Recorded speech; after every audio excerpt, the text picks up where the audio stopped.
It all started when the main character, when he came to, found himself in a novel about an unusual world, the Taoist and the Beast, in the body of a tiger. Sometime later, two men discovered a dog that had been killed by someone. One man noticed that someone had killed the dog without a single bark and had walked away from there without leaving a trace, without even being caught in a trap. And then the same man noticed that this was clearly not an ordinary animal. Suddenly, two other men ran up to the two men and said that the noose and the trap were also in place. The men said that the traps were definitely set correctly, which meant the animal should have been injured, but there was not a single trace. Turning to their boss, the very first man said that this was the first time he had encountered such a thing, and they had better leave there quickly. Then their boss shouted at everyone to shut up because they were preventing him from thinking.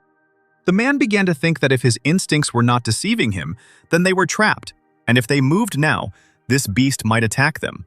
But they could not remain idle either. After thinking for a moment, the man said that they would leave from here and commanded that the others leave the traps, which they would pick up tomorrow, and also that they should stick together until they reached the valley. The boss wanted to add that the guys shouldn't act rashly, but before he could finish, a man suddenly fell to the ground. Someone's huge red paw pinned the man to the ground, and the claws left deep wounds on his chest. As it turned out, it was a huge tiger, which, after a little while, forcefully threw the man aside. The men did not expect the appearance of this beast at all.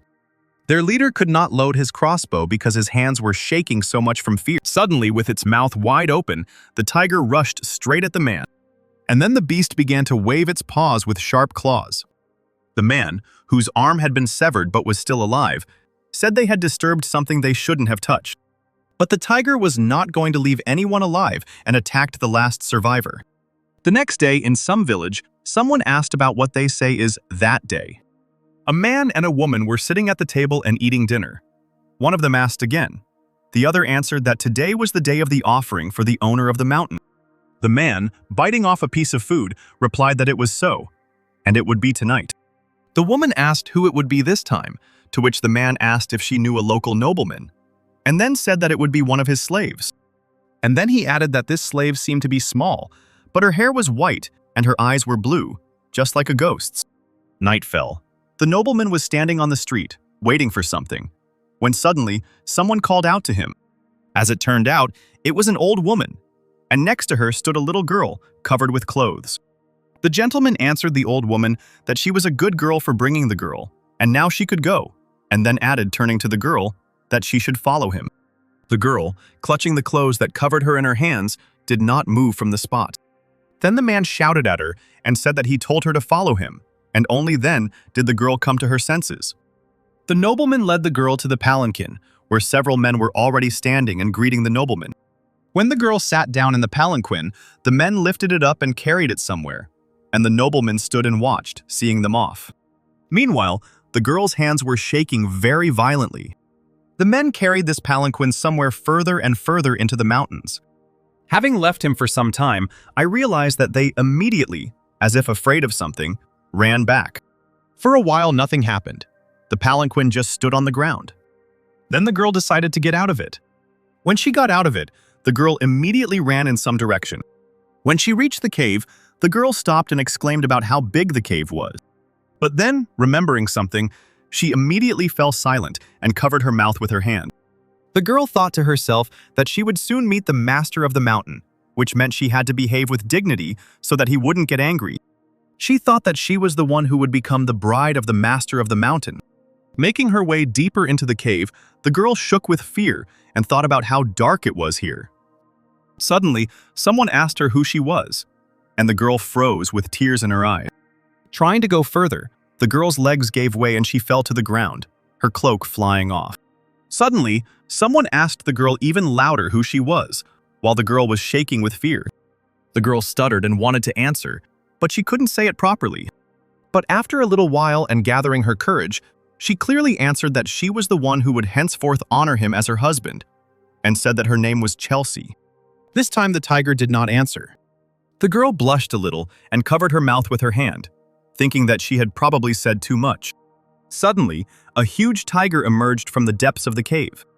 The girl stood up abruptly and screamed that she had been told that the first time always hurts, but that she had been told to endure it if she wanted to become a bride. And then, putting her hand on her chest, she said that she belonged entirely to him, her husband. Then the tiger screamed for Chelsea to get out of there, and the girl's hair and dress began to flutter from the scream. The tiger said that he wasn't interested in all the nonsense the girl had just said, causing the girl to freeze with a blank expression on her face. And suddenly she burst into tears. The beast loudly asked why she suddenly started crying, but the girl was too busy sobbing to answer. The tiger tried again to tell the girl to get out, but she immediately burst into tears even more than before. This made the beast fall to the ground, covering its head with its paw and thinking about how much it hated crying. Then, more calmly, the tiger again tried to ask what had happened and why she was crying, but the girl continued to sob loudly and did not answer. Suddenly, having calmed down a little, she answered intermittently that she was his fiancé, and he was throwing her out. Wiping away the girl's tears with his claw, the tiger sighed and replied that, since it was dark outside, he would allow her to spend the night here. Then the girl burst into tears again and began screaming, which shocked the beast. Snuggling up to the tiger's paw, Chelsea looked up at the animal with a smile on her face, leaving snot on its fur. The next morning, the girl lay on the tiger's fur and snored quietly. The beast, meanwhile, was no longer sleeping and was thinking about how long this girl had been sleeping. And then, remembering the girl's appearance, white hair, blue eyes, he noted that there are very few people in the world with such an appearance, and noticed that she had leukemia. The tiger thought that the girl was cursed by unknown creatures, and she also had the power of one of them, and now this little child would become a terrible creature over whom everyone would tremble with fear. And then he thought about the fact that the blood of these white-blooded people is an elixir that has no equal. And he added that now everyone would come for her, and that she was more dangerous than he thought, which meant he couldn't leave her. Suddenly, the girl woke up. Still half asleep, she stroked the tiger and asked him if he was awake. Suddenly blushing a little and becoming more animated, Chelsea said that they had spent the night together, which meant that she was now officially his fiancée. Suddenly the tiger stood up abruptly, causing the girl to fall to the ground, and told her that since the sun had already risen, she should go back to her home. The girl replied that she could not, because she had been told that if she did not become his bride, she would be punished. The tiger, surprised, asked the girl who would punish her and who dared to do it, to which the girl replied that it was the nobleman and his son. The beast, hearing this, thought that those bandits were sent by the same people, and it turns out that this little girl is their sacrifice for him. Chelsea begged the tiger not to abandon her, saying that she was very good at washing and eating absolutely everything, and that she was generally good at everything, so he shouldn't abandon her. The beast thought that if he sent the girl back to the village, she would be immediately kicked out and die. Not wanting this to happen, the tiger thought about what he should do. Having come up with an idea, he thought about sending her to another village, and if he also gave her some useful herbs, then perhaps she would survive. Tiger led Chelsea to the exit of the cave, holding some things in his teeth. Opening his mouth, he threw some roots and a piece of cloth onto the ground. Having looked at these things, the girl immediately asked what they were. The beast replied that he gives her ginseng, and she takes it and goes, without returning to her own, to another village. The girl tries to object, saying that she is his fiancé. Frightened, the tiger tells the girl to stop talking like that, because how can he be her husband? And then adds that she should not say anything unnecessary and do as he tells her. And then he collects ginseng and a blanket with his tail, and says that if she sells this root, she will be able to buy a small house, and there will even be some left over. The tiger then gives these things into Chelsea's hands, to which she says that she doesn't need anything, and that only him is enough. But then the beast turns around threateningly and tells the girl to stop making him angry. And then he goes into the cave, thinking that he is the one who is the master of the mountain, and therefore is doomed to be alone forever. But then the girl calls out to the beast, to which he tells her to get out of here already. But Chelsea says she can't go down and doesn't know where the other village is. The beast sighs, thinking that he can help, because he is basically not busy. And then he presses his head to the ground and tells the girl to sit on him. Chelsea resolutely ties the blanket containing the ginseng around her chest. And then she starts to climb up the tiger's face, which makes him a little puzzled, and asks if she can do it easier. But he himself thinks that she could have climbed up from the side. Having climbed onto the tiger's head, the girl turns her head and suddenly her eyes widen. As it turned out, she saw incredibly beautiful mountains and forests from above. Patting the tiger on the head, Chelsea says that she is probably the first person to sit on the neck of a ferocious tiger like this, which makes him angry. And then she joyfully closes her eyes, points her finger forward, and shouts for the animal to run as fast as possible, calling him her husband. And then the tiger pushed off and jumped forward, telling the girl to stop calling him husband. Having gone down a little lower, the tiger said that there was already a village over there. Meanwhile, Chelsea was pulling the tiger's ears, and he asked her to stop because it was hurting him. The girl immediately let go of his ears and apologized. And then she suddenly hugged the animal around the neck. In response, the tiger told her not to stick to him and to come down faster. In response, the girl immediately agreed, released the tiger, and slid down his paw. As he walked back into the cave, the tiger said out loud that although he had been a little interested, she had already become boring to him, and therefore they should never see each other again. Then Chelsea quickly grabbed the beast's tail and asked him where he was going. In response, the tiger asked if the girl didn't know what a sin it was to hold animals by their tails. The girl replied that she knew about it, but he was leaving his bride, to which the beast replied that she was not his bride at all. Continuing to pull the tiger's tail, Chelsea reminded him that they had spent the night together, and therefore she was his fiancée. In response, the tiger said that the girl was completely crazy, and asked how a tiger and a human could get married, and whether she understood what it meant to spend the night, because she was just babbling all sorts of things. The girl shouted that despite everything, she married him, so he should be responsible for her.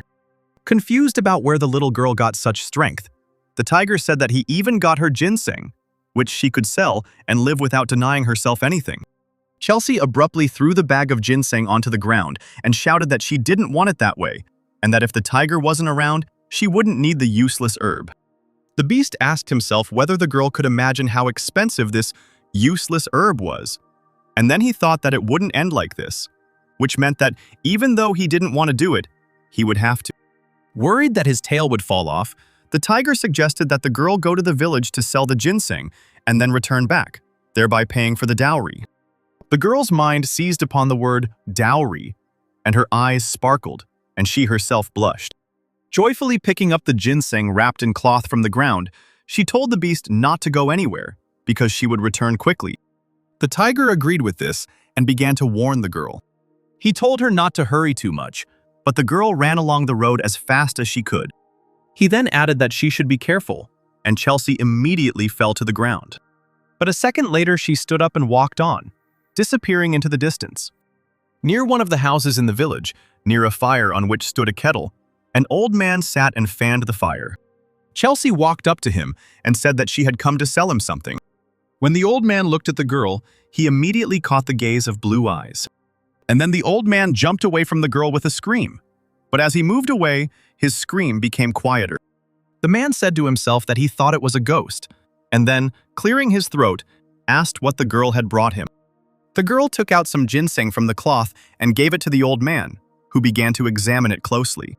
Realizing it was ginseng, the old man loudly asked Chelsea where she found it, to which the girl replied that her husband gave it to her, and the man asked again, and the girl replied that she had to sell it to pay for her dowry. Suddenly something awakened in the old man, and he thought that these roots looked to be about 300 years old.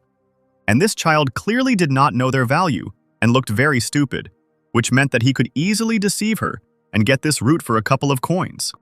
But suddenly he came to his senses and sighed, thinking how base it was that he had thought of deceiving a child. And then the old man said that he could not buy such an expensive product and advised her to go to the house of a local rich man and said that she should be sure to say that he conveyed that this was real ginseng. In response, Chelsea bowed low to the old man, thanking him. Meanwhile, while eating meat in his cave, the tiger was thinking out loud that nothing could compare to the emotion of tearing meat from a bone alone. The beast said that the world is always like this, namely, that the fault lies with the one who was deceived, because one cannot be stupid, because this is already unforgivable for this world. And in general, if you think about it, then he is the one who suffered, because he was the one who lived well. And then some child came and almost took away his peaceful life. But then he thought, what would happen if the girl suddenly came here with a dowry and maybe moved in? But a second later he dismissed this thought and said that he was the master of the mountain, and therefore, how could he just up and move because of some girl? Suddenly, a female voice asked him if he was worried, to which the beast replied that he was worried about some girl. But then the voice replied that nothing had been said about the girl. Then, feeling a little awkward, the tiger replied that he was worried about his ginseng. In response, the voice said that it was understandable that he was worried about him, because these disgusting people would definitely resort to dirty means to obtain ginseng. The voice continued and said that perhaps they would beat this girl and take him away. Or perhaps, so that she would not spread rumors, I would kill her altogether. These words made the tiger a little nervous. Meanwhile, in the village, a nobleman was sitting and eating meat and rice while someone was actively calling him. The man slammed the table and shouted that he had warned them not to disturb him while he was eating, and then added that because of them, he had lost all appetite, and then asked what had happened there. The servant replied that the doctor uncle had sent someone to sell ginseng. The nobleman went out to look at this ginseng, and when he saw it, he thought that it was the first time he had seen a root of such size, and he wondered how such a valuable thing had ended up in the hands of a child. But then he noticed that the girl had white hair and blue eyes, and suspicions crept into his head. Then, grabbing his chin, the man asked if she was a slave of one house, naming the name of the master who served the girl in the previous village. Chelsea asked how the man knew. Then, pointing his finger at the girl, the man shouted and asked why the offering to the master of the mountain was still alive, and declared that she had definitely run away. And then he said that she had definitely stolen this ginseng, to which the girl replied that her husband had given her this ginseng so that she could sell it. But the man did not believe her, and without stopping shouting, said that the girl was not yet old enough to get married, which meant she was definitely lying, and declared that she was a thief and a runaway, and ordered the servants to take the ginseng from her and drive her away. The servants obeyed their master, and one of them extended his hand to the girl, telling her to give him her ginseng. While the man, holding the girl's hand, tried to take the root, Chelsea screamed that he couldn't take it away because her husband gave it to her. The servant noted that despite all his efforts, the girl did not move, and wondered how this little girl could be so strong. Losing his temper, the man pushed the girl hard, and she fell to the ground. Noticing this, the nobleman said that he wanted to let the girl go if she gave up the ginseng nicely, but now it would not work, and he ordered that straw be brought. Still clutching the root in her arms, Chelsea, bursting into tears, tried to justify herself, while a servant approached her with a stick in his hand. The man raised the stick over his head with a sharp movement of his hand, intending to hit the girl, and said that now they would see how her pain receptors worked. It was already evening, and Chelsea walked barefoot on the ground, crying and saying how much it hurt and what she should do, since her ginseng had been taken away from her. But when she returned to the place where she had parted with the tiger, she found no one. The girl froze and called her husband. And then she started running around the area, calling out to her husband and saying that Chelsea had already returned. Suddenly, she stopped in front of the forest, from where she heard voices saying how delicious it smelled like girl. Some black monsters were crawling out from behind the trees, saying how sad it was that the girl was alone and how poor she was. They got closer and closer to her and asked her about how she was probably sad and in pain, and then told her to come to them, because they would be with her and would never abandon her. Chelsea gave in to the persuasion and slowly approached the monsters. Suddenly, one of them opened his mouth and shouted that he would now tear the flesh off the girl. But suddenly, something cut against this monster. It turned out it was a tiger who said that how dare an empty soul like this covet what belongs to him. Standing behind Chelsea, the beast raised its head and opened its mouth, in which some kind of blue energy was gathering. The girl turned to look at the tiger, and then he asked who dared to do this to her. But the girl didn't answer. She just grabbed the animal's fur. And a little later she burst into tears again, screaming loudly. Meanwhile, in the village, a nobleman threw a bag of coins on the floor in front of his servant and said that he had done a good job and wanted to ask something. But the servant, as if guessing the master's thoughts, said, taking the bag in his hands, that the master should not worry, because he had already put the boys on guard, which meant that if something suddenly came, he would not be able to come in. Having praised the servant again, the man sent him away and stared at the ginseng, thinking how beautiful and fine it was. Leaving the nobleman's chambers, the man thought that with this money he could relax for several months. And then he thought, why not go to a restaurant to see the girls? Suddenly he saw that the gates began to crack, and some kind of light was visible from these cracks. Suddenly the gates finally broke down, and light filled the entire courtyard. At that very moment, other servants gathered in the courtyard, asking who dared to break into their master's house. Suddenly they noticed with surprise that it was their recent guest.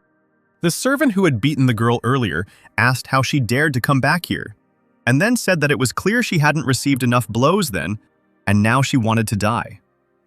Suddenly a tiger came out from behind her and said that they would still see who would die today. The nobleman, hearing a noise in the courtyard, came out of his chambers and shouted to ask who was making the noise under his house at night. But suddenly a man flew towards him and broke down the doors. The tiger, entering further and further into the yard, asked, calling them bastards, whether they dared to touch the girl.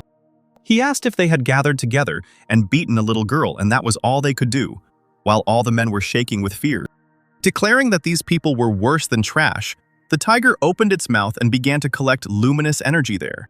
Having said that he would nobly return to them everything that they had done to the girl, the beast raised his paw, releasing his claws. But then Chelsea shouted at him to wait and held out her small hand to him. Suddenly, the girl stood in front of one of the men, protecting him, causing the tiger's paw to stop halfway. Chelsea said she didn't want the tiger to kill anyone and offered to take the ginseng and go home. Hearing this, the beast stopped and scratched its head, looking away. Afterwards, he called one of the servants, which made him very scared. And then the beast, with a threatening face, ordered him to bring ginseng. But then a nobleman appeared with ginseng on a tray. Quickly bowing before the tiger, the man said that he protected the root and served behind it so that nothing would happen, waiting for the master of the mountain to come. In response to this, the beast barked at the man not to lie to him. Continuing to bow, the nobleman closed his eyes and prayed that the tiger would not kill him.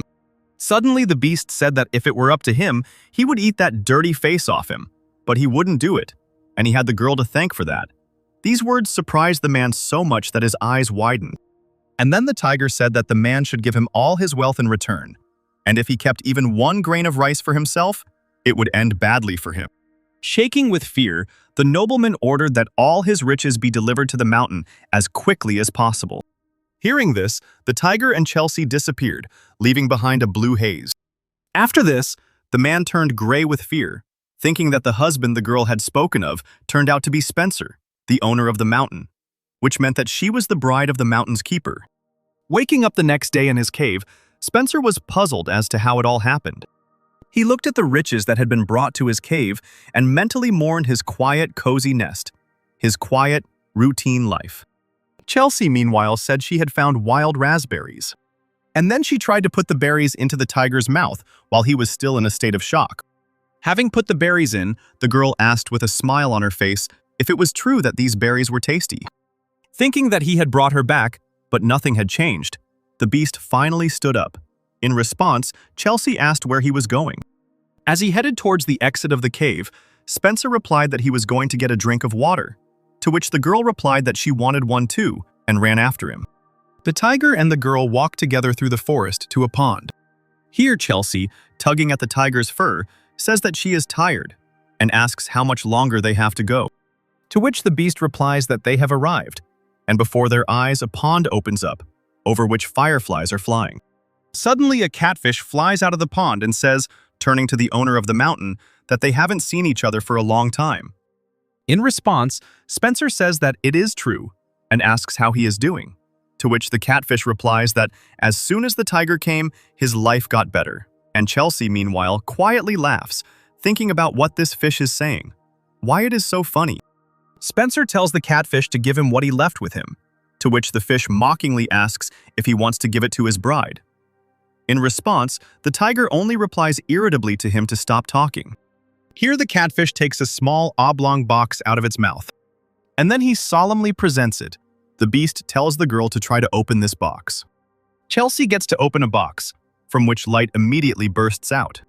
Taking out what was in the box, the girl exclaims, talking about how beautiful this hairpin is. Spencer explains that the pin was carved from a peach tree that is over 1,000 years old, and that it has the power to ward off evil spirits, so the girl must keep it on her at all times. A slightly taken aback Chelsea asks if he really wants to give the hairpin to her, to which the tiger sarcastically asks if he should wear it himself. Suddenly, tears appear in the girl's eyes. In a panic, the beast asks what happened to her again. Chelsea says this is the first gift anyone has ever given her out of the blue. Thinking that this is her first gift, the girl presses it to her chest and mentally vows to take care of it. The next morning, the girl is sleeping on the tiger's fur again, still holding her new hair clip. Spencer turns to see the girl mumbling something in her sleep. And then he suddenly gets up, wondering when Chelsea managed to lie down next to him, and the girl gasps and falls to the ground.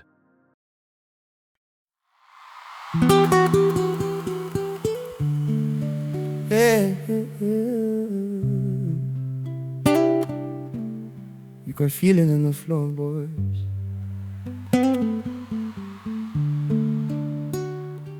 Hey.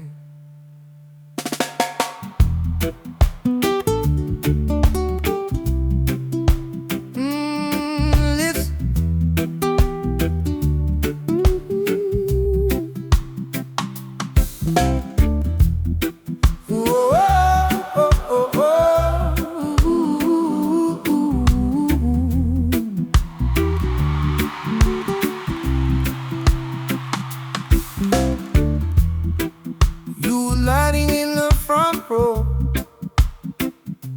Saying you believed in everything I played,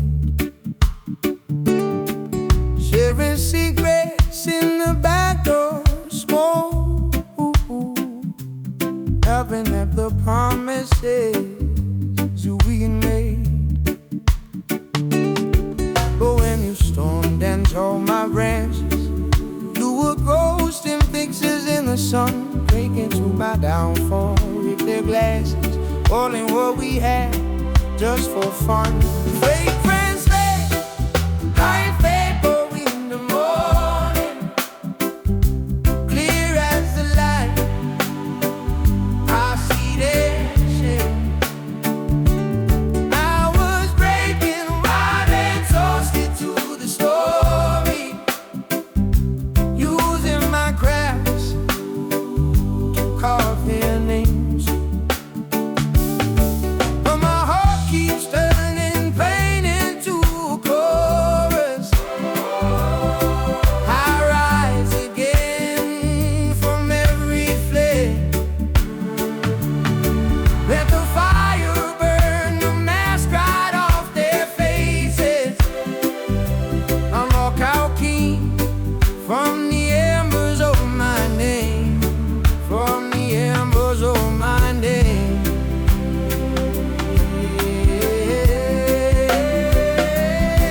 I've been wrestling with the mirror, asking, was it Lee who wore the lie? Did I barter all my boundaries just to keep a handful by my side? They were cheering when I stumbled, calling my confession just again. But I found a quiet kindness in forgiving who I was back in. From faith and faith, like vapor in the morning, clear as the light.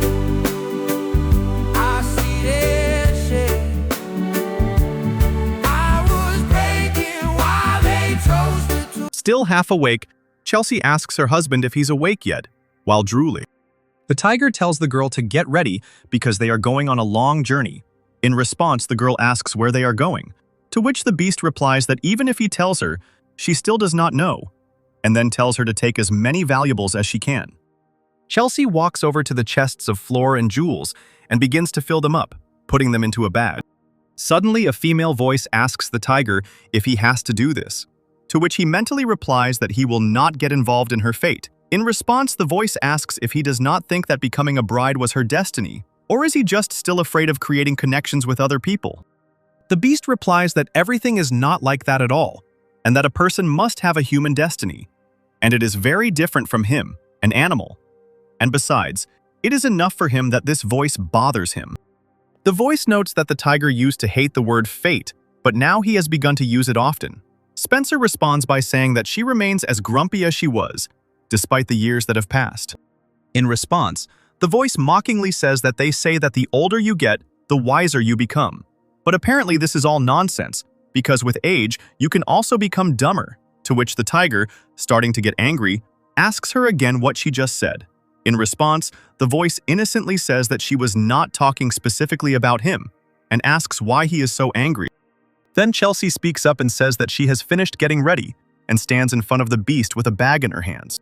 Sometime later, a woman and a black tiger appear in the cave. Entering the cave, the tiger notices that there is no one there and asks the woman if this is where they need to go. The woman replies that that is true. This is exactly where they need to be. To which the tiger asks why then Spencer is not here. The woman replies that perhaps it is because he is afraid of him. To which the black beast asks if she really thinks so. The woman says, if it's not Tao, then why isn't Spencer in his own house? Hearing this, the tiger bursts into a malicious laugh and says that it is so, that he ran away because he was afraid of him. In response, the woman sighs and asks if he wants to come back. Lying down on a rock, the beast replies that he doesn't want to and says that they should stay here because sooner or later, Spencer will return. And then he bursts into a malicious laugh again, saying that he wants to look at that face when Spencer sees him. In response, the woman sighs again and tells the tiger not to laugh like that. Meanwhile, an old man and a little boy are walking along the road with a bag on their backs. Suddenly, as they climbed the slope, they noticed a tiger in front of them. The boy exclaims in fear, and the old man, standing in front of him and covering him with his hand, tells him to move away from here. Spencer and the man lock eyes. But then the old man notices that there is a little girl sitting on the tiger's head. The boy and the man look at this girl in surprise.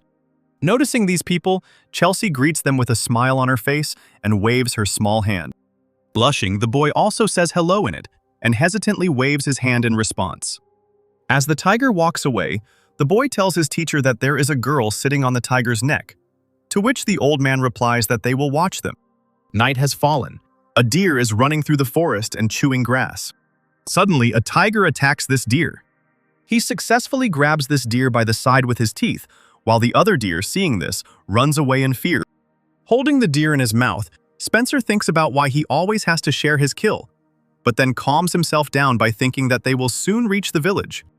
After delivering the deer, the beast says that this is dinner, in response to which Chelsea runs up to the tiger and is surprised at how quickly the beast caught this deer.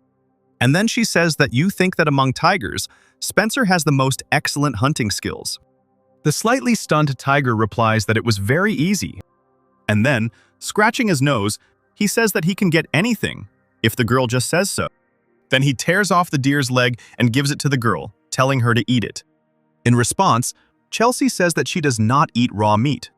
Spencer is surprised by this and asks if she doesn't even know how to make a fire, to which the girl says that she doesn't know. Suddenly, the old man they had met earlier notices that the tiger and the girl are having some trouble and says that they can share their fire with them. Chelsea thanks the old man and says that they can share some meat with them in return, to which the man replies that they would be grateful. Spencer is there off to the side, chewing on a deer's body. The tiger thinks that the girl only had to bring fire here and wonders what she has been doing for so long. Looking towards the people, the beast notices that Chelsea is talking to the boy and notices what a wide smile he has. The deer leg is roasted over a small fire. Chelsea looks at this with drool running down her face. Spencer scratches his cheek and asks the girl, looking away, what they were discussing for so long.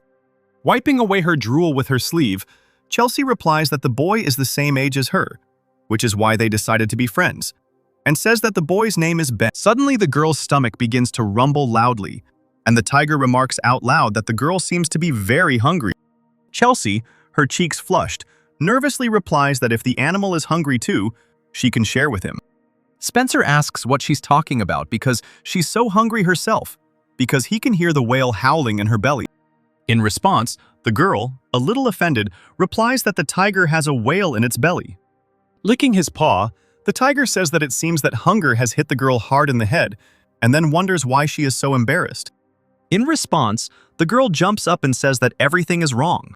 Spencer replies that he is not deaf, and that it is just him and her, and then asks if he can really distinguish the sound from his stomach.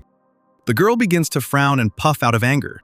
Suddenly, she grabs the deer's leg, and shouting that the tiger is a fool, Chelsea runs away with her leg in her hands, while the animal is perplexed by what is happening to her. As the girl runs deeper into the forest, a woman's voice sighs and asks if the tiger can't understand the girl's feeling. And then the voice asks if Spencer should follow her, because that's what's dangerous there. Wondering what he did wrong, the tiger says that the hairpin will protect her.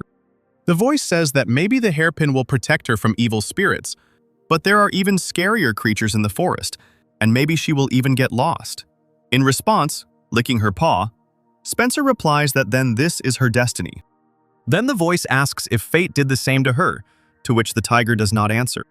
And then he asks why the woman cares about her so much. In response, the voice says that the tiger cannot be honest with himself, to which Spencer replies that she should not say stupid things.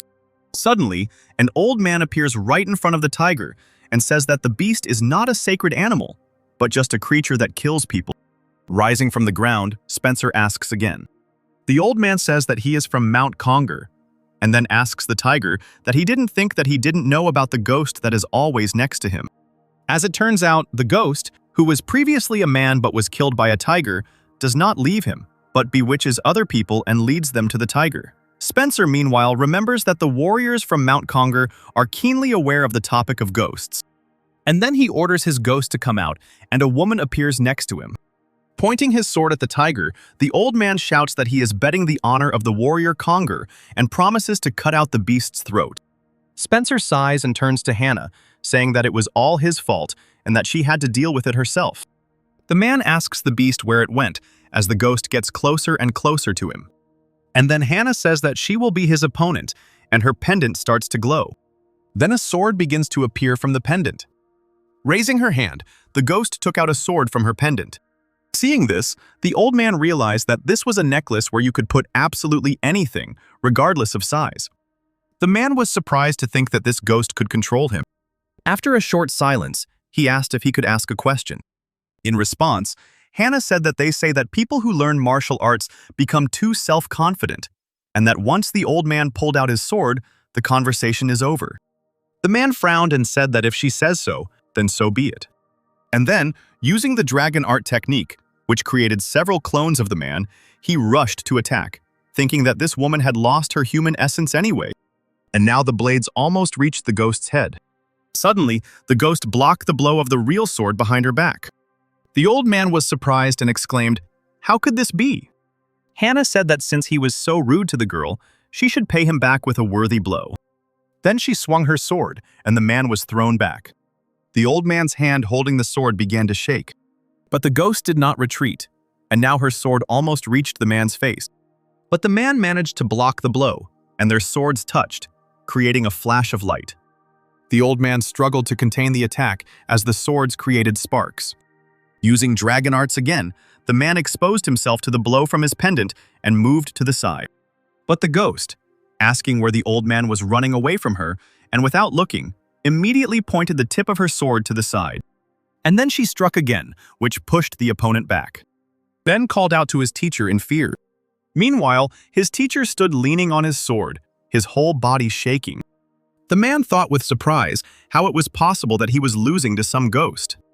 Hannah meanwhile came closer to the old man, and he immediately raised his head. The woman prepared to strike again, and the old man wondered if she was a ghost at all. While Hannah fought the man, Chelsea sat on a rock near a field of wild wheat and ate her meat. Suddenly, someone asked her if it was tasty, which made the girl shudder. And then she turned with her cheeks full and looked angrily at the speaker. Spencer told her to go to the fire because it was cold, and he noted to himself that the girl had an appetite no worse than his. Chelsea gave an offended snort, didn't answer, and turned away from the tiger. Not wanting to fall for such manipulations, the tiger said that if that was the case, he would leave here, and said goodbye, and then added that he was not very pleased, so he would quickly forget about her. The girl did not expect such a reaction at all and turned around in surprise. And then she ran after the tiger. The beast thought that it could not be otherwise, because she was just a child. Suddenly, Spencer noticed something, and his eyes widened. Chelsea, not expecting the tiger to stop, gasped and cut herself on his leg. Raising her hand to her bruised nose, she asked why the tiger had stopped. Stepping forward, he told the girl to be quiet, and then he ordered whoever was hiding there to come out. Chelsea hid behind the tiger in fear. Suddenly, someone said that he would not say unnecessary words, and then he ordered to leave the girl and go away, and then said that if he did this, he would spare the tiger. Spencer noted that it looked like they had entered Black Soul territory. He looked at the girl and thought that he had expected this to happen, but he had not expected it to happen so quickly, and he began to think about what to do. And then the tiger suddenly asked if the speaker promised that he would not touch him if he gave him the girl, and thought that first he needed to survive, while the girl looked at the tiger in surprise. The black soul mockingly noted that the beast knew his place, and then replied that he kept his promises, and then once again ordered him to leave the girl and disappear. The girl called out to Spencer hesitantly. The tiger looked at Chelsea and ordered her to let him go. In a panic, the girl asked why he was doing this, whether it was because she was angry, and then he said that she would not do it again, and asked him not to do this to her.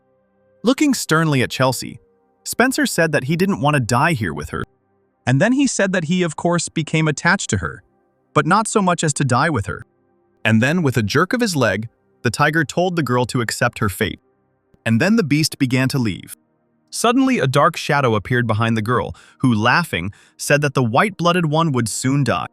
Meanwhile, Jean asked the old man, pointing the sword at his face, if everything was clear to him now, and then said that she would not ask him to believe her, but she wanted him to know that they did not want to harm this girl. And then she removed the sword from the man's face while he remained silent.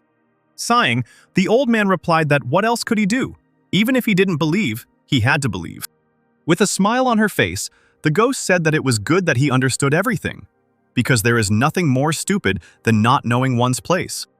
And then she asked what the man was doing here with his student, to which the old man replied that they were here for spiritual training. Hearing this, the woman said that here you can find something that you won't find anywhere else. Stand up with the broken sword in his hands, the man said that she was right, and that was why they came here, believing the rumors.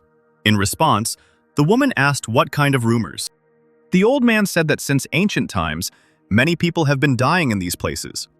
Hearing this, Hannah asked the man to continue his story. The old man said that all the corpses were missing limbs, and that they had cut open the skin of their stomachs, as if they wanted to find something there. The woman's thoughts latched onto the phrase, wanted to find. Suddenly, the ghost and the old man felt something. They looked around and noticed some green smoke rising from behind the trees. Hannah guessed that something seemed to have happened. Waving his sword, the black soul repeated the word white-blooded, as if savoring it. And then he said that for more than 200 years now, they have been saying that there are no more of them left. Smiling, he said that in this world, there was no one more fortunate than him. He reached out his hand to her. The girl looked at him with an empty gaze, and the black soul told her to go with him.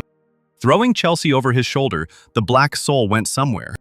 The girl, meanwhile, recalled how, upon seeing her, all the boys began to shout insults and throw stones at her, and told her to leave their village. She remembered how after she looked at them back, they would run away in fear. She recalled how one day she held out her hands with a chipped bowl, asking for food. But instead of helping, they poured slop on the girl. And then they asked her how she dared to come here, and said that she was bringing bad luck to their village. She recalled how she had to sit outside in winter without warm clothes. But suddenly one day someone approached her. As it turned out, a nobleman approached her. This nobleman took her with him, and he gave her clothes that were not torn. He also gave her a warm blanket. But suddenly the woman who was in the room with her threw a pillow at her and shouted at her to go away and not to dare come near her. So the girl began to work as a servant in the house of this gentleman, where she was constantly shouted at. She recalled how one day, when she was unloading a cart, one of the servants said that if she did not finish it in the given time, then she would not see food that day. Then the girl thought that she needed to work harder to avoid being kicked out, and that she needed to be harder because she didn't look like them. Suddenly, she heard some girls congratulating one of them on the fact that she had been proposed to and that she would now have a family. Chelsea decided to watch them through the fence, while the girl boasted that her future husband gave her an engagement ring. Suddenly, someone called out to the girl and asked what she was doing there, and then she was beaten for being idle. Sitting on the roof at night, Chelsea thought about love, marriage, family, and imagined that the star was her husband, and then she told herself that she heard what those girls were talking about. She said, looking at the sky, that she did not quite understand everything, but these were very beautiful words. And then she asked the stars and the moon if she too could get married, if she would have the one and only who would protect her and scold others for scolding and beating her. She asked if she would have someone who would love her and do everything for her, if she would only have her husband. Thinking about this, Chelsea laughed and kicked her legs.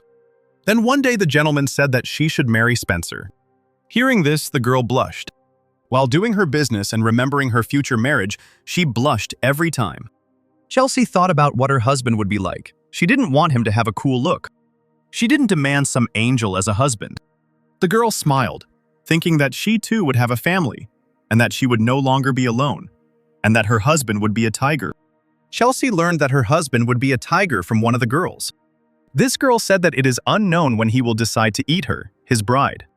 Hearing this, the girl became frightened.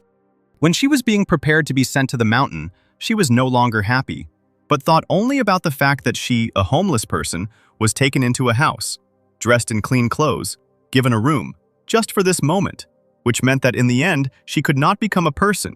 She was only a ghost in human form. Meanwhile, the black soul reached its refuge, and he struck the stone with his sword. Taking the knife in his hands, he said that the girl's blood and body would belong to him, and that it would be bliss. Coming closer to Chelsea, the black soul said that he would not abandon her like the tiger did.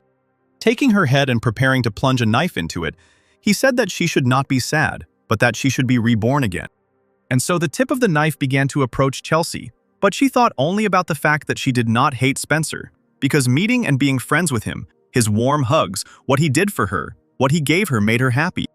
And so, the girl prepared to die with a smile on her face. But the knife blow did not follow, and the crippled black soul fell to the ground. As it turned out, Spencer came out of nowhere and tore his arm off. The black soul screamed furiously, cursing at the tiger. And the tiger in turn called out to Hannah, still holding his hand in his teeth. And suddenly, some black smoke appeared behind the girl. And out of it came Hannah, and asked Chelsea if she was okay. Turning around, the girl asked who this woman was and what was going on here. The woman replied that her name was Hannah, and that she was a ghost who never left Spencer. In response, the girl said that her husband hated her. In response, the ghost said that this creature was very strong, and that it was probably a strategic move. And then she added that the tiger treasured the girl very much, which made her shudder a little, and say that then he said that everything was not like that at all. Hiding behind the invisibility cloak, Hannah urged Chelsea to look at the beast, to look at how it was trying to protect her. And then she added that the enemy was much stronger than Spencer, while the tiger fought fiercely with the black soul. Looking at this battle, at Spencer, the girl began to remember her dreams about whether she would have the one and only. She wondered if she would have someone who would protect her and scold others for scolding her or hitting her. Remembering these questions that she asked the stars and the moon, she burst into tears. Chelsea burst into tears and said she didn't even know that, adding that she would be more obedient from now on. Hannah didn't answer, but just looked at the girl with a smile. And then she took off her robe and began to throw it over the girl, saying that it was dangerous here and they needed to leave, to which Chelsea tried to object. While Spencer was still fiercely fighting with the black soul, the ghost said that the tiger could not fight with full strength because the girl might get hurt. Having accepted this argument that it was entirely reasonable to leave, she disappeared under her cloak, calling out to her husband as a last call. A second later, Hannah and Chelsea seemed to have vanished, and the tiger thought that now he could finally fight at full strength. And then he began to concentrate energy in his mouth. And then the beast shot this energy at the black soul, causing it to fly away and knocking its sword out of its hands. The black soul sensed danger in this action. But before the soul could come to its senses, Spencer slammed his head into the ground with his paw, breaking the stone. But suddenly, blood fell on this muzzle, from which red steam came out, and the tiger suddenly jumped away from his opponent. Then the black soul stood up, laughing, and his hair began to fall apart. Suddenly there were rat teeth, and he said that the tiger was not bad, but still remained a pathetic animal. As it turned out, the black soul's true form was a rat, and he said that he would rip out the tiger's limbs and pull out all of his limbs. Seeing its true form, Spencer thought of it as a furless rat with blood that had turned into poison, and then called the rat a bloodthirsty creature. Suddenly, the drops of blood that had spread across the cave floor began to take shape. Seeing this, the tiger was very surprised. The rat said that the beast had not taken into account his strength, and suddenly, a bunch of small rats began to form from his blood, which rushed forward with a vile squeal. The blood rats rushed in a crowd at the tiger, and their leader shouted that the tiger would not escape from him alive. Spencer then struck one of the blood rats, causing it to burst immediately. The blood of this rat fell on the tiger's paw and immediately began to burn, which caused pain to the animal. Seeing this, the rat laughed and exclaimed that it was all useless. The army of blood rats charged at the tiger again, while their leader shouted that a pathetic creature like Spencer would never be able to stop him. As the rats rushed at the tiger and burst, leaving behind their burning blood, the rat screamed that the beast would not escape from the rats made from his blood, and that the tiger should die a miserable death, as was destined for him. After some time, the tiger was covered in blood, which is why he began to become paralyzed. While the blood rats continued to mercilessly pounce on the tiger's leg, Spencer thought about how things could have been different if she were here now. Suddenly, the beast cried out that it was in pain. The rat noticed that the tiger had stumbled and was open to attack. And then he, shouting that he was caught, kicked Spencer in the face. From this blow, the tiger flew back and hit the rock behind him. The rat screamed for the tiger to die slowly and painfully, and then a bunch of bloody rats pounced on the beast.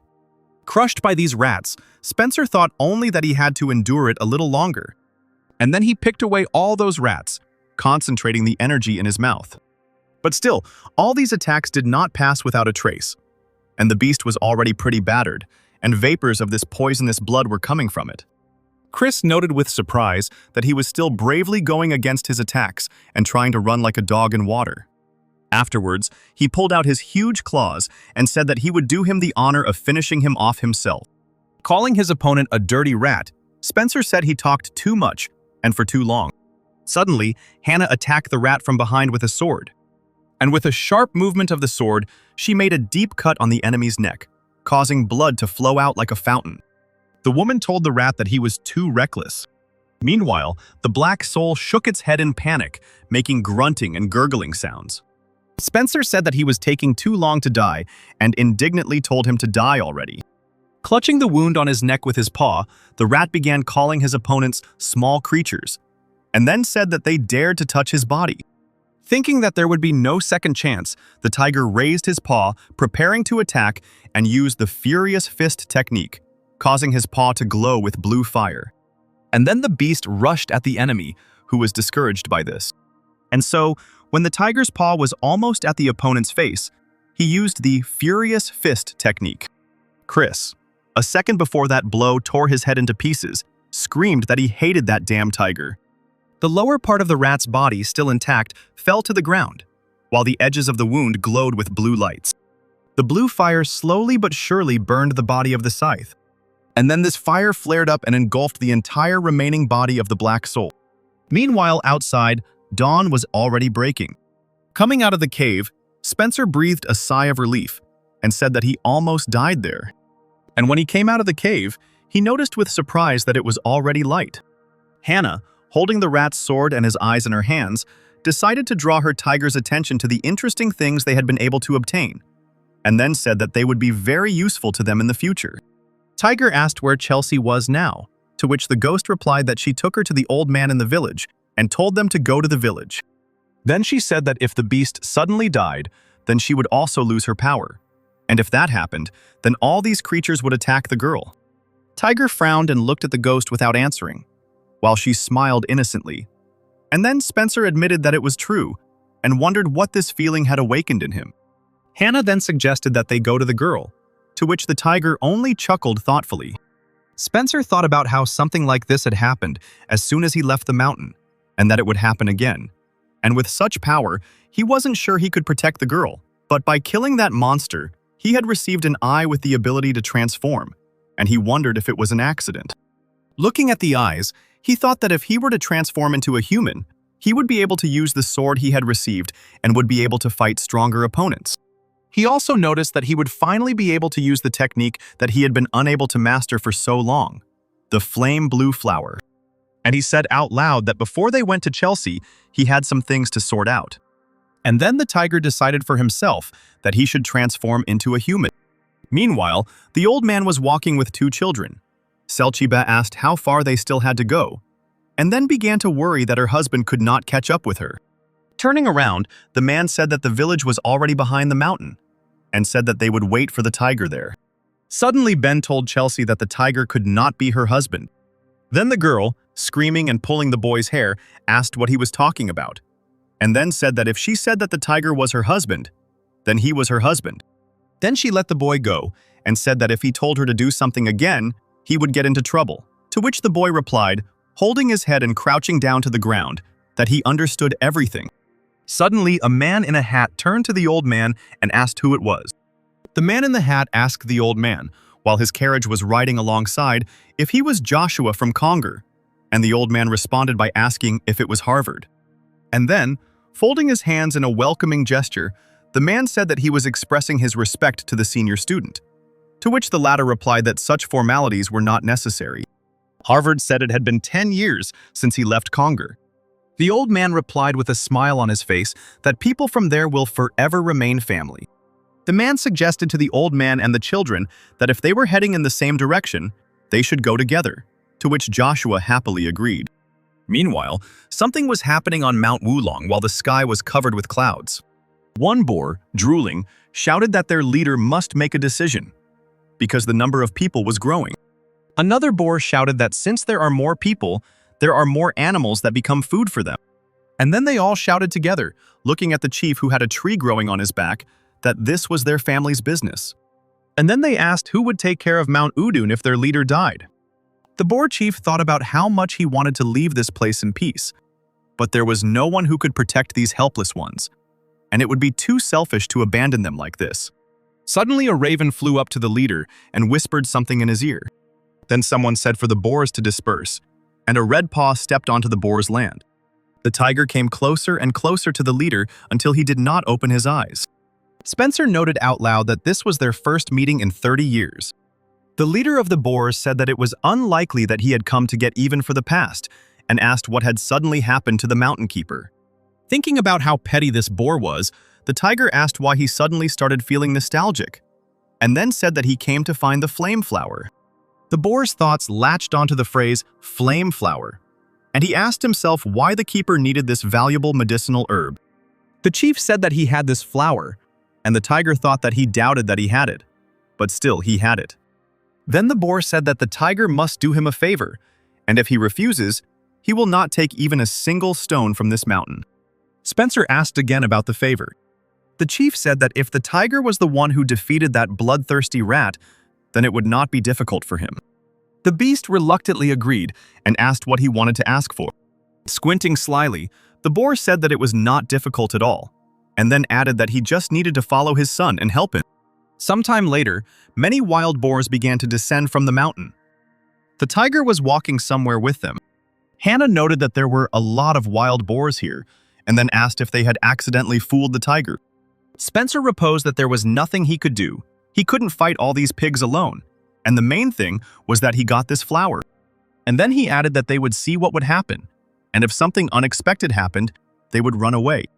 The son of the boar chief turned to the crowd and said that they had arrived, and then added that there would soon be a signal, and ordered them to wait. Spencer remembered that his son's name was Walter, and then asked his son if it was time for him to tell him what this was all about. Walter told them not to worry, as they would be with them, but then added that they should know that they were putting their lives on the line. Suddenly, a raven flew from above, and the tiger and the boar quickly looked up. The chieftain's son noticed their target appear on the horizon, and they quietly peered out to watch the approaching carriage. The tiger noticed that these were human carts, and doubts crept into his head. Taking a closer look, Spencer noticed that these carts were guarded by Taoists, that is, warriors with spiritual powers. Noticing this, he asked Walter if they really wanted to rob the things that the Taoists were guarding, and then said that the boars were not only fools according to rumors. Walter replied that that was why he said they were putting their lives on the line. And then he said that their target was the ball of enlargement that the Taoists carried in their carts.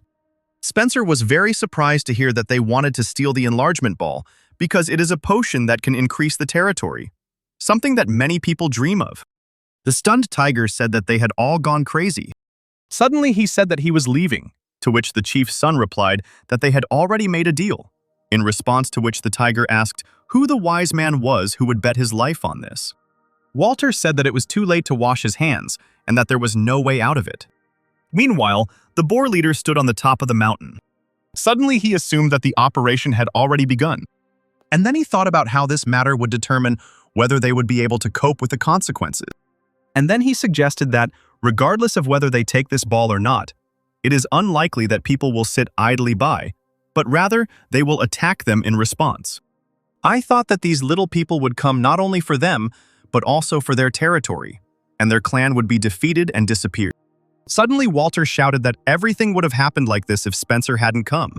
In response to this, all the other boars began to praise the tiger, shouting that they were fighting for Spencer. Many boars began running down the mountainside to meet the crew. The Taoists noticed a pack of boars approaching and shouted that the creatures were attacking them and that everyone else should prepare for the attack. Meanwhile, the tiger was still standing on the dais, while one of the Taoists shouted for everyone else to protect the carts. Suddenly, this same Taoist noticed a tiger standing on a hill and said that it was Spencer, the guardian of the mountain, and suggested that he was the leader of these boars. And then the same man shouted that they needed to kill him, and the tiger shouted back, having figured out the boar leader's plan, that he was a bastard old man. Meanwhile, the chief, rejoicing and mocking Spencer, said that now all the enemies would be aimed at him, and that he should try to dodge their attacks, and then laughed loudly. Meanwhile, the Taoists fought fiercely with the boars, cutting their bodies with swords. The already out-of-breath warrior noticed that there was no end to these boars, while a pile of boar corpses lay next to him. A whole mountain had already formed from the corpses of the boars killed by the Taoists, but the boars still did not stop their advance. Hannah noticed that the boar leader had set them up, and then asked Spencer what they would do, and then suggested that they could go back to the mountain right away. The tiger replied irritably that this was exactly what their opponents were after, and he could not afford to give them what they wanted. And then, preparing to enter the battle, he told the ghost that now their opponents were Taoists, and therefore he should be more careful. Covering herself with her invisibility cloak, Hannah replied that she understood. Meanwhile, a gentleman sitting in one of the carts noticed that the warriors outside still could not calm down.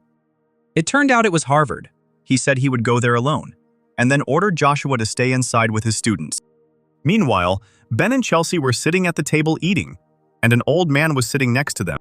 As soon as one of the Taoists noticed that his master had left, he told him that he could rest, since they could handle it themselves, in response to which Harvard only hissed dismissively. While the Taoists were still chopping the boars into pieces, the man asked what was going on. And then he took a small bell out of his sleeve. And then he began to raise his hand with this bell up and ring it. And suddenly, a huge wave of force came from the master, which began to push the boars away. As the boars flew back, Spencer, recognizing the sound, remembered something. Noticing this technique, the tiger realized that this gentleman was the leader of these Taoists. Suddenly, Harvard noticed something below and looked up. Having said that there was a big animal in them, the man turned to Spencer, causing him to cower in fear. Taking a talisman out of his sleeve, the gentleman said with a sinister smile on his face that this tiger would make a good skin. Then he used the talisman, and some things that looked like tree branches flew out of it. Luckily, Spencer managed to dodge this attack, and the branch did not hit him. The man frowned, surprised to think that this dirty animal had managed to evade him. Looking at the branch next to him, the tiger thought that if this thing had hit him, he would have already died. The beast noted that this was, without a doubt or exaggeration, a powerful spiritual force and someone who would receive a strong blow. Looking at the master, who pulled out even more talismans from his sleeve, the tiger concluded that he was a very skilled fighter. The man gestured with his hand, saying that the beast would definitely not be able to avoid this, and his eyes turned orange. Using the 1,000-strike power technique, the man used the talismans, which now stood in a semicircle above him, and branches appeared from them, which now headed towards the tiger at high speed. The tiger did not expect such an attack at all. Because he did not expect this, he was unable to dodge this attack, and several branches caught up with him, but were unable to pierce him as the tiger deftly ran away from them. The man laughed evilly, saying that if the tiger stood still even for a second, his life would end. Continuing to mock the tiger, the master noticed something was wrong. As it turned out, Spencer was quite successful in dodging these branches, which in turn hit either the boars or the ground. Harvard frowned even more, calling the tiger a sneaky cat. Suddenly he screamed that he didn't give a damn about his skin. Now he would turn him into mincemeat, and then his eyes turned bright yellow, and the bell glowed even brighter. Suddenly, branches began to emerge from the ground around the tiger, bending towards him at the ends. Soon these branches began to come even closer together and become entangled, forming a cocoon around the animal. But Spencer didn't despair and used his furious claw technique, causing his paw to glow with blue fire. By using this technique, the tiger was able to burn his wooden cocoon with his blue fire. Suddenly, at the same time, all the Taoists and all the boars stared at this bright blue flash. Meanwhile, a tiger began to approach them, its eyes glowing with an angry red light and sticks sticking out of its back. Harvard wondered in bewilderment how the beast had managed to survive his most powerful attack. And then he thought about how an animal could have such incredible strength. Spencer thought about how much he didn't want to use that trick, then asked Hannah if she had found what they needed. A second later, the ghost appeared next to the tiger, saying that she had found everything. And then she worriedly asked when he had managed to get so badly injured, and if everything was okay with him. Spencer replied that he was dying. Meanwhile, the man shouted that the tiger's strength was running out, which meant he was now definitely at the very bottom, and then laughed evilly. The woman said that they had already gotten what they wanted and suggested that they leave there, and then covered the tiger with her invisibility cloak. The gentleman noticed with surprise that this was the power of invisibility. And then, looking at where the woman and the tiger had been standing just a second ago, he shouted and asked where she had gone. One of the Taoists ran up to the master and said that they had a problem, while he stared angrily at the now empty space. The Taoist said that their ball was missing, and now Harvard responded with a look and turned to the man in irritation and surprise. He wanted to ask what he was talking about, but he couldn't finish because he began to choke on his own blood. The man's disciple asked him worriedly if he was okay, to which he held out his hand in an attempt to stop the Taoist and said that he was not to be worried about, while he himself crouched closer to the ground and spat out blood, and then added that he was simply weak. Spitting out blood, the gentleman thought that if he lost the ball that night, he would be expelled from the community. Suddenly he remembered Hannah, who, before his eyes, used the power of invisibility. Starting to rise from the ground, Harvard ordered everyone to start looking for the thief who stole their ball, to which the student replied that there were only 3 of them left and they would not be able to deal with Spencer.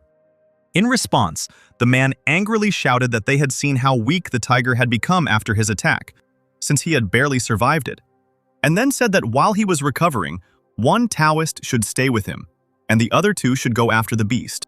And then he ordered them not to let him out of their sight, and at the same time, a small handle opened the carriage door.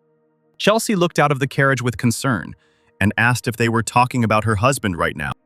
Meanwhile, Spencer and Hannah reached the flower field, and the tiger said that the Taoists must be in trouble there. And then he said he wanted to see the look on Harvard's face. And after he thought about it, he said it even made him feel good, and he started laughing.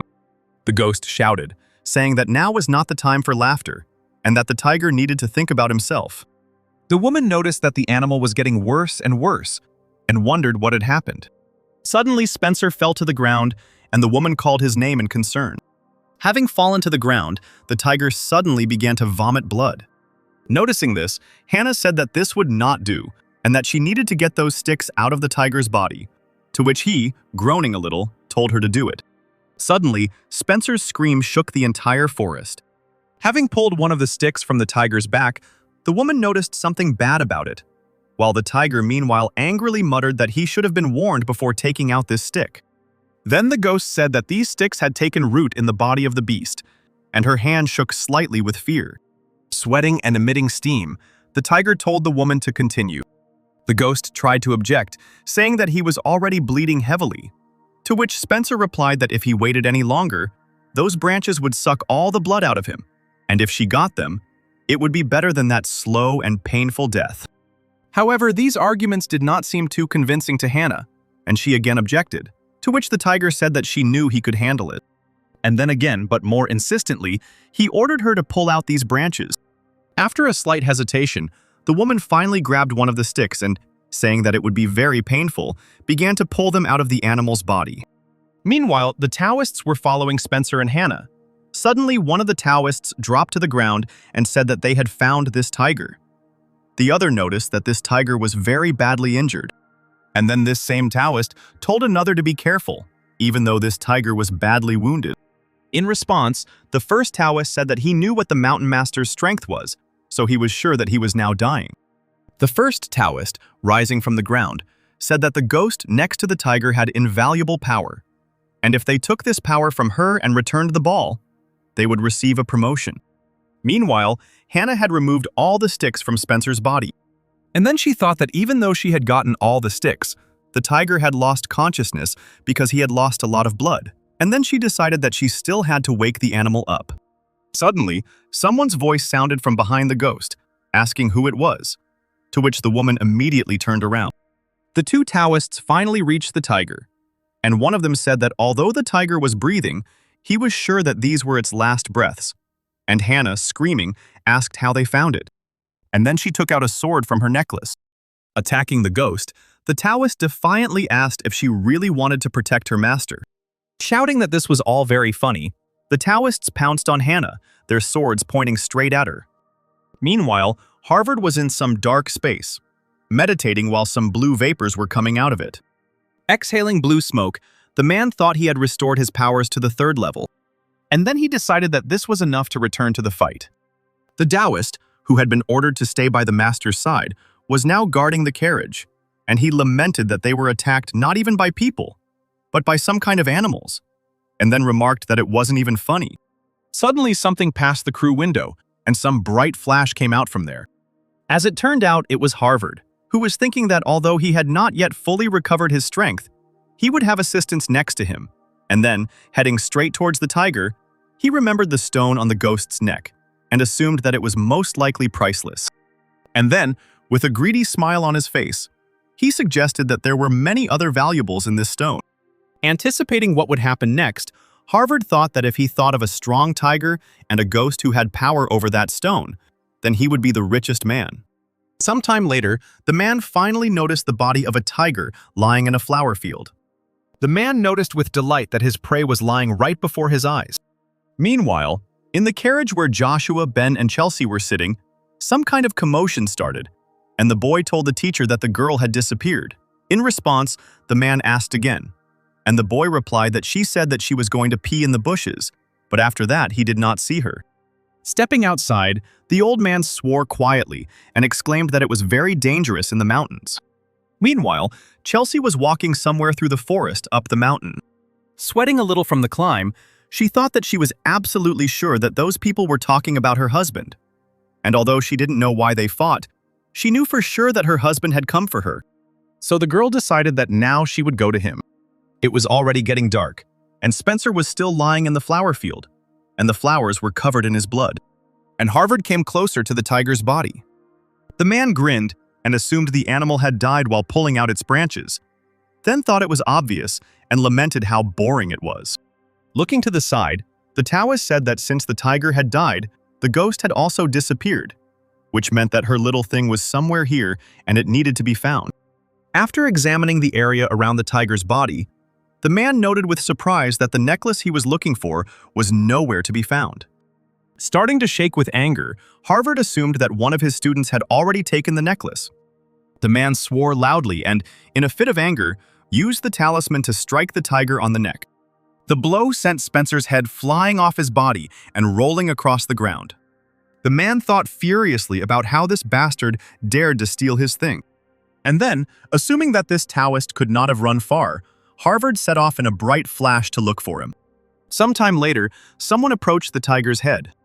As it turned out, it was Chelsea who took Spencer's head in her hand. And then she smiled weakly and turned to her husband. Bringing her head back to her body, she asked if he had decided to play a joke on her again. The girl said that she would not let herself be deceived again. After attaching the head to the body, Chelsea sat down next to him and told the tiger to stop teasing him and get up quickly.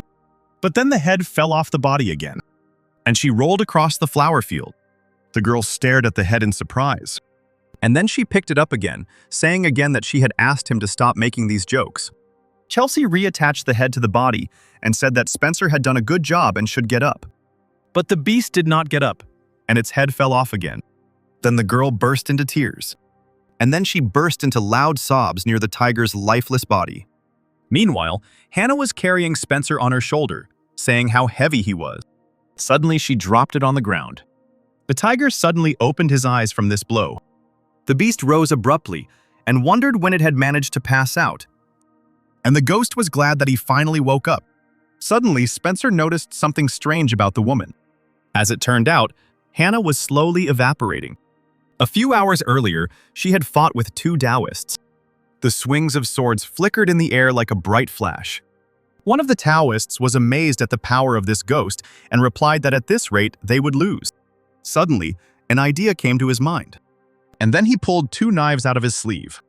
And saying that if the tiger dies, the ghost will also die, the man threw the two knives into the tiger's body.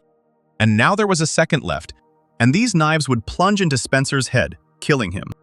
But suddenly Hannah runs up and protects the beast with her body, and the knives end up in her back. The Taoist who launched the knives notes that sacrificing herself to save her master is the only way for her to survive. Suddenly, the ghost says that she has been messing with them for too long and screams to end it all. Turning to Spencer, she says that he is going to be in a little pain now. And then a huge amount of purple smoke starts to come out of Hannah. One of the Taoists looks at this with bewilderment.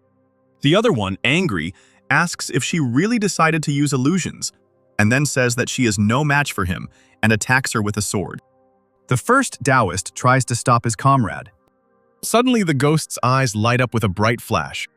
A purple light engulfed everything around and began to destroy the Taoist's body. His comrade extended his hand towards him, and the corners of his eyes turned red. When his comrade disappeared, the remaining Taoist fell to the ground and screamed in frustration. His hands were shaking and stained with his comrade's blood, while Hannah moved closer. She said that she had, of course, spent her strength, but not to the extent that she would lose to swindlers like them.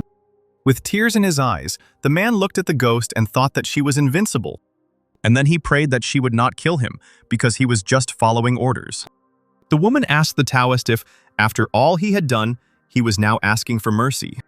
Hitting his forehead, the man fell down in a bow before Hannah and said that he would do whatever she asked if she would spare him. In response to this, the ghost asked if the man had a talent for magic, and upon hearing this, the man's eyes widened. And then he answered, raising his head, on whose forehead a bloody mark was visible, that he had the ability for magic, and he would do anything. Then the woman took out the eye that remained after the victory over the black soul, and a spell appeared from it. And she told the Taoist to look at this spell and immediately get to work as quickly as possible, and she would supply him with the necessary raw materials. And then she, looking sternly at the man, added that what he made, he would eat himself, and therefore he needed to be very careful. After hearing about what happened before his awakening, Spencer said that what she gave him to eat was what turned the Taoist into a copy of the tiger. And then, looking at the ground, he sadly noticed that the ghost had to suffer greatly because of him. Reaching out to the animal, Hannah said that when the tiger lost consciousness, she gave him that ball. And it seemed that the ball was really effective, since Spencer was able to survive with such wounds. Suddenly, she fastened her necklace around the beast's neck, saying that the tiger only had to absorb all the beneficial properties of the ball. As the ghost continued to slowly evaporate, she said that this was the last thing she could help Spencer with, and then added that she had a lot of fun. Tiger noticed that Hannah just needed a little rest, and then asked why she was talking as if she was saying goodbye to him. Leaning his forehead against the tiger's nose, the ghost said that he was afraid to leave him alone. Suddenly, she began to evaporate even more actively, telling him to be careful while she was gone, but she didn't have time, and this phrase was cut off halfway. Before she could finish speaking, Hannah disappeared, and Spencer was left sitting alone on the ground. After a while, the tiger quietly spoke to the ghost to come back quickly and that he would wait for her. Meanwhile, the boar leader was told how their recent operation had gone, which clearly did not please him. His subordinates pressed themselves slightly to the ground, afraid to utter a word. The chief thought angrily that Spencer, despite the chaos, was able to up and run away with the magic ball. And then he noted that he underestimated him, and then thought that as soon as the tiger healed his wounds and regained his strength, he would come for his head. And then he furiously shouted to his subjects to quickly go look for him, because they could not let their sacrifices be in vain, and then added that Spencer was seriously wounded, and therefore could not run far. And then, still screaming, he commanded the boars to find him and kill him, because if they didn't, he would tear off all their heads. Spencer, meanwhile, was climbing his mountain. He soon reached the pond where he was with Chelsea and called out to Anthony. Then, the head of a catfish appeared from the water and asked if Spencer had come to see him. And then, seeing that the tiger was covered in blood, he loudly asked in surprise what had happened to him. The beast replied that he did not have time and that he would explain later, and then said that they needed to leave here. Anthony replied that since Spencer said so, he would follow his order. And then he asked irritably if this meant that that bastard Dustin would also go with them. Suddenly, a root began to emerge from the ground, and a surprised cry was heard from somewhere. As it turned out, this root turned out to be talking, and by all appearances, it was that same Dustin, who later said that this catfish 100% wanted to leave him, and then added that it would be better for them not to take such heartless people with them. Spencer sighed heavily and closed his eyes as Anthony and Dustin bickered and insulted each other. Meanwhile, the panther, resting in Spencer's cave, woke up and stretched. Suddenly he heard something and twitched his ear. And then he suddenly stood up with shining eyes, declaring that Spencer was back. And then, saying that he was sure that it was his scent, the panther ran towards the exit of the cave. As he quickly approached the cave exit, he laughed and then said that at last the impudent fellow had shown up. And then he added that he would finally tear it apart today, but then he noticed something was wrong, and he braked abruptly. As it turned out, Spencer had indeed returned to his cave, and, noticing the panther, looked at him questioningly. The panther stood and looked at the tiger in amazement, and then, still in amazement, he called the tiger by name. And then he screamed and asked what kind of creature dared to touch Spencer. In response, the tiger quietly and calmly asked what difference it made to the panther who had wounded him. Hearing this, the panther fell silent in surprise, his eyes wide. And then he, scratching his head, began to mumble some answer, making it up as he went along. And when he finally came up with it, he said that because of this he could no longer fight the tiger in a fair fight. In response to this, the tiger said that the only thing he needed now was a panther and this fight, in response to which the panther asked where he was going. Spencer replied that he was a little busy at the moment and asked the panther to come later, and then he could play with him. The panther opened his eyes in surprise and asked when he should come, since he had already been waiting for this meeting for a long time. The tiger replied that if he had waited so long, then he should be happy because soon he would be able to fight, because soon those with whom he could do this would come here. In response to this, the panther asked who would come, to which the tiger said that maybe it would be the Taoists, or maybe those pigs from Mount Wulong. Then the interlocutor asked in surprise that Spencer had fought with the Taoists, and his partner only looked at the tiger in surprise. Hearing this, the woman said that it was amazing to stay alive after the battle with the Taoists. Leaving the couple, Spencer said that he had a lot to do, and therefore the panther should find a way to entertain himself. Panther was about to call Spencer when his partner suddenly shoved him in the face with her hip. Then the woman turned to the tiger, asking if he could listen to her, and then said that he was being pursued by his enemies, and besides, he had a lot of wounds, and he was alone. Not understanding what the woman was getting at, Spencer asked what it mattered if he was alone and wounded. Then the woman suggested that the tiger unite with her master, that is, the panther, and then both animals asked again. The woman said that her master wanted to measure his strength with him, but of course, after he had healed his wounds. The tiger thought that there was no guarantee that he would reach his hiding place before the Taoists or the pigs found him, and this offer was more opportune than ever. The woman asked what Spencer thought about the proposal. The tiger thought it was a good offer, but then he refused out loud, saying that he couldn't trust them. And then he added that he did not want to continue on his way, fearing that someone would hit him in the back. In response to which the panther got angry and said that he was not so mean as long as the woman put her hand in front of him. Then she suddenly started taking something out of her sleeve, asking if Spencer was familiar with it. Next, the woman found a small sign in her hand, and upon seeing it, the tiger exclaimed in surprise. The panther asked what this thing was, to which his companion asked him to remain silent. Spencer thought that this was a plaque that directly connected the life of the person whose name was written there, and he asked out loud what she was going to do next. Then the woman suddenly bit her finger. And then she wrote something on the tablet with her blood and said that she would write her name in the name of her master there. Suddenly the panther felt that something was happening to his body. And then, while the beast was still perplexed, the woman handed the sign to Spencer. Spencer's eyes widened in surprise, and he thought that the woman had definitely gone crazy if she had written her name there. Noticing that the tiger was doing nothing, she asked what he was thinking about, and told the tiger that he understood that if he had this sign, they would not be able to harm him. In response, Spencer said that the fact that she wrote their names on it meant that she was giving their lives into his hands, and then asked where she got such courage, because she knew what he could do with this tablet. Then the panther intervened in the conversation, saying that Spencer was not such a coward as to threaten them with this sign, to which his companion agreed with a smile.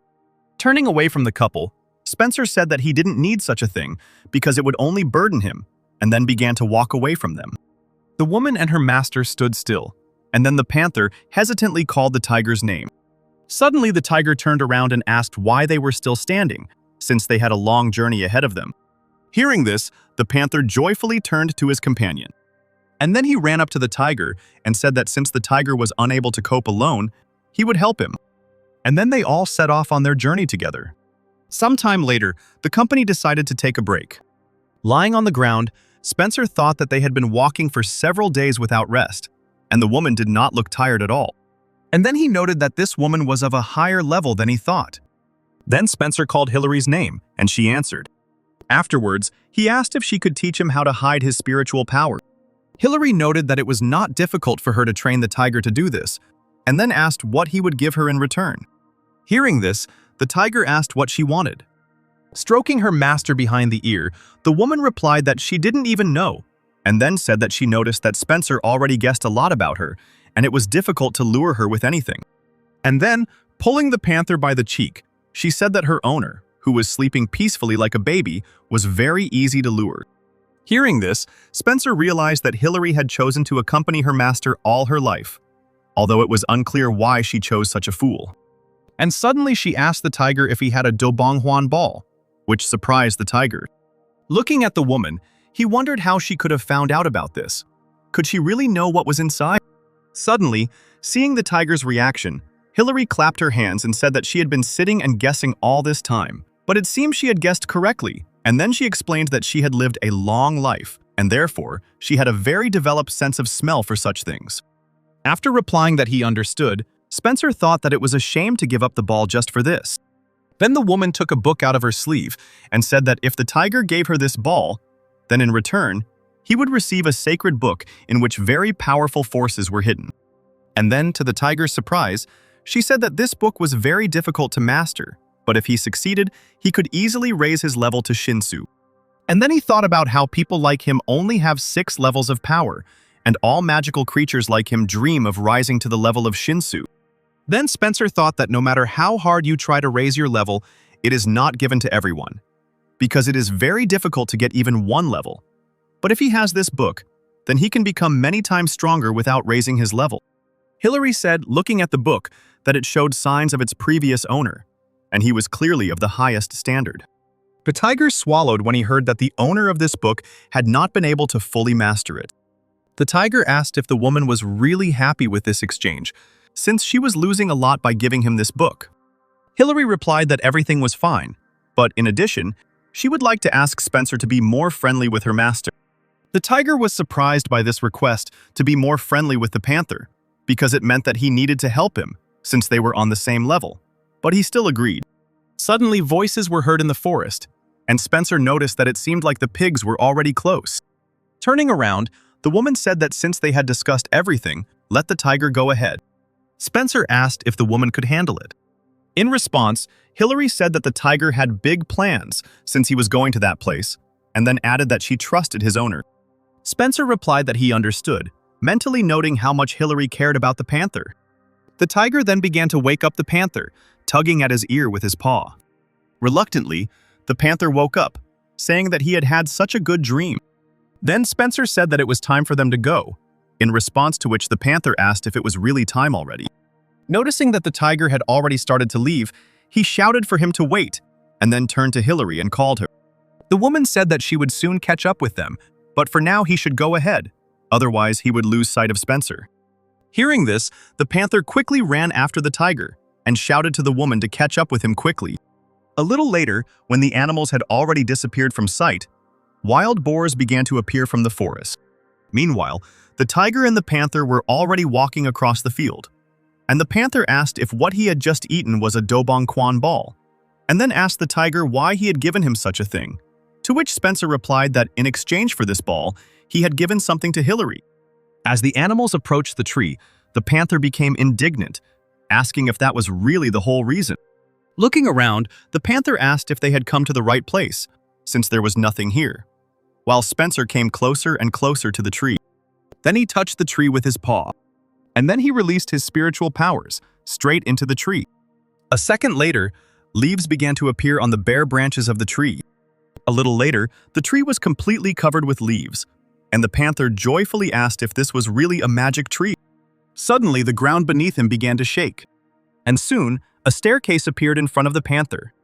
The tiger said that he had discovered this place by chance, and if he entered there, he would be able to fully master the power of the ball, and no one could stop him. Having finished speaking, Spencer began to descend. As he descended, the tiger thought that once he raised his level, no one would dare to encroach on his life, and no one else will suffer because of him. When the sun was already shining brightly, Hillary reached the same tree. The boars cried out angrily, asking how much longer they had to wait, since they had already waited 3 days. Turning around, the woman asked what they were going to do here. In response, the boars said that the woman should show them how to open this place, and they would go in there themselves. Suddenly, the ground beneath their feet began to shake, and then an explosion ripped through the area next to the tree. A little later, it became possible to notice the silhouette of a person in the smoke. Hillary and the boars looked at the silhouette in surprise, and then the boars started shouting that this man smelled like Spencer, and if they caught him, they would be able to find out where he was. Suddenly, the man said that these boars were stupid, and then he declared that he was Spencer. Hearing this, the boars began to furiously ask how this was possible and how he turned into a human. Suddenly, a second later, the previously clear figure of the man became blurry, and the man thrust his sword into the body of one of the boars. All the other boars looked around at this scene in surprise, exclaiming in astonishment. Spencer thought that his physical abilities had also improved. Suddenly, the sword, located in the boar's body, began to suck the blood from this body. The man was surprised by this outcome and pulled out a sword, engulfed in a red glow, from the boar's almost completely drained body. Noticing this, the boars exclaimed in surprise that this was a sword, sucking the blood of the victim. Spencer raised his sword and asked him how he liked the taste of blood. And then he thought that this sword was indeed terrifying in appearance, but it also had its advantages. The boars began to wonder if this Spencer had really leveled up and what they should do now. Suddenly, one of the boars cried out furiously that they should not be afraid, because they had once defeated a creature much stronger than him. The other boars turned to look at the speaker, who continued, saying that, besides, he was alone, which meant he was inferior to them in numbers. This speech inspired the boars, and they attacked the man. Spencer said that it was so obvious and that this was exactly what he had been waiting for. And then he raised his sword again. And then he slammed it into the ground with a sharp movement, and a dark vortex of fog appeared from around. After this, the whirlwind began to spread, to the surprise of the pigs. One of them tried to cheer them up again as the dark fog filled the entire space. Soon this fog spread so much that the boars could no longer see each other and were suffocating in it. Then one of them shouted for them to follow his voice, but no one responded. Suddenly the cries of pigs were heard ahead, and suddenly his brother appeared in front of the boar, with blood flowing from his eyes, and he himself asked for help. Suddenly, a bunch of dark hands appeared from the fog and reached out to the unfortunate man. And then they gave him a rare tug and pulled him somewhere deeper, while another boar screamed in panic and ran after him. He then looked up in shock to see a multitude of red eyes staring at him. A second later, the same hands grabbed this boar, and then all this dark fog began to be sucked into Spencer's sword. After a while, there was nothing left around. There were no boars, no bones. Spencer wondered if the sword was so thirsty for blood that it left no one alive. And then he noted that if he had been distracted for a second, he himself could have become a victim. And then he indignantly asked what kind of sword it was, and quietly mumbled that he should throw it away. Suddenly, Hillary remarked that it was extremely impressive, to which the man turned around. Putting the sword back into the necklace, he agreed with the woman's words. The woman congratulated Spencer on his power level increase. Then she asked him how he managed to turn into a human, to which the former tiger replied that it was a long story. Hearing this, Hillary asked if it was all because of his fiancée. Spencer shook his head and replied that it was not like that at all, and wondered irritably what the woman was even talking about. Then he said that he was going to Mount Wudu and asked if the woman would go with him. Hillary closed her eyes and replied that her master, like a turtle, was late everywhere, so she could not give an answer.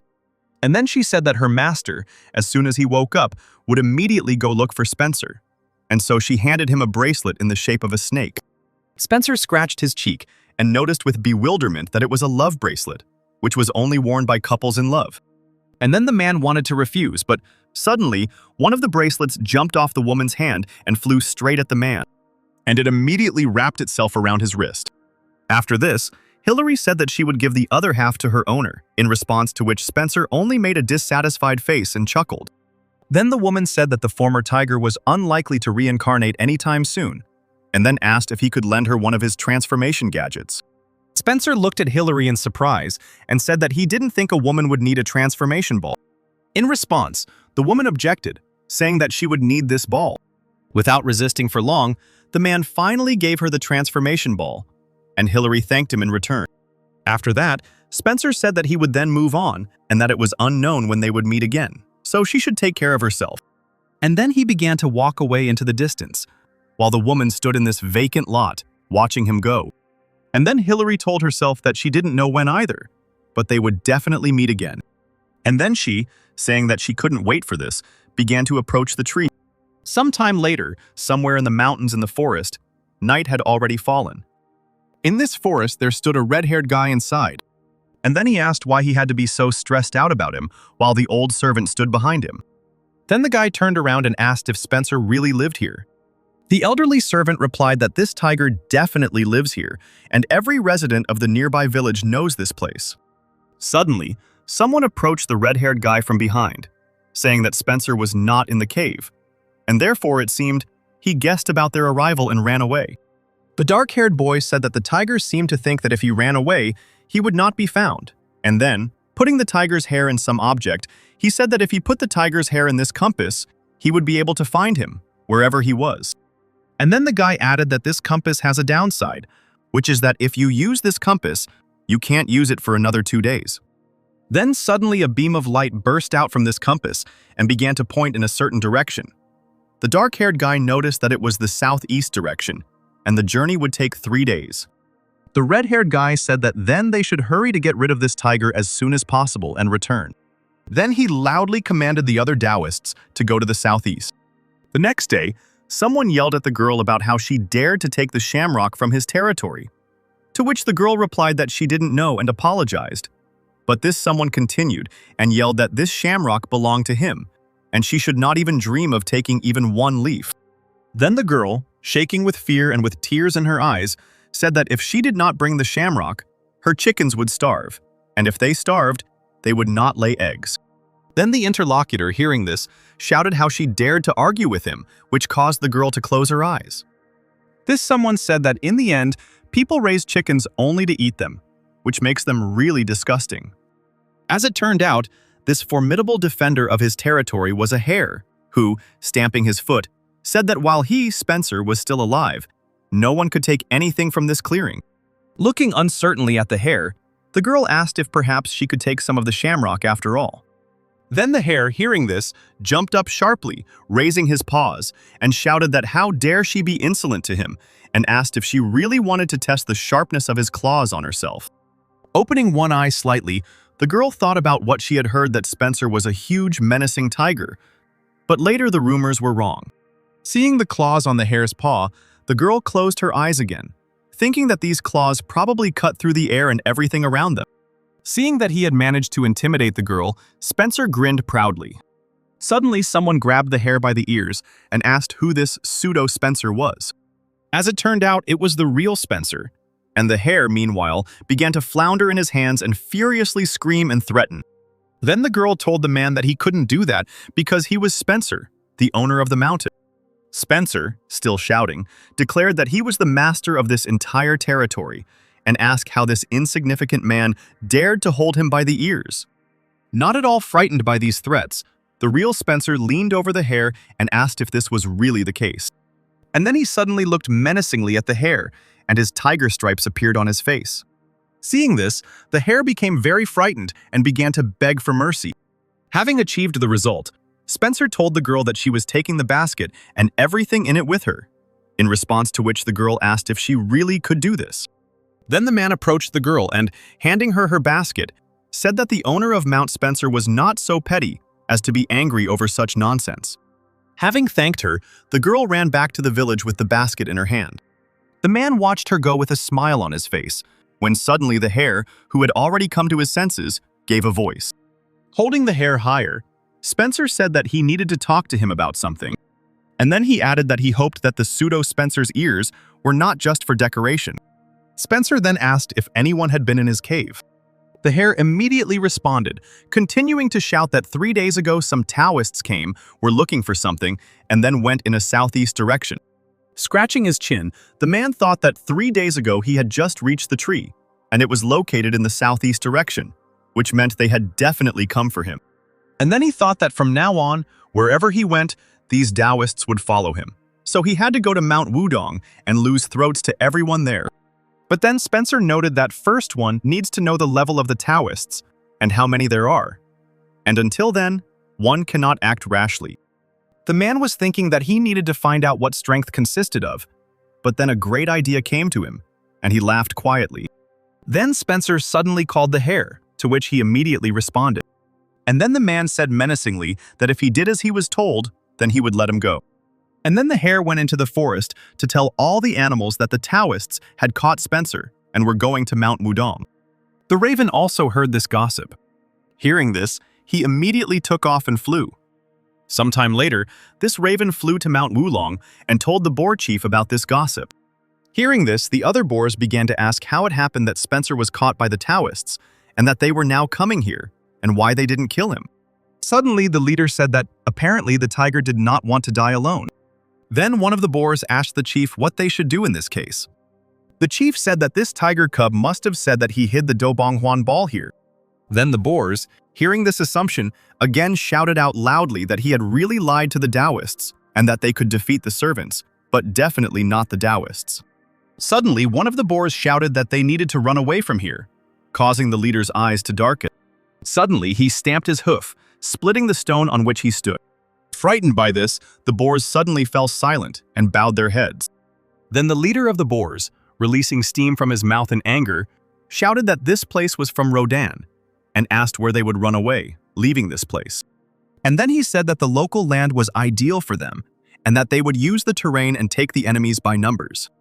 And then he shouted even more furiously that they would cut all the people and get the ball of Dobonghuan, and then he ordered to call everyone. Meanwhile, the red-haired Taoist, who was chasing Spencer, was thinking angrily that they had lost the trail. Had he really grown wings? And then he asked his dark-haired friend what the current location of this tiger was, to which the guy replied that Spencer was not moving now and was standing in one place.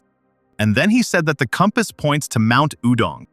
Then the red-haired guy rushed even faster in that direction, saying that they would get there soon, and he would personally rip the skin off this tiger cub. Meanwhile, the other Taoists were barely keeping up with the two men. Meanwhile, Spencer was indeed on Mount Wudong. Standing on the mountain, he told himself that he had prepared everything, and now all that remained was to wait for everyone else to come. And then he declared that he would return everything that the boar leader had done to him in full.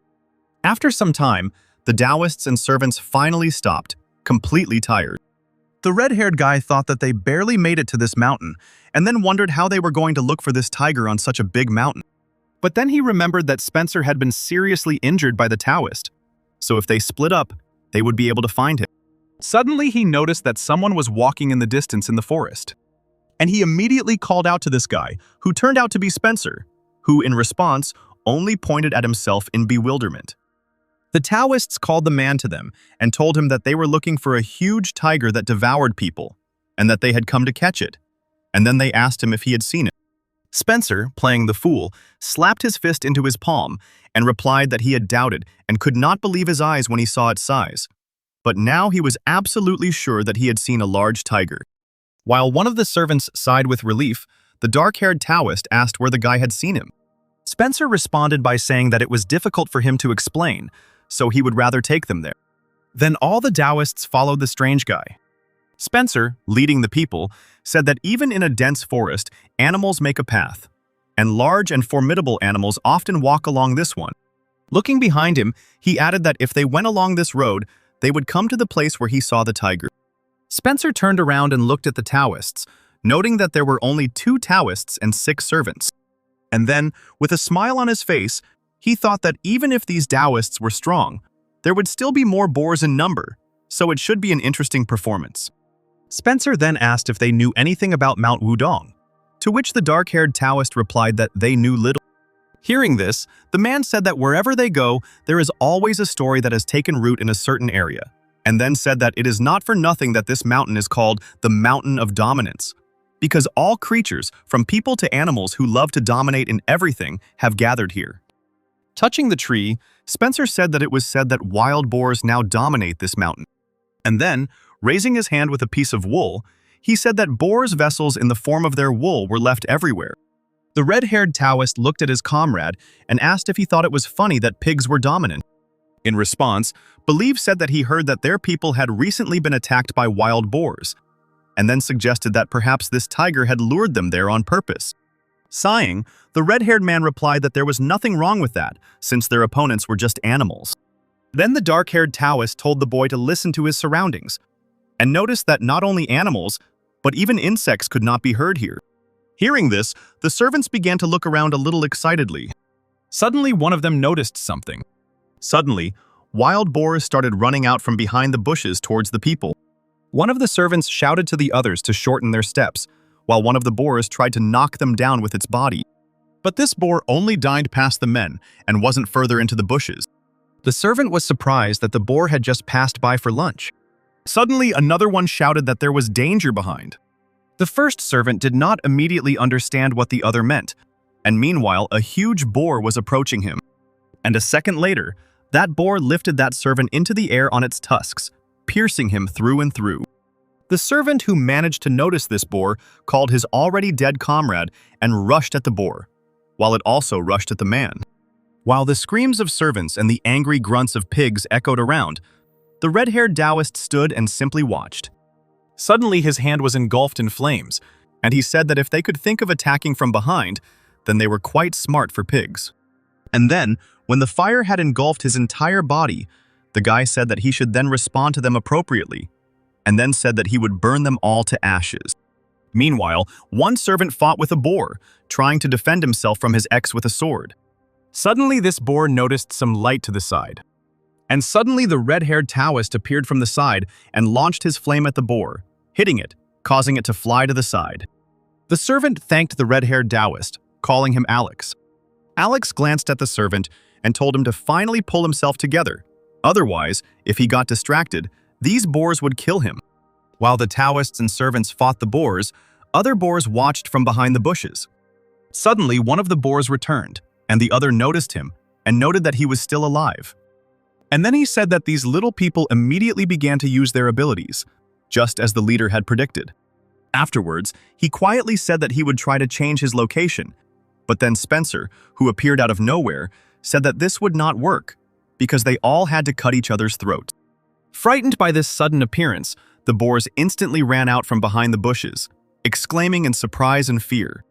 And then suddenly these boars were torn to pieces by water bubbles. As it turned out, these bubbles belonged to the black-haired Taoist. Then he turned around and said that these pigs were not as stupid as Ka thought, but it looked like they had already killed everyone.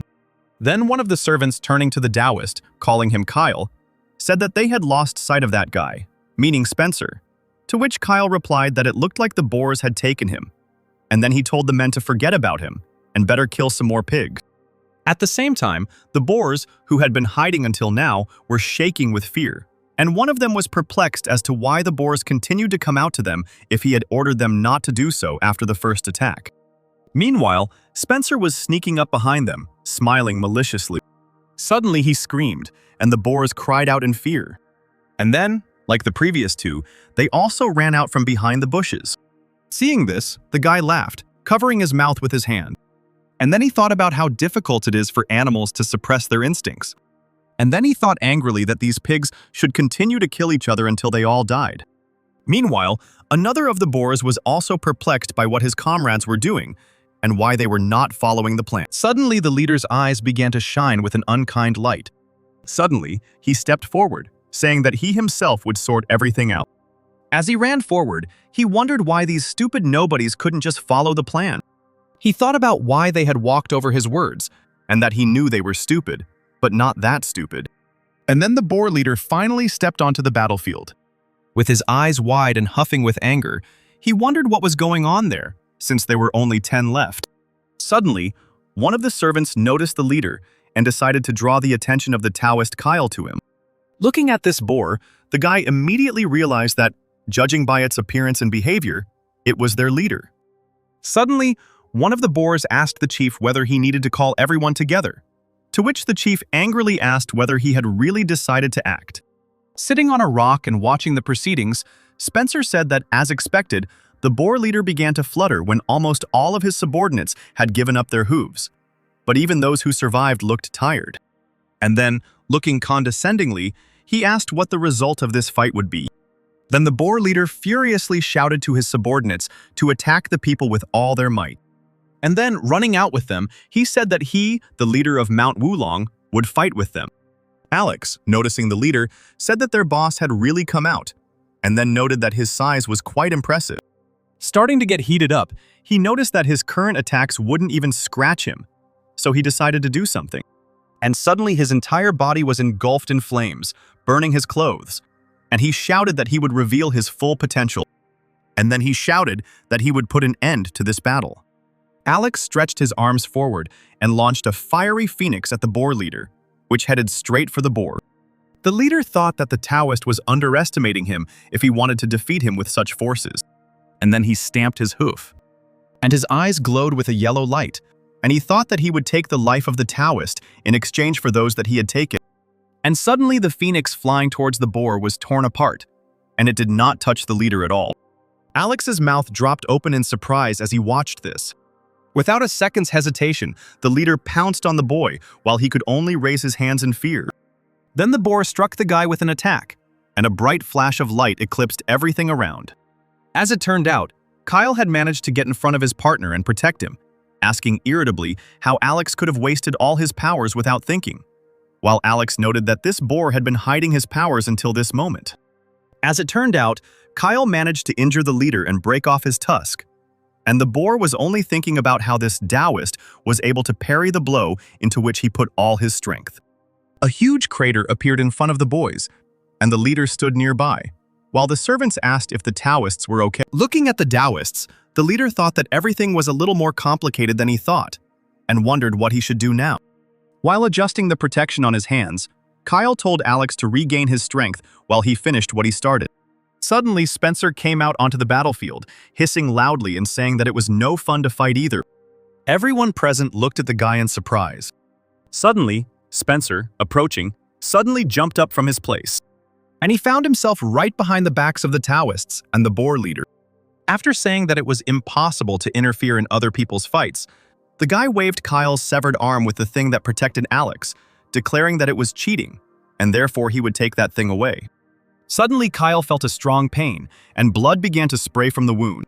Noticing this, he began to shout loudly. Having taken out the thing that protected the Taoists from the attack of the boar chief, Spencer smiled sarcastically, and saying that this thing was very useful, threw away his now unnecessary hand. While the Taoist writhed in pain, Alex angrily asked how he dared to injure one of their men. And then he shouted that the guy could no longer hope to be left alive after something like that. The boar leader, meanwhile, asked after a short silence whether this guy was Spencer. Taking the sword out of the necklace, the former tiger replied that the boar had a good sense of smell, and then said that he should return the favor, and therefore how could he trust him to someone so inexperienced? The servants, raising their swords, shouted that this guy wouldn't get away with it so easily. The boars, meanwhile, began to cry out questioningly, asking if it was Spencer. Spencer folded 2 fingers and said that everyone was already aware of the matter. And then, snapping his fingers, he said that now we could finish it. Suddenly, blue circles appeared under one of the boars. Those same circles also appeared under one of the servants. Suddenly, the man's entire body was engulfed in blue fire, which burned him, leaving only ashes. As it turned out, this fire engulfed everyone who was in this place, except for the Taoists, one of whom was still sitting on the ground, clutching his wound. Alex, seeing all this, was surprised by this power, and suddenly he realized that these were the powers of Shinsu. The boar leader was also not engulfed in this fire, and therefore watched in panic as his subjects died.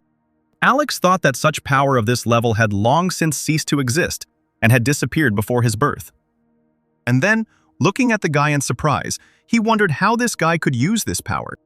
Meanwhile, Spencer looked at him with his red eyes, the whites of them blackened, and the red-haired Taoist thought that he needed to inform everyone about this terrifying power. Alex, stuttering and terrified, muttered quietly that he needed to be told about this power, and couldn't take his eyes off the guy. Suddenly, Spencer began to approach the Taoists. When the boys were engulfed in flames, and it seemed that he did not make a single movement with his sword. The boys huddled together, continuing to slowly burn out, and Spencer moved on. He approached the leader of the boars. Closing his eyes, the chief said he realized that they had, as it turned out, fallen into Spencer's trap. And then he noticed that the power emanating from him meant that the guy had raised his level, and then he congratulated him on this. Spencer, looking sternly at the boar, asked if he wanted to say anything last. The leader looked down and noted that there was no point in saying anything, and then said that he had a request. But he didn't have time to say what exactly this request was, because Spencer chopped off his head with his sword, causing a surprised expression to appear on the boar leader's face. Sighing, the man asked irritably if this pig had really tried to ask him for something. And then, like everyone else, the boar was consumed by fire. Sometime later, Spencer reached the village that was near his mountain. The man noted to himself that after that battle he received, albeit of a low level, 1 ball and 2 necklaces. He also received 3 useful spells and 2 useful books. Spencer looked at it and smiled greedily, noting that it was a pretty good catch. And then, remembering his sword, he sent word that if he used its power, it would destroy absolutely everything. Sighing and putting the things he had received into Hannah's necklace, he thought that this power was too powerful, and that was her problem. And then he remembered that he had found 2 more letters. Looking at them, he thought that there was probably something important written at the bottom. He was sure of it, but he couldn't check, because he didn't know the letters. Suddenly, the same girl who was picking shamrocks called out to him, and Spencer turned his head to look at her. The girl said, holding a book in her hands, that thanks to the man, her chickens are well fed, grow very large and lay very large eggs, which she sells, and with the money, she buys reading lessons. Still holding the letters in his hands, Spencer asked again, and the girl asked if he really needed someone who could read, and then she snatched the letters from the man's hands. Puffing with impatience, the girl opened one of the letters and said that she would read everything here now. And then she began to read, and the content of the letter turned out to be this. Our battle with magical animals does not end. It becomes larger and larger, and the place by the Red Sea can turn into a war field against magical creatures. Spencer was surprised by the word war. Noticing that the man's expression had changed, the girl asked him what had happened, to which Spencer replied that nothing had happened and told the girl to continue reading. The girl continued, "The government's actions are very alarming, so all Taoists be on guard." And then the girl said that this was all she could read, to which the man replied that this was enough for him and thanked the girl. He stroked the girl's head and asked if she wanted anything as a thank you for reading, to which she replied laughing that she didn't need anything. And then she added that he saved her, and therefore she didn't need anything. Suddenly, looking at this girl and her smile, he immediately remembered Chelsea. And then, having said that even if that was the case, he still wanted to thank her, he handed her a bag with some little things. Looking into the bag, the girl noticed with delight how shiny these things were. Spencer told the girl not to show them to anyone, to run home quickly to hide them, and to open them only with her mother. Obeying her big brother, the girl ran home. After moving away a little, she turned around and shouted that if he needed to read anything else, he could always find her. Spencer saw the girl off with a smile on his face. And then he sighed heavily and raised his head, looking at the sky, still thinking about the contents of the letter.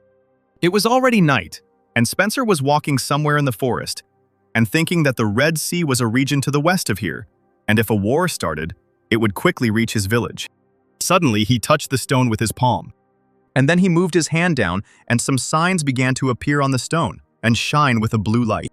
A second later, part of the stone separated and began to move away.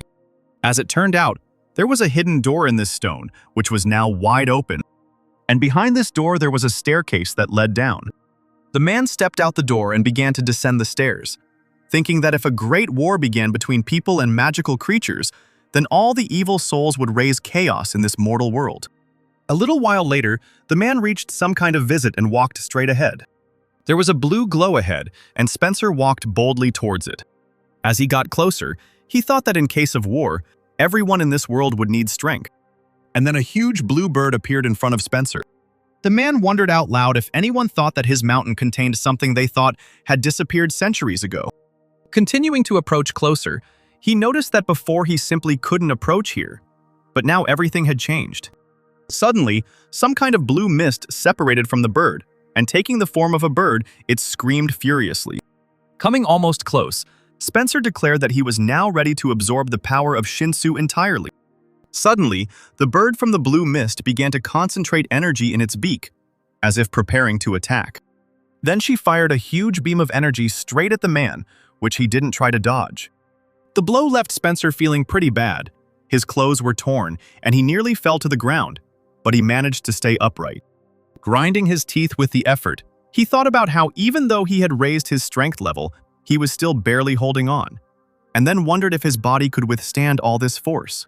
Meanwhile, the bird flapped its wings and waves of blue mist began to flow across the ground. This fog began to slowly surround the man. And then Spencer found himself in the epicenter of a blue tornado, which lifted him above the ground.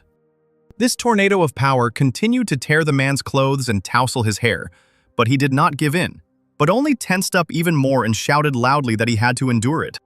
He then extended his hand forward in an attempt to fight his way out of the tornado, screaming that getting this power would only be the beginning, and if he didn't do it, he wouldn't be able to go out into the world. Continuing to reach for the center of this force, he shouted that he would rather die here than screw up. Spencer's eyes turned completely red, and he almost completely grabbed the center of that power, screaming at her to make it his forever. Suddenly, he squeezed that center, and the bird began to cry out piteously, while Spencer continued to drink above the ground, no longer surrounded by the tornado. In order to be able to maintain this center of power, he supported his hand with his other hand. Suddenly, Spencer became a little confused, not understanding what was happening, and asked if he had really succeeded. But then suddenly he again felt strong pressure and pain. Now this force entered Spencer's body and seemed to begin to tear him apart from the inside, refusing to obey, causing blue flashes to occasionally burst out of his body. Gritting his teeth, the man asked the force if it still did not want to submit to him and was resisting. But then he realized that this was the power of Shinsu from ancient times, and therefore he only clenched his hands into fists tighter. And then, pressing his hand to his heart, he began to try to tame this force. The tiger stripes appeared on the man's face again, and he said with a smile that even if the force tried to overcome him, he would still help it adapt to his body. Sometime later, Spencer was still in meditation, but it seemed that the power was no longer kicking in his body as much. Although his clothes were almost completely torn, the flow of power was calm and smooth. The man noted out loud that 4 years had already passed, and during this time, thousands of changes had already taken place inside his body. Suddenly, he sank to the ground and said that now he could finally achieve absolute perfection. Saying that he was finally able to comply with this blue flame, Spencer held the blue flame in his hands, which swirled in soft waves in his palm. While conjuring up his clothes and bringing himself into a dignified appearance, he noted that he had reached a new level. The man lowered his hands and found himself in complete silence, then sighed. Folding his arms across his chest, he noted that he had so much to do and wondered what he should sit down to do first. Suddenly, he remembered that girl from the village and decided to meet her. Sometime later, Spencer reached his village, where life was in full swing. The man stopped and asked the woman about this girl. In response, the woman asked, "He wants to know about Eva." Suddenly, the men standing nearby said that if he wanted to know about this girl, then her family was sent into slavery. Spencer asked why this happened. One of the men said that this family suddenly had a lot of money, and after that, they sent their daughter to school. But the nobles could not come to terms with the fact that a commoner was studying with their children, and therefore began to complain about Eva's family. The man continued, saying that in the end, the nobles said that this family stole the money and left this girl as a slave in one of the houses, and then added that this girl must be beautiful, since they want to make her a concubine from a slave. Another man, laughing, said that the last time he saw her, she had a straight, sharp nose and pale skin, and then exclaimed, saying who knew that she would become so beautiful. One of the men was about to say that this family seemed to have a keen eye when suddenly Spencer approached the men. And then, with a threatening face, he asked where this very house was, while his eyes glowed red. A few hours later, night had already fallen, and in one of the estates, they were already getting ready to go to bed. Meanwhile, in one of the rooms, a woman, saying that everyone thinks differently, tricked a ball of fabric into blush. The woman applied blush to the young girl's cheeks, saying that she needed to accept this, that there was nothing wrong with it, and then added that this was the house of the richest man in their village. While combing the girl's long hair, the woman asked her if she was aware how many girls envied her, and then encouraged the girl to think positively. Having finished her preparations, the woman left the girl alone, and she stared at the floor with glassy eyes. Sometime later, the girl went outside and stood under the moonlight. Suddenly, someone said that he had finally found a girl. Recognizing this voice, the girl, who turned out to be that same Eva, asked if it was he who she thought of. Spencer noticed that she still remembered him.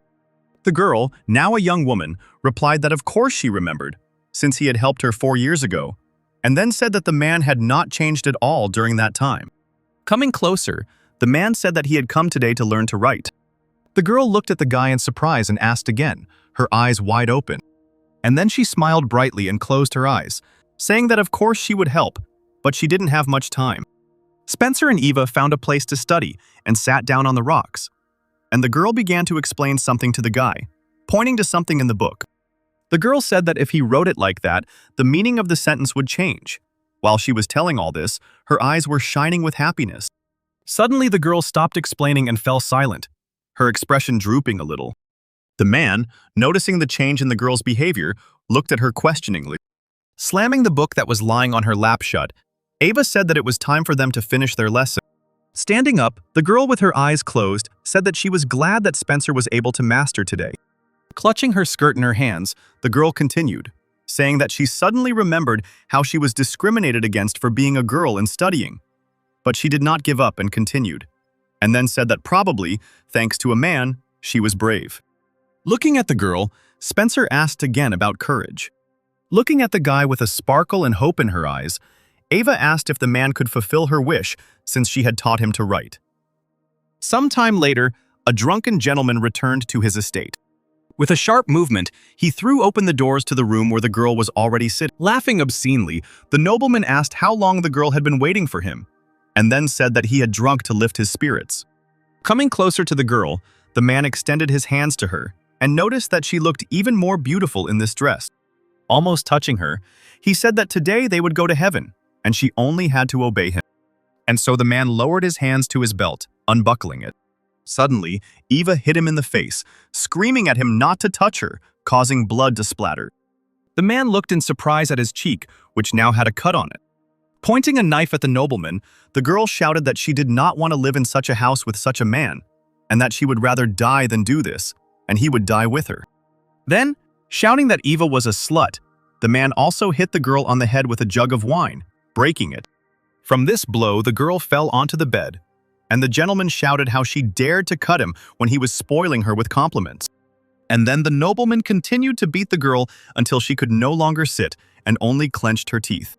Sometime later, Eva sat against the wall, covered in bloodstains and bruises, almost unconscious, while the master stood over her, breathing heavily. The man noted that the girl was stubborn because she didn't make a sound. And then, having said that he was not against this view, he looked obscenely at the girl while drooling flowed from his mouth. Suddenly, someone grabbed him by the collar with 2 fingers.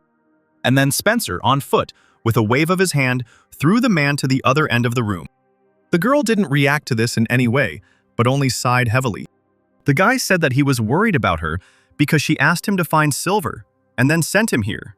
Hearing this, the girl opened her eyes. And then Spencer went on to say that Eva had turned out to be even more unpredictable than he expected. Suddenly, the nobleman, shouting, rose to his feet and asked why no one was giving him any peace today. And then, turning to the guy, he asked who he was. Who he was anyway. Hearing this, Spencer turned to look at the gentleman with a threatening look. And then he said that so be it. Spencer remembered Chelsea crying and screaming that she couldn't leave her husband. And then the guy began to approach the man, while the latter, crawling on the floor, tried to move away from him and begged for mercy. Suddenly, blue mist began to emerge from Spencer, and the man asked him again who he was. Suddenly, he screamed piercingly. The boy thrust his clawed hand forward and replied that he was Spencer, whom he had been so eager to kill. And then a huge blue tornado appeared over the entire estate of this gentleman. Sometime later, a man and a girl were walking up the mountain. Eva, still a little in shock, looked at Spencer's back. And then she noticed to herself that this brother turned out to be the master of the mountain. The guy turned around and said that he heard what had happened to her, and then asked if she despised him, since it all happened because of the jewelry he had given her. The girl looked at the man, her eyes wide. And then, looking away and smiling weakly, she replied that she could not hate the one who helped her, and besides, she was very inspired by the fact that she would finally be able to fulfill all her dreams. Feeling a little sad, the girl continued, saying that back then she didn't know how cunning and greedy people could be. And then, bursting into tears, Ava said that she just wanted to do what she loved. So why didn't life allow her to do it? Spencer looked at her sympathetically as she said that she couldn't do anything and didn't know where to go next. Suddenly, he struck the ground with the scabbard of his sword. And then he told the girl to pick up this sword, and then it would become her path and show her the way. Afterwards, the man added that Eva would become his follower, learn to use this sword, and protect the mountain, to which the girl responded in surprise that she was a girl and had never even held a sword in her hands. In response, Spencer told the girl to throw away all these prejudices about the female gender, because her confidence when she taught her to study and her courage when she wanted to live the life she chose herself were enough. After these words, the man concluded by saying that Eve is strong. Hearing this, the girl stared at him in surprise, and then she reached out for the sword. And then she nevertheless picked up the sword, mentally noting that it was heavy and that she was scared, but she would try. She said out loud that she would try to walk confidently along the path Spencer had laid out for her. And then, with a smile on her face, looking at the man, she said that she would protect his mountain until he returned. In response, the man said that the girl was a good girl, and she should continue to live. 3 months later, Spencer stood at the entrance to the town of Eton. Looking at all these buildings, the man thought that this city was big. And then he thought about how everyone said that the mountain on which the city stood was high, but now his mountain seemed so small compared to this one. Afterwards, he remembered that these gates were built a long time ago, and behind them is the treasure of Savol, which doubles whatever is put inside, and many people desire this treasure. The man noted that he managed to reach this gate in human form, and then he wondered how he could get inside now. Suddenly, an old man, with a whole crowd of men walking behind him, called out to him and asked if the guy was a wanderer. Looking at the questioner, Spencer replied that it was so. The old man replied that they were just missing one, and then he told the boy to go with them, because what was the point of just standing around doing nothing? Then 2 men approached the guy and pulled him along with them, persuading him to join. Yeni opens up once every 100 years. One of the men said that this was a special day for them because if they were lucky, they would be able to go inside. Another man, turning to Spencer, sarcastically remarked that if you stand at the entrance, you are no better than a stone at the door. And another also sarcastically asked if the guy really thought that if he stood there, the doors would be opened for him.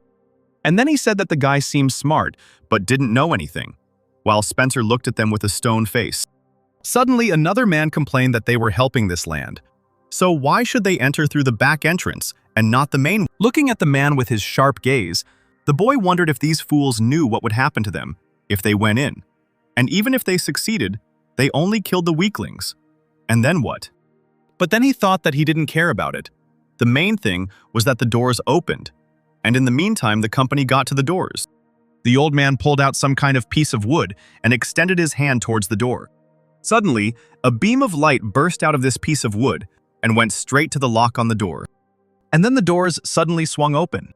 Suddenly, a man came out from behind the door and called the old man, saying that he was late. The old man began to justify himself, saying that they were missing one person and they were late while they were looking for him. Suddenly, the man turned around and, saying that it didn't matter, ordered them to follow him. Meanwhile, a crowd of people had gathered behind these doors, and someone, standing on a platform, was announcing the names of the squads into which the people had been divided. One of the men in the newly arrived company asked if they were all servants, to which the old man replied that there were Taoists in front. Suddenly, the conductor pointed his finger at the men and loudly asked why they were still standing, and then commanded them to take their places.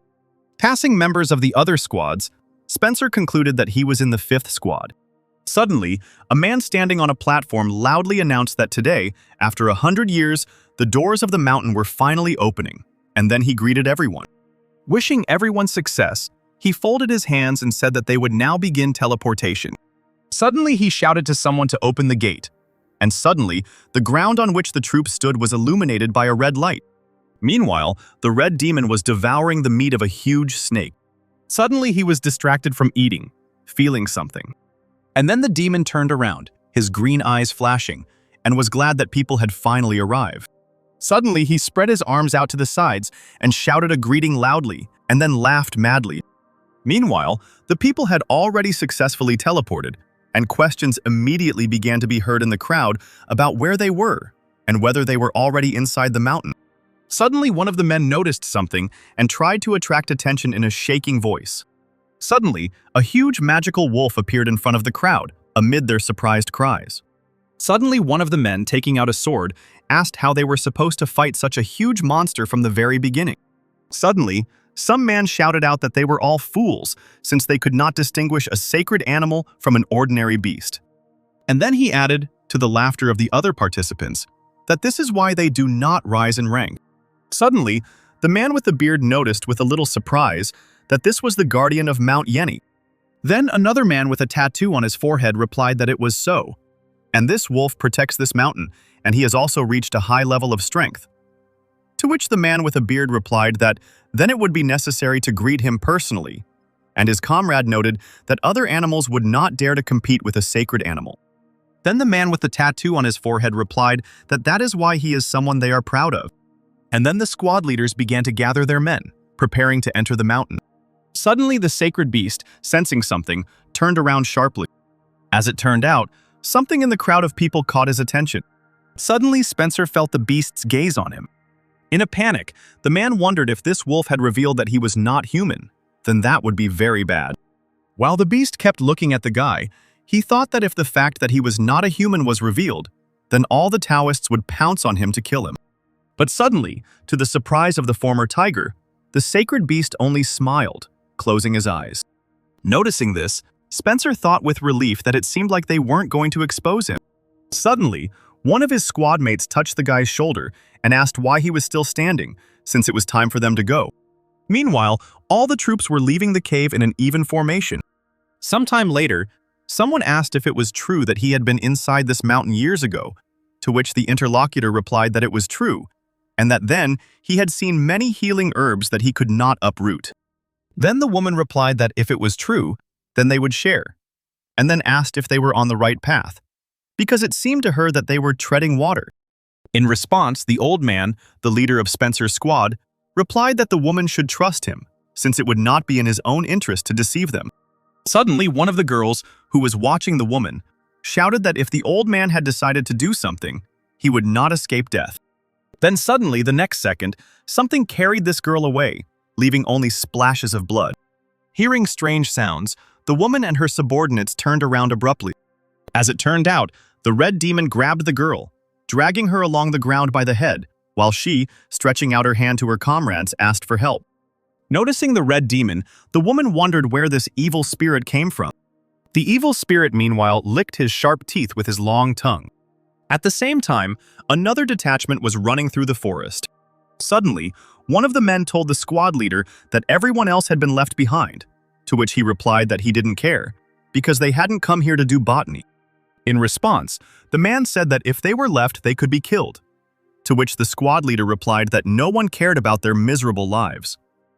After suggesting that they were attacked by monsters, the commander ordered a stop, and both men quickly dropped to the ground. The leader of the squad looked around, holding a red bubble in his hands, which contained a paper crane. Suddenly, he started running somewhere. Seeing this, the man called out to his older classmate, and in the meantime, other members of the squad reached them. Suddenly, the leader shouted that he had found something, holding in his hands a skull, on which was a small egg surrounded by something golden. Then his younger classmate asked what it was, and whether this was what his teacher was asking the leader about.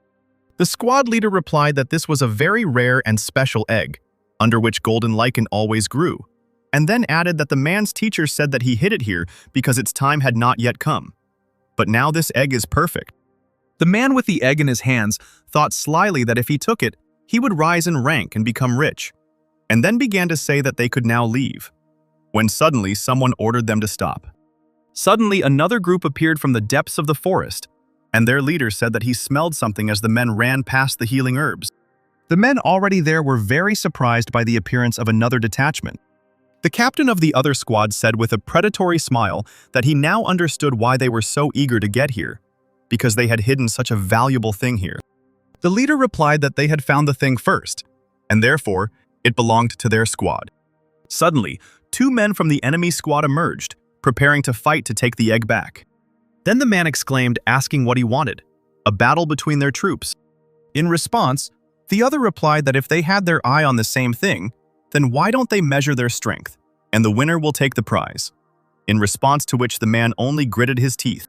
Meanwhile, Spencer dug up the root and raised it above his head with a smile on his face, saying that this root was probably more than 50 years old, and he had a talent for digging things like this without a single scratch on it. But suddenly, coming to his senses, the guy abruptly threw the hoe on the ground, shouting what he was even talking about. And then he thought that it was dangerous, because he almost got into the swing of it and forgot why he came, and that's not why he was here at all. Suddenly, a squad mate called out to him, causing Spencer to run, holding the root in his palms. At the same time, the evil spirit sucked out the souls of the arriving Taoists and their servants. And the old man who was leading those Taoists fell to the ground, bowing to the spirit, and addressed him by name, calling him Sylvester. And then, slightly raising his head, he asked if the spirit was happy. In response, the demon, holding the golden core of one of the Taoists on his tongue, replied that such Taoists were nothing to him, and he needed stronger opponents. In a panic, the old man, sweating a little, said that there were still many Taoists left, and then suddenly reminded him that the spirit had promised him something.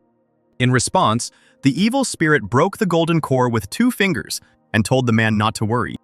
And then he added that he is one of the strongest spirits, and he always keeps his promises, unlike people. And then he passed by the old man, who was still lost to the ground, telling him to lead him, because he did not want to hesitate, since it was depressing him. Having said this, the evil spirit, with a bloodthirsty smile on his face, declared that from this moment, the real hunt begins. Meanwhile, another squad was running after someone, and one of the men was shouting for his comrades not to let this monster go. The man shouted for them to corner the monster, while his comrades chased after the monster, which had long white hair, long claws, and a face covered in stripes. Suddenly, one man shouted that he had caught the monster, and jumping up, hit it with his weapon, causing it to spin in the air. But the monster, as it turned out, did not die, but only violently attacked another man. Then the other man suddenly folded his arms, and from this, his weapon suddenly plunged into the monster, killing it. A man watching this battle shouted for the men to be careful and not to think that these monsters were weaker than them. And then he turned to his senior classmate, who was standing on a mountain of corpses of these monsters, and said that they were finished.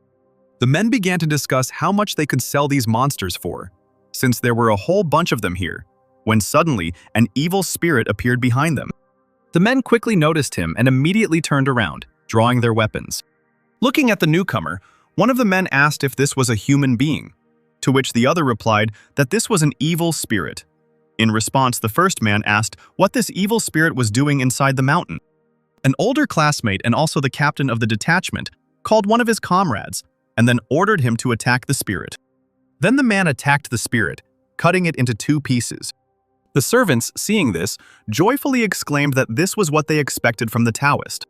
But, as it turned out, the evil spirit was not killed, but was completely unharmed.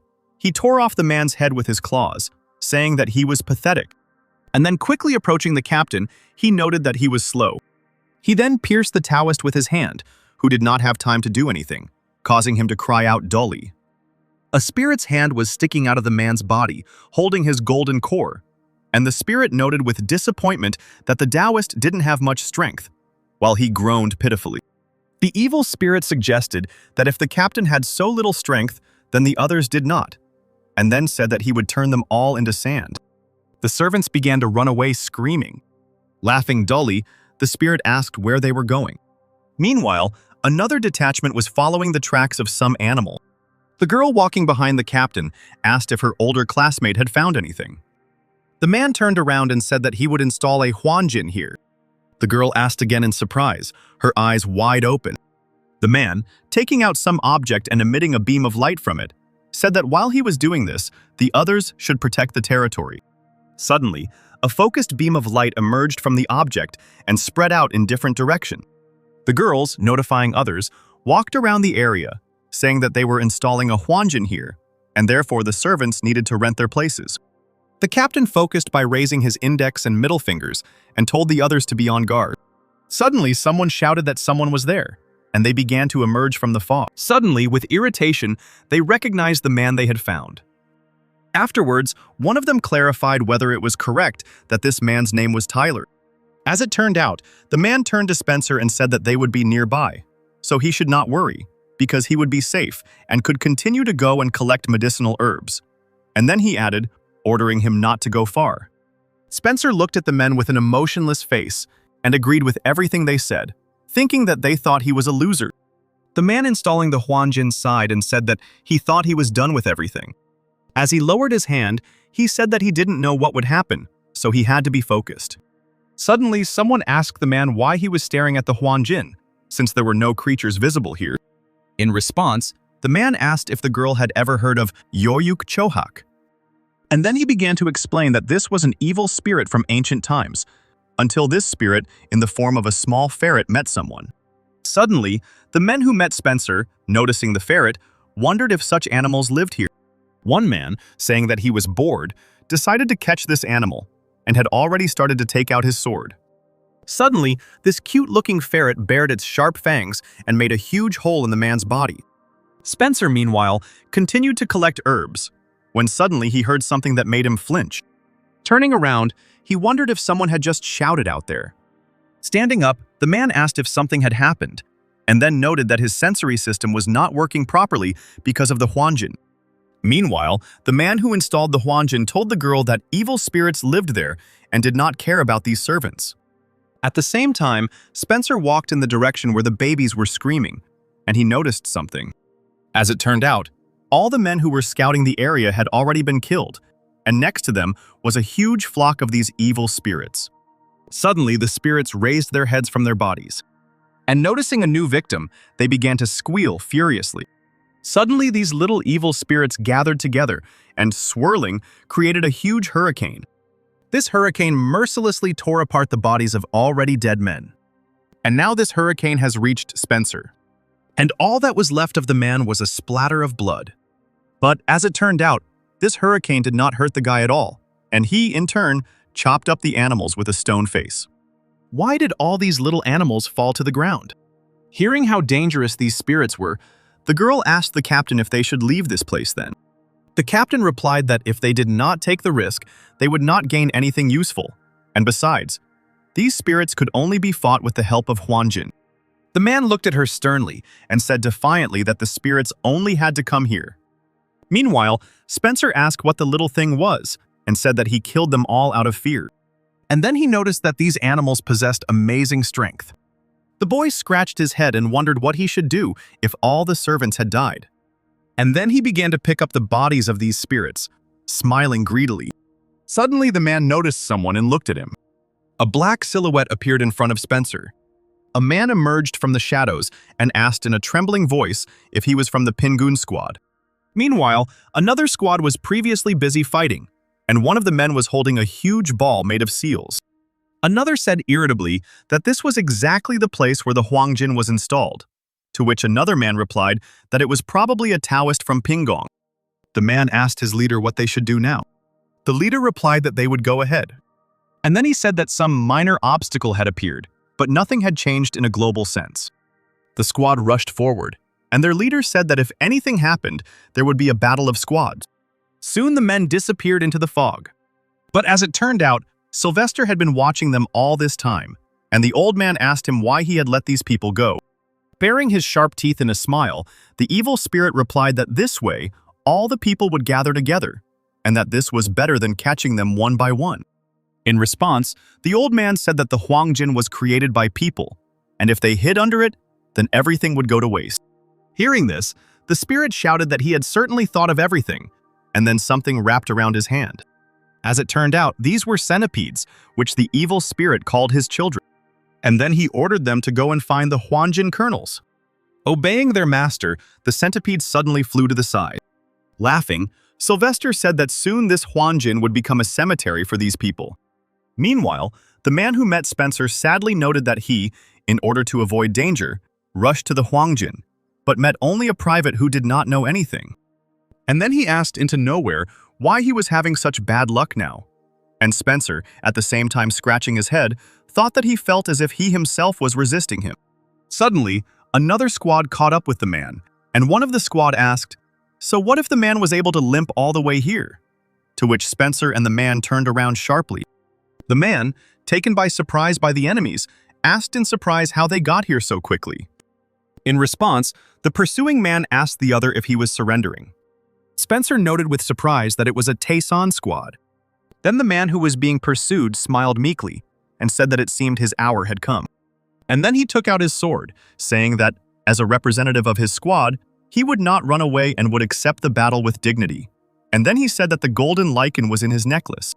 And then he held out his hand with a sword in his hands, telling them to attack if they wanted to. Spencer's mind latched onto the phrase, golden lichen, and he looked at the man's necklace. And then he thought he finally understood what was going on. Meanwhile, one of the centipedes climbed onto one of the Huangjin centers. Suddenly, the Taoist who created the Huangjin noticed something strange. The maid asked the man if something had happened, to which he replied that something bad had definitely happened. And the girl assumed that it was an evil spirit. The Taoist wanted to answer something, but something interrupted his thoughts. Suddenly, a red mist filled the area, and the servants immediately started shouting that something was wrong with the Huangjin. Raising two fingers again, the man said that someone was trying to take over the Huangjin, and something had happened to the servants. Otherwise, why weren't they protecting the Huangjin? Meanwhile, the servants tried to remove the centipedes from the centers of the Huangjin, but they could not injure them, even with a sword. This red fog reached Spencer too. The leader of the Daesong squad thought that all this was happening because someone was trying to get in, and then noted that he had to take that very thing first. And then he told his comrades to be ready to attack on the signal, and to kill the private at the same time. Suddenly, from behind one of the men of the Daesong squad, someone's red hand appeared out of nowhere and reached out to him. A second later, the man let out a muffled cry, causing his comrades to turn around. As it turned out, it was Sylvester who grabbed the man by the neck, choking him, and said that this is where they were all gathered. Without a second's hesitation, the squad leader launched his ball of seals at the demon. This ball, having hit the spirit, exploded, causing the demon to be engulfed in flames. The rest of the squad members shielded themselves with their hands from this hot explosion. The leader of the Daeson stood tensely, holding his ball and waiting for the result of his attack.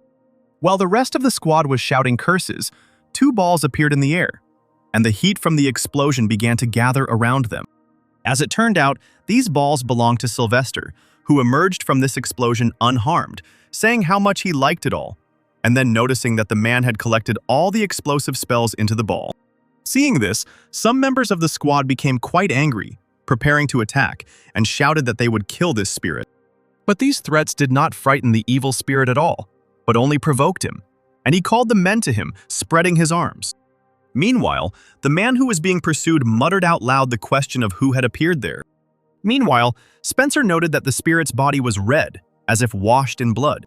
Meanwhile, Sylvester, laughing, killed the members of the Daeson squad. Suddenly, a man with a club attacked the spirit from above. Spencer noted that the spirit had two horns on its head. And then he noticed two red balls spinning in the air. A second later, the evil spirit used these two balls to push away the men who were attacking him. The squad leader screamed angrily and again decided to attack Sylvester with his spell ball.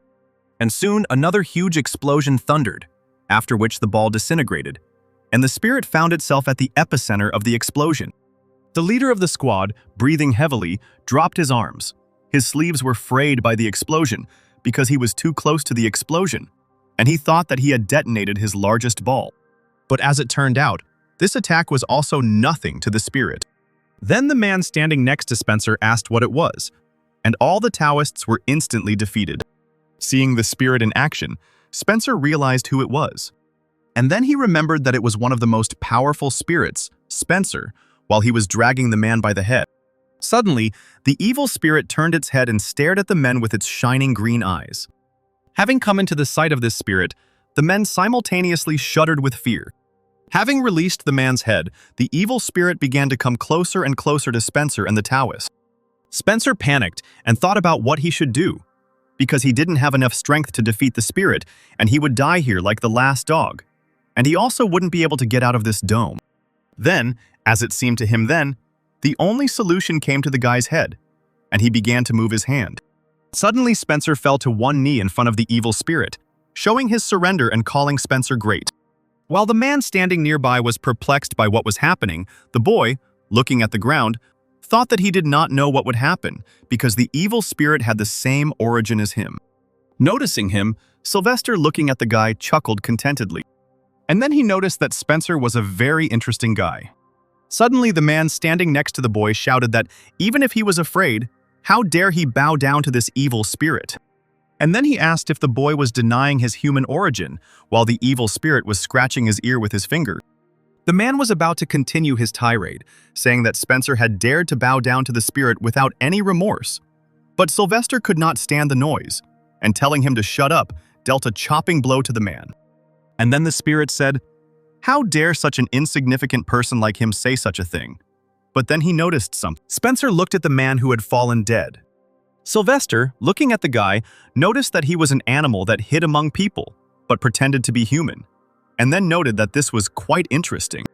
Then the evil spirit said that a war was developing between them and the humans, which caused the Taoists to leave their places and flee, and then he noted that Spencer was unable to resist these Taoists. Sylvester continued, saying that if it suddenly turns out that the guy is not human, then he is finished. And then he asked why the former tiger came here. Thinking that if he made a mistake, he would be finished, Spencer said that he was looking for the treasure of Savile. Hearing this, the evil spirit laughed loudly, covering his eyes with his hand, while the man looked at him in bewilderment. And laughing, the spirit pulled out that very treasure of Savile and asked if this was what the guy was looking for. Spencer stared at the treasure in shock and wondered why an evil spirit had this treasure. Laughing again, Sylvester said that it was okay that the former tiger had pretended to be a man and come here, but the fact that he had come for this thing was just hilarious. And then he extended his hand to Spencer and offered him to become his warrior, and then continued that he would of course pay him back. And then the evil spirit said that the treasure of Savile would be his reward, in response to which the man stared at him in surprise. Sylvester said that his condition now leaves much to be desired, and even though he devours people's strength, it is worth nothing, and he needs to get his power back. At the same time, the old man was rummaging through the clothes of the already deceased man, and thought that it would be better to have someone who was closer to him in origin nearby. And the spirit said that when they restored his strength, then he would receive the treasure. Still kneeling, Spencer thought that he didn't need to consider this proposal, because if he didn't agree, he would die. And in the end, the man agreed, saying that it was an honor for him, to which the spirit laughed. Coming closer and holding the dead man's belongings in his blood-stained hands, the old man said that Spencer was also a spirit, pretending to be human. Hearing this, the former tiger looked menacingly at the old man. Noticing this, the old man told the boy not to look at him like that, because everyone has their own circumstances. While the spirit had already moved a decent distance away, the old man said that he had worked 24 hours a day for 100 years for this moment to come. And then, preparing to follow his master, he said that if there was hope that he could live a little longer, then he would give the spirit everything it needed.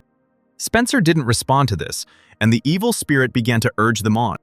The men were already almost out of sight, and it turned out that the necklace containing the egg and golden lichen had disappeared. The red fog had been there for a long time, and one of the servants took off her hat to get a better look at it.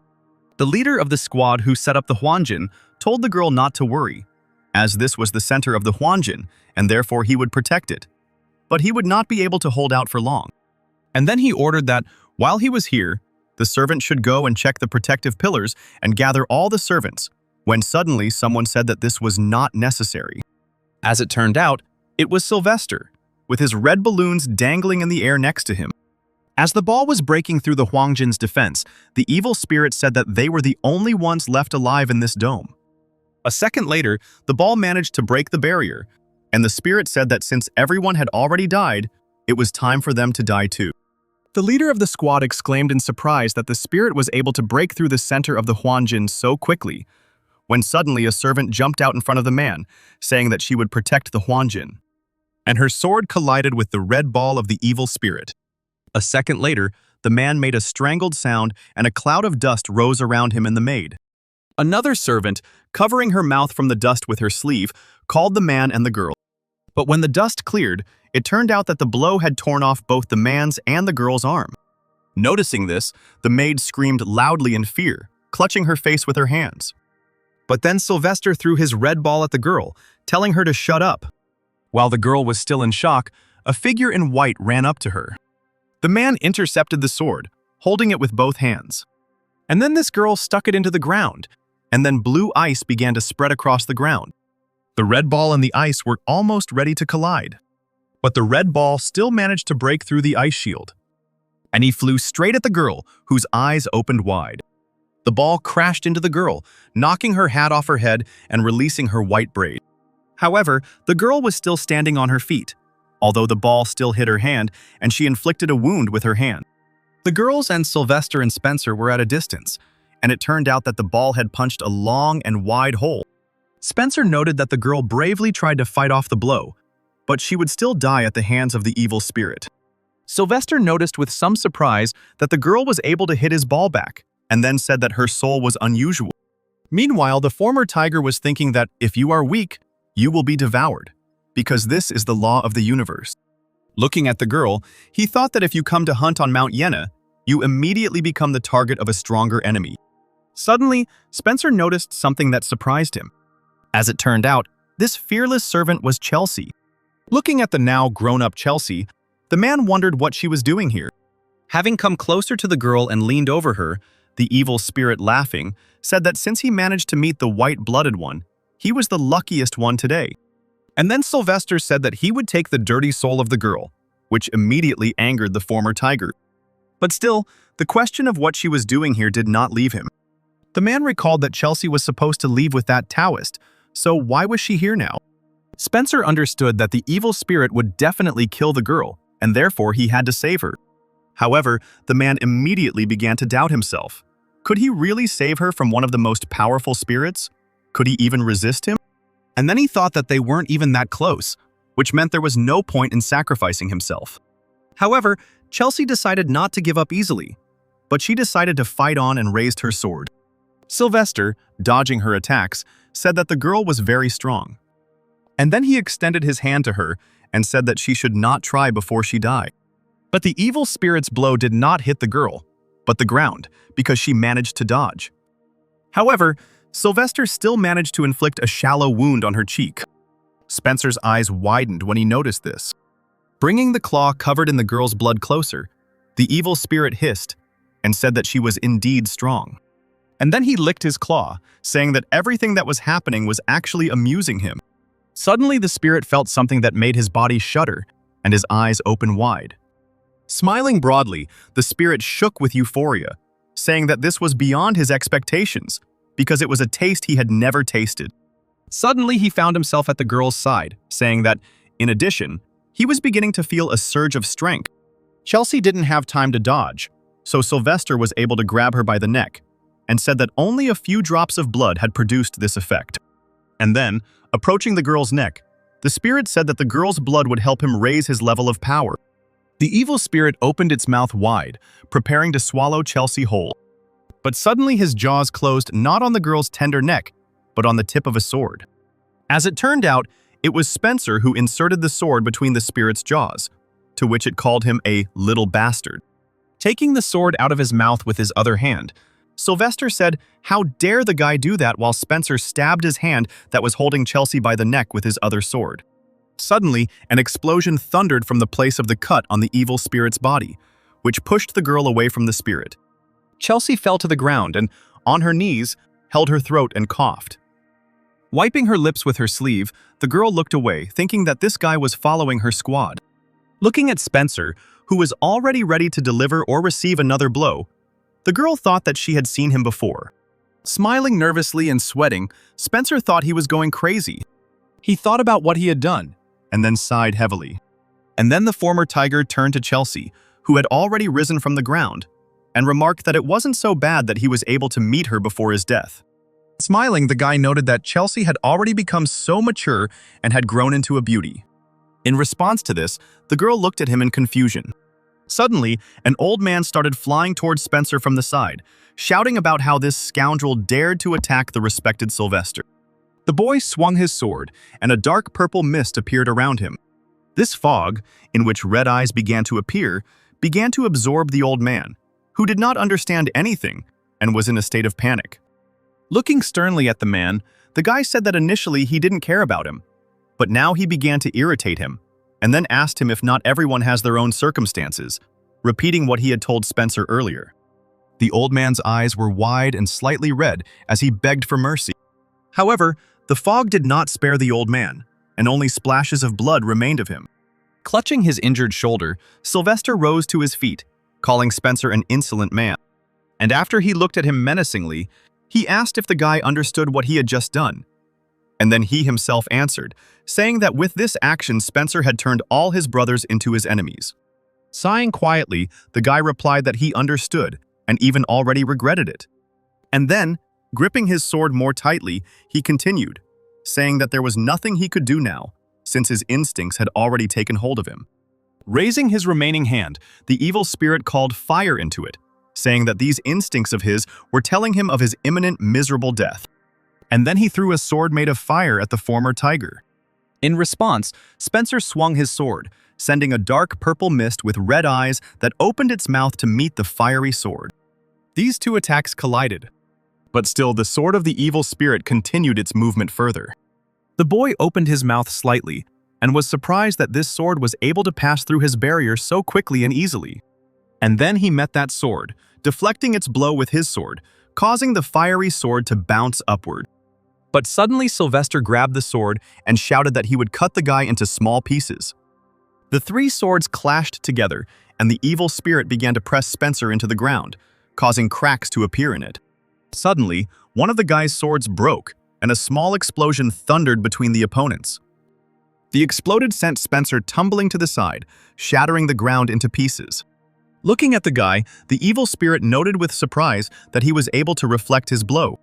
Breathing heavily and holding one whole and one not-so-whole sword in his hand, the man crouched down, almost falling to the ground. Looking at the broken sword in his shaking hand, he noted that this valuable sword could not withstand even one blow, and then noted that a little more and the evil spirit would have gotten it. Suddenly the sword flew at Spencer again. The guy looked at the sword and cursed, when suddenly ice started moving towards him from the side. And a second later, Sylvester's sword was stuck in the ice. Chelsea, moving closer to Spencer, said that she could see that he was no ordinary private, but that he was unlikely to cope alone. And then she suggested that they act together. And then she said, looking into the guy's eyes, that they needed to survive. Rising to his feet, ready to fight, Spencer echoed the girl, saying that they had to survive. Seeing that his victims were not going to give up without a fight, Sylvester shouted that they dared to raise their swords against him, the great Sylvester. And then he said that he would now show them all his power, and from the place where he stood, cracks appeared on the ground and dust rose up. Quickly approaching the boys, the evil spirit shouted that they would die painfully and agonizingly. Chelsea and Spencer looked at the spirit, wide-eyed in surprise, while also noting that the spirit was fast. A second later, the boy and the evil spirit clashed again, crossing swords. Then came several blows from Sylvester, which Spencer successfully blocked and parried. Suddenly, the evil spirit struck a blow that caused the man to slide across the ground with his feet, raising dust and breaking the earth. But the guy successfully withstood this blow as well. Then Sylvester became suspicious and stared at Spencer. And then he asked him if he was really at the second level of power, while the guy, shaking from the tension, held back the blow of the spirit. Hearing this question, Spencer thought that he had 6 power balls in total, and his power level was just above 3, so he was quite stronger than many. Suddenly, several ice swords appeared right in front of the evil spirit's face. Noticing this, he made a strangled sound and called the girl a slut. Spencer, seeing this, thought with determination that now was the moment to attack Sylvester. And then he suddenly jumped up and pointed his sword straight at the evil spirit. Meanwhile, from below, Chelsea also pointed her sword at the evil spirit. Noticing this, Sylvester exclaimed in irritation, "How dare they do this?" Suddenly, he stamped his foot sharply, causing cracks to appear on the ground. And then fire burst out of a crack in his chest, which met Chelsea and Spencer's attacks. And that fire successfully pushed the man away, causing his sword to fly out of his hands. The girl also flew to the ground, dropping the sword from her hands. And soon, a river of lava appeared at her feet, and noticing this, the girl said that the evil spirit could control not only fire, but also lava. Without wasting any time, Sylvester began to approach the girl who was still lying on the ground. Looking around, Chelsea found her sword and already reached out her hand to it, preparing to grab it and attack the spirit. However, before she could lift it, the evil spirit stepped on the sword, breaking it. Then the spirit grabbed his red sword and thrust it into the ground, pinning the girl's palms to the ground. This action caused the girl to scream hysterically, to which the spirit replied that she should lie there quietly until he returned. And then he jumped up sharply, leaving behind only dust. The spirit's final attack also left Spencer badly battered, with his clothes scorched and torn. The man looked around in panic, searching for Chelsea. But before he could find her, the evil spirit grabbed the guy by the face. Lifting the man off the ground, the evil spirit said that Spencer had finally forced him to reveal his full power, and for that he should be praised. And then he said that in addition, he would dissolve the guy, leaving no trace of him, while lava began to burst out of the crack in his chest. A powerful stream of lava splashed directly onto Spencer while the spirit was still holding his head. This flow of lava spread a few more meters further, carrying the guy away from the spirit. While the evil spirit was still standing with his hand raised, the former tiger flew into the Huangjin's barrier and smashed it with his body. The girl stared in shock at Sylvester and the hole in the barrier. Sighing, the evil spirit said that since there was no one else who could interfere with him, he could now enjoy his dinner. And then he turned around abruptly. The spirit wanted to head towards the girl, when suddenly he noticed something and sharply turned his head. As it turned out, Spencer had not died from the last attack, and was now standing there emitting a red light. Noticing this, Chelsea began to free her hands, thinking that she needed to help the guy as soon as possible. Looking at her hands, the girl noted that it seemed that her hands were not so badly damaged, and then she began to raise her hands up, enduring terrible torment. But despite the pain, the girl continued, clenching her teeth so as not to make unnecessary sound. Suddenly, a classmate of Chelsea's ran up to her. Meanwhile, Spencer stood in front of the spirit, his clothes torn, looking at the spirit with hatred, barely standing on his feet. Coming closer to the guy, Sylvester said that his attack corresponded to the 4th level in power, and therefore, he did not believe his eyes. And then he added that, although the guy was not as valuable as the white-blooded one, it was still amazing that he was able to withstand such a blow. And then Sylvester sharply hit the ground with his remaining hand, breaking it, and said that this time he would send the guy to the underworld. Having said this, the evil spirit took out a huge piece of lava from the hole he had made. Noticing this, Spencer prepared to push off the ground, breaking it as his hands turned white and claws appeared on them, noting that the spirit was about to attack. A second later, the evil spirit pushed off the ground and flew towards Spencer with a piece of lava in his hand, screaming for the guy to eat his lava. But before the spirit could strike, Chelsea, who had already freed herself from the spirit's sword, ran out in front of the guy. Surprised, Spencer almost called the girl by name, but came to his senses in time and did not finish his sentence. Twisting her arms, Chelsea began to form a barrier with her blood. The white blood's blood shield collided. The shield successfully withstood the demon's attack, causing him to curse loudly. Knowing what the girl was doing, the guy dangerously extended his hand, intending to stop the girl. But he didn't have time, and suddenly, there was an explosion, and Spencer only managed to shout the girl's name. Choking on the dust raised by the explosion, the maid tried to find her sister, calling out to her. When the dust settled a bit, she noticed Chelsea with Spencer sitting next to her, and then ran towards them. The guy sat on the ground in torn clothes, holding the girl's head with his hands while she was unconscious. Everything around was turned into ruins, but Sylvester crawled out from under the ruins and, cursing, said that he hated it when these fucking insects bothered him and interfered where they shouldn't. Meanwhile, still unconscious, Chelsea was breathing heavily as she developed a fever. Spencer looked at the girl in despair and wondered what he should do, because Chelsea could die this way. The maid ran up to the boys, calling her sister and asking if she was okay. The maid fell to the ground on her knees in front of Chelsea and tried to wake her up, but when she touched her, she quickly pulled her hands away as if she had been burned. The girl fearfully wondered why her sister had such a fever and said that if she was not cooled down, she would die. She then placed both of her palms on Chelsea's stomach and began to use her power in an attempt to cool the girl down. But afterward, she noticed that with her powers, she wouldn't be able to do this for long. Continuing to cool the girl, the maid said that in order to get rid of the fever, she needed to leave here as soon as possible. Spencer looked at the maid with complete confusion and despair in his eyes when she noted that this place was dangerous for Chelsea. Having lowered the girl's head to the ground, the guy told the other that this was enough. And then, standing up, Spencer said that he was leaving Chelsea with the girl. Turning around, the guy went to Sylvester, who was already waiting for him. Looking at Spencer, the evil spirit noted that this was all somehow strange, and he thought that the guy wanted to take possession of the white-blooded one, and therefore attacked the spirit. The evil spirit noted that the former tiger had the breath of an animal, strong energy, and this atmosphere. But suddenly the evil spirit realized what was commanding Spencer. And then he said that this is exactly how men react when their woman is touched, in response to which the man became seriously angry.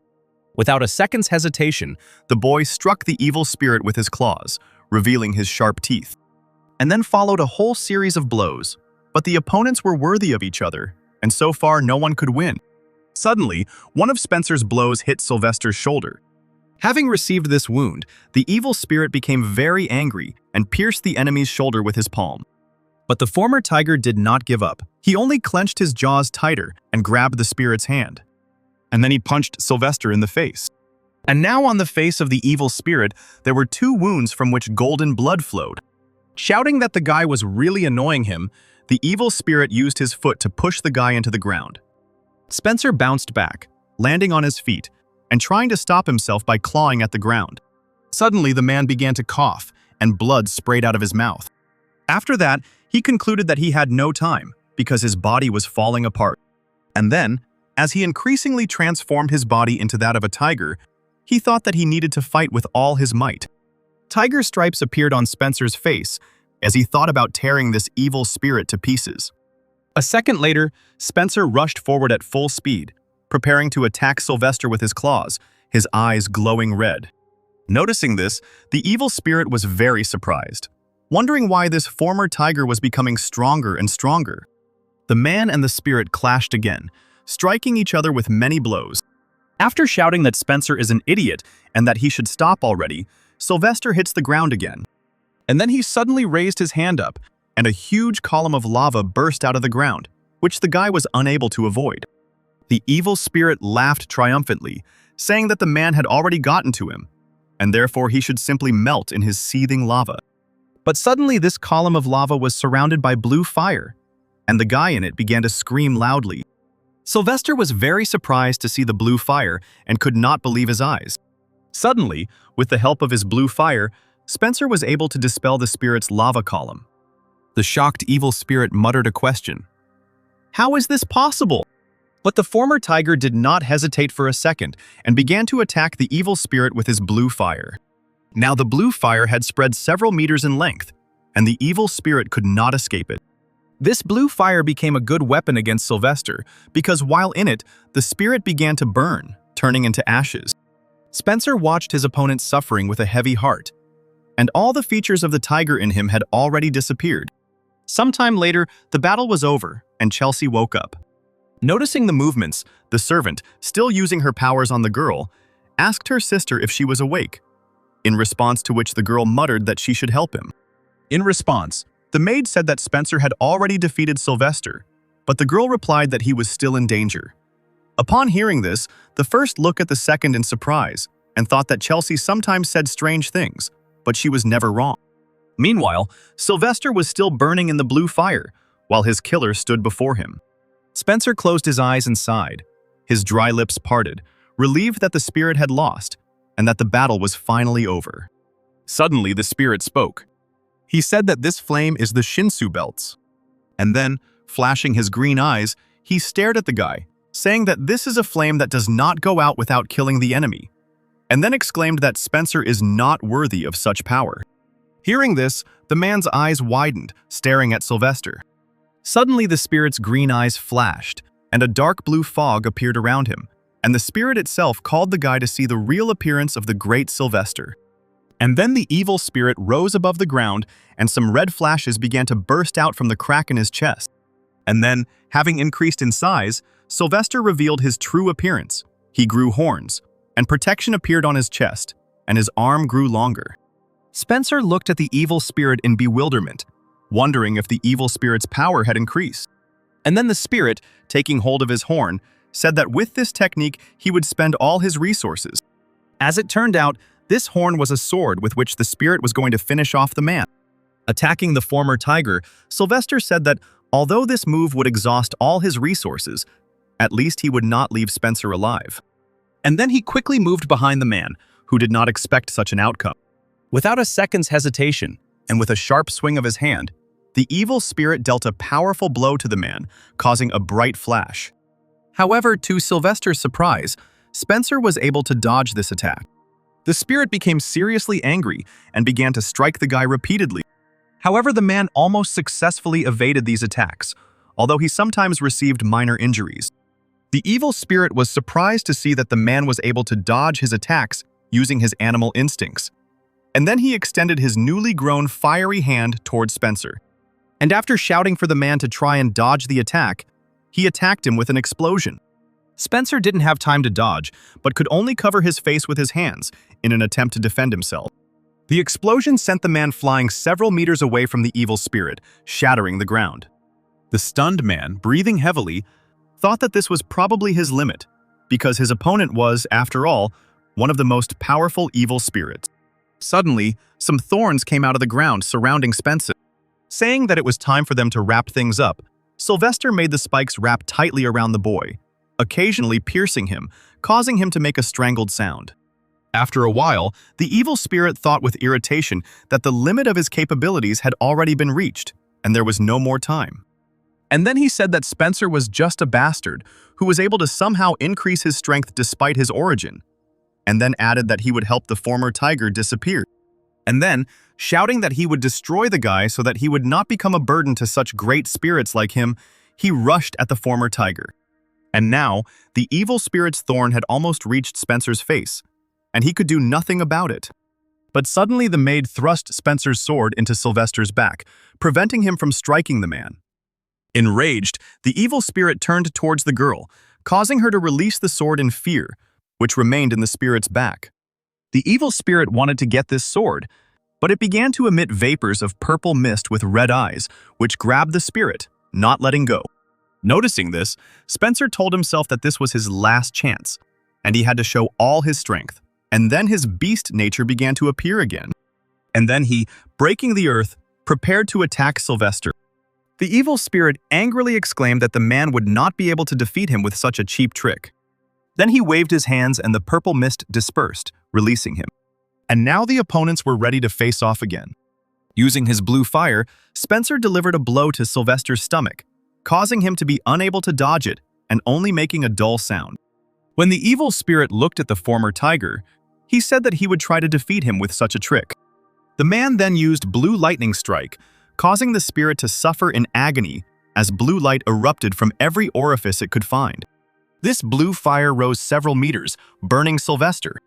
As it turned out, this column of blue fire in the shape of a bird rose so high that it could be seen from several kilometers away.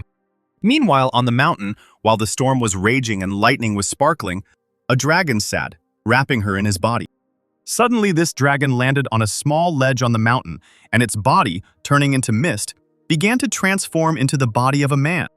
And then sometime later, a man with long white hair stood on the ledge, his feet pointing into the distance. Feeling something, he said that Sylvester was dead. Sometime later, a man on duty in some open area said that he was bored, to which another replied that everyone should be back soon, and therefore they needed to stand guard. The first man mockingly stated that the other was acting like a loyal dog. Suddenly, they noticed a man running from the depths of the forest. One of the men noticed a Taoist from another squad running towards them, and then, noticing that he was alone, He wondered why he was alone. The running man, covered in blood, shouted that an evil spirit had appeared. One of the men on duty asked again about the spirit killing all his comrades, and then asked the shaking man to calm down and tell everything. Shaking with fear, the man grabbed his head and said that this evil spirit killed all his comrades at once, and he had to run away from there. One of the men who met the other at the base remarked that he was not in his right mind. Turning to the leader of the squad with a tattoo on his forehead, he asked him what he thought. And then he remarked that this story seemed like nonsense. Looking sternly at the shaking man, the squad leader noted that it was already such a time. But the other squads were not returning, and as a leader, he could not ignore this. And then he commanded that all the warriors should take up their weapons. As the men prepared, he said that they would go inside Mount Yeni while the rest would remain at the base. Suddenly, someone walked into the base holding a girl in his arms, while another girl fussed over her. As expected, it was Spencer, Chelsea, and her classmate. One of the men recognized the boys as warriors from the Pingoon detachment, and then asked if they too had suffered at the hands of that spirit. The servant asked how the men found out, to which he shouted that a Taoist from another squad had already told them about it. And then he said that this spirit killed everyone, although it was hard to believe. The girl replied that they should not worry, because this spirit had already been defeated. Hearing this, the panicked man raised his gaze.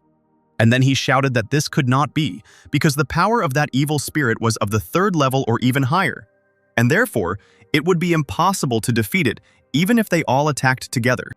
Hearing this, the men froze in surprise. The servant replied that all their troops had suffered, but still the spirit had been defeated. And then she added, saying that Chelsea had also suffered at the hands of that spirit. Then someone ordered that she be laid on a cloth on the ground. And then the same person ordered the doctors to provide first aid to the new arrivals. One of the doctors, looking at the girl and assessing her condition, said that it would not be possible to help her here, and then someone shouted for the girl to be carried to the central building. Without saying anything, Spencer glanced worriedly at Chelsea. Suddenly, the sacred beast, lying on the platform, asked whether he had killed Sylvester. As it turned out, the sacred beast asked the man about this mentally, and he, also mentally, asked, turning to him, whether he had let that evil spirit into this mountain. The sacred beast replied that the spirit was caught by people and locked here for several centuries because he could live peacefully here. And afterward, he said that the spirit was supposed to bring him the liberation plaque. The liberation slate is a slate that makes a holy, powerful spirit obey. And if the spirit signs its name with its own blood, it will obey the owner of the thing. And then the beast said that because of Spencer, everything went wrong. In response to which he asked if he really wanted to kill him now, thinking that now it was clear why the spirit of the 4th level was here. The beast replied, laughing, that he had no need to do that, and then said that the former tiger, since he had killed Sylvester, should finish what he had not had time to do. Hearing this, Spencer was surprised and said that his strength level was at the 2nd level, and by human standards, he was an ordinary private, and then asked how he could get what belonged to the elders. The sacred beast replied that for now everything was like that, but he would tell him the place where Spencer would raise the level of his essence, and he would definitely succeed because he, while at the 2nd level, killed Sylvester. In response, the former tiger defiantly asked what would happen if he refused. Hearing this question, the sacred beast asked if he was seriously asking him such a question, and then he said that if he revealed the secret of the man's essence, I wonder what would happen here, and then he asked what Spencer wanted more, to die here or to raise his level and help him. Spencer thought about how he had no choice in the first place, and he barely returned from the battle alive. And then he thought that he couldn't ignore the fact that he could rise to a higher level. And then he agreed to the sacred beast's proposal. Sometime later, night had already fallen, and the moon was high in the sky. Someone was standing in the gazebo and speaking, addressing the greedy, petty little people. As it turned out, it was Spencer, he said that he fought, putting his whole life on the line. And he was repaid with such a trifle, and then he added that it was as if he was used and thrown away like an unnecessary thing, and therefore there was no point in being here any longer. The man noted that he was able to leave calmly, and so he assumed that the maid, as she had promised, had not said anything about Sylvester, and then said that if they suddenly found out, they would immediately suspect him and expose him. Looking into the distance, the man said that he could not act rashly and hastily, and therefore he needed to think everything over slowly. Spencer noted that, thanks to the victory over Sylvester, He received a lot of interesting things, and such specimens are worth a fortune. Squeezing his hand, he noted that some people had never even dreamed of such a thing. However, leaning on the railing, he wondered why his soul felt so empty. The man thought that perhaps he should have at least said hello to Chelsea. Looking at the sky with a smile, he said that even if he had done this, nothing would have changed. The girl would hardly have believed that he was Spencer, and if she had wanted to see, she would have come to his mountain long ago. The man concluded that she now lives her own life. He thought with annoyance that they had spent too little time together for any clear memories to remain. And as expected, this meeting had been only a fleeting interweaving of their destinies. He stood for some time longer, leaning on the railing. Spencer turned around, noticing someone unusual, looked at the new arrival and asked who he was. The long-haired boy apologized for disturbing them, and then said that he had come on the instructions of the Taoist from Ilwan Moon. Wondering why he had come, Spencer asked if he could find out the boy's name and status. The guy replied that he was a Taoist, and his name was Eugene. Hearing that the boy's name was Eugene, the man was surprised, since that was the name of the main character of the novel he found himself. He remembered that this guy was the youngest Taoist of all time, and all the ropes led to him, and such a character was standing in front of him. Nervously, Spencer said he was just a bystander watching the events on the mountain. Tapping his chin with his fan, Eugene asked again, then said that it was a little strange. And then he asked if there was really a simpleton in the form of a magical beast in Ilwan Moon. Upon hearing this, Spencer instantly knew he was in trouble. Suddenly, the man pulled out a multitude of seals, which he immediately launched at Eugene. Covering himself with a fan, the guy asked if these were really spiritual seals. Then he waved his fan, creating a hurricane of seals. And then this hurricane of seals headed toward Spencer. Holding a fan in his hand and looking at the enemy, Eugene said that this animal is surprising because it can use seals. Assuming that Spencer was going to kill all the Taoists, the guy looked at the former tiger, who was standing on a small piece of rock, and everything around was destroyed. Looking at the guy, Spencer noted that he was able to defend himself from his attack with one wave of his fan, which significantly exceeded the man's expectations. Awakening his animal nature, the former tiger thought irritably about why some monsters were appearing after Sylvester. Suddenly, Spencer, surrounded by his own blue fire, flew up into the air while his opponent was in shock from what was happening. The former tiger extended his hand to attack Eugene, who responded that it was very reckless to use fire against a Taoist who controlled the wind, and that he would burn him in his own fire. Spencer, still hanging in the air, began to concentrate his blue fire from his palm. Eugene looked at his opponent in surprise as his eyes glowed red. Suddenly, a bright blue strip of fire spread across the entire mountain, burning everything in its path. The fire, as expected, reached Eugene, causing him to crouch down, protecting himself with his fan. And then he waved his fan and stood up, dispersing the fire with his wind. Grinding his teeth with anger, he said that if he had not protected himself from this fire that consumes the wind, he would already be dead. As it turned out, Spencer turned into a falcon and quickly flew away from the mountain, rejoicing at his progress, and shouted that he was not yet crazy enough to fight such a Taoist. And then he added that he would certainly not fight him on human territory. But suddenly the former man, now a falcon, began coughing up blood.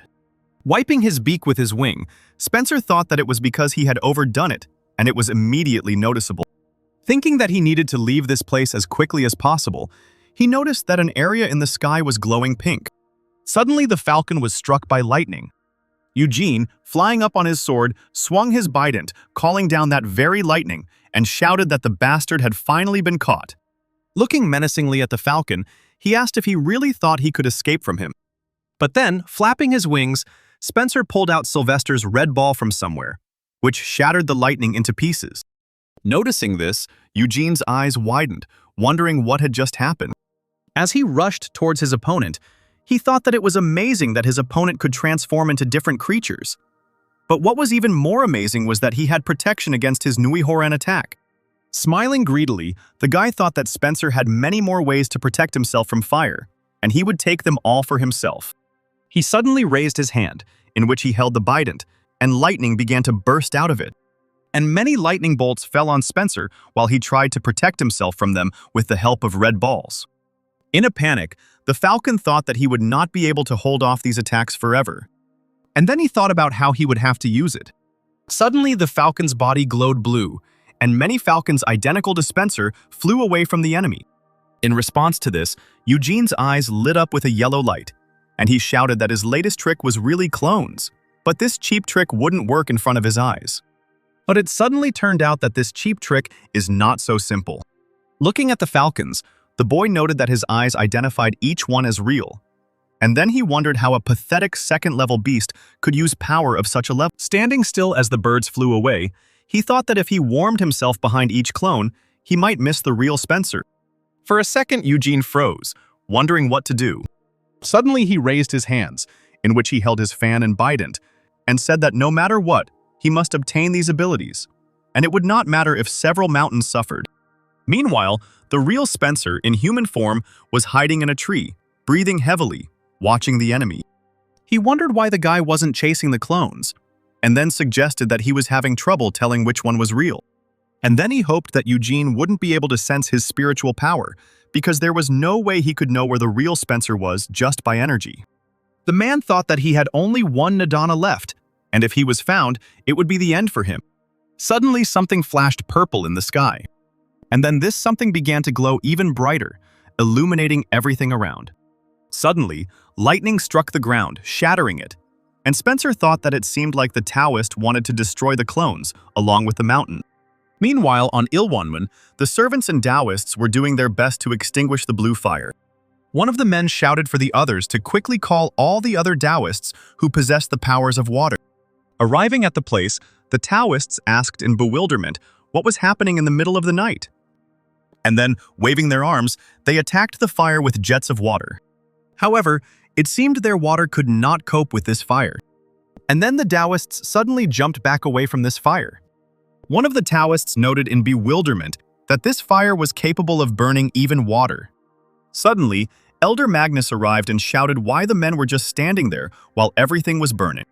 One of the men told the elder that this fire was unusual because it could not be extinguished with water. Magnus shouted at the man, asking him if he couldn't feel the energy coming from the fire, and then became outraged that the Ilwanmun Taoist couldn't even sense such basic things. And then, when the man was asked what they should do, he shouted for them to carry the Boninsel, and for them not to spare him and to use him to put out the fire. Elder Magnus thought that all these people were just a bunch of talentless fools who could not notice the obvious thing. Suddenly he noticed that a few kilometers further on, unnatural lightning was thundering loudly.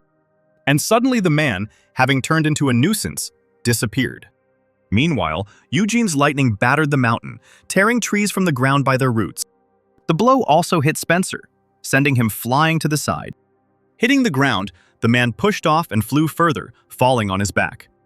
Lying on the ground on his back and closing his eyes in pain, the former tiger thought that this guy was crazy because he had knocked down several mountains by the roots. Suddenly, a huge boulder flew at the man, and that boulder landed right on Spencer's stomach as he tried to push it away with his hands. Gritting his teeth with tension, Spencer thought that he couldn't use his powers, otherwise Eugene would find him, and therefore, he had to hold on with only physical strength. And then he tensed up even more, thinking that none of this mattered to him. However, then a second boulder flew at the man. The former tiger's eyes widened as he wondered what kind of madness was going on here. But suddenly, someone grabbed his collar with 2 fingers. And then that same someone pulled him back, holding a boulder with one hand and pulling a man out from under it with the other. Looking at the savior, Spencer quietly asked who it was. But suddenly his savior hit him hard in the mouth with her hand. And then she raised one finger, pressing it to her lips and showing the man that he needed to be quiet.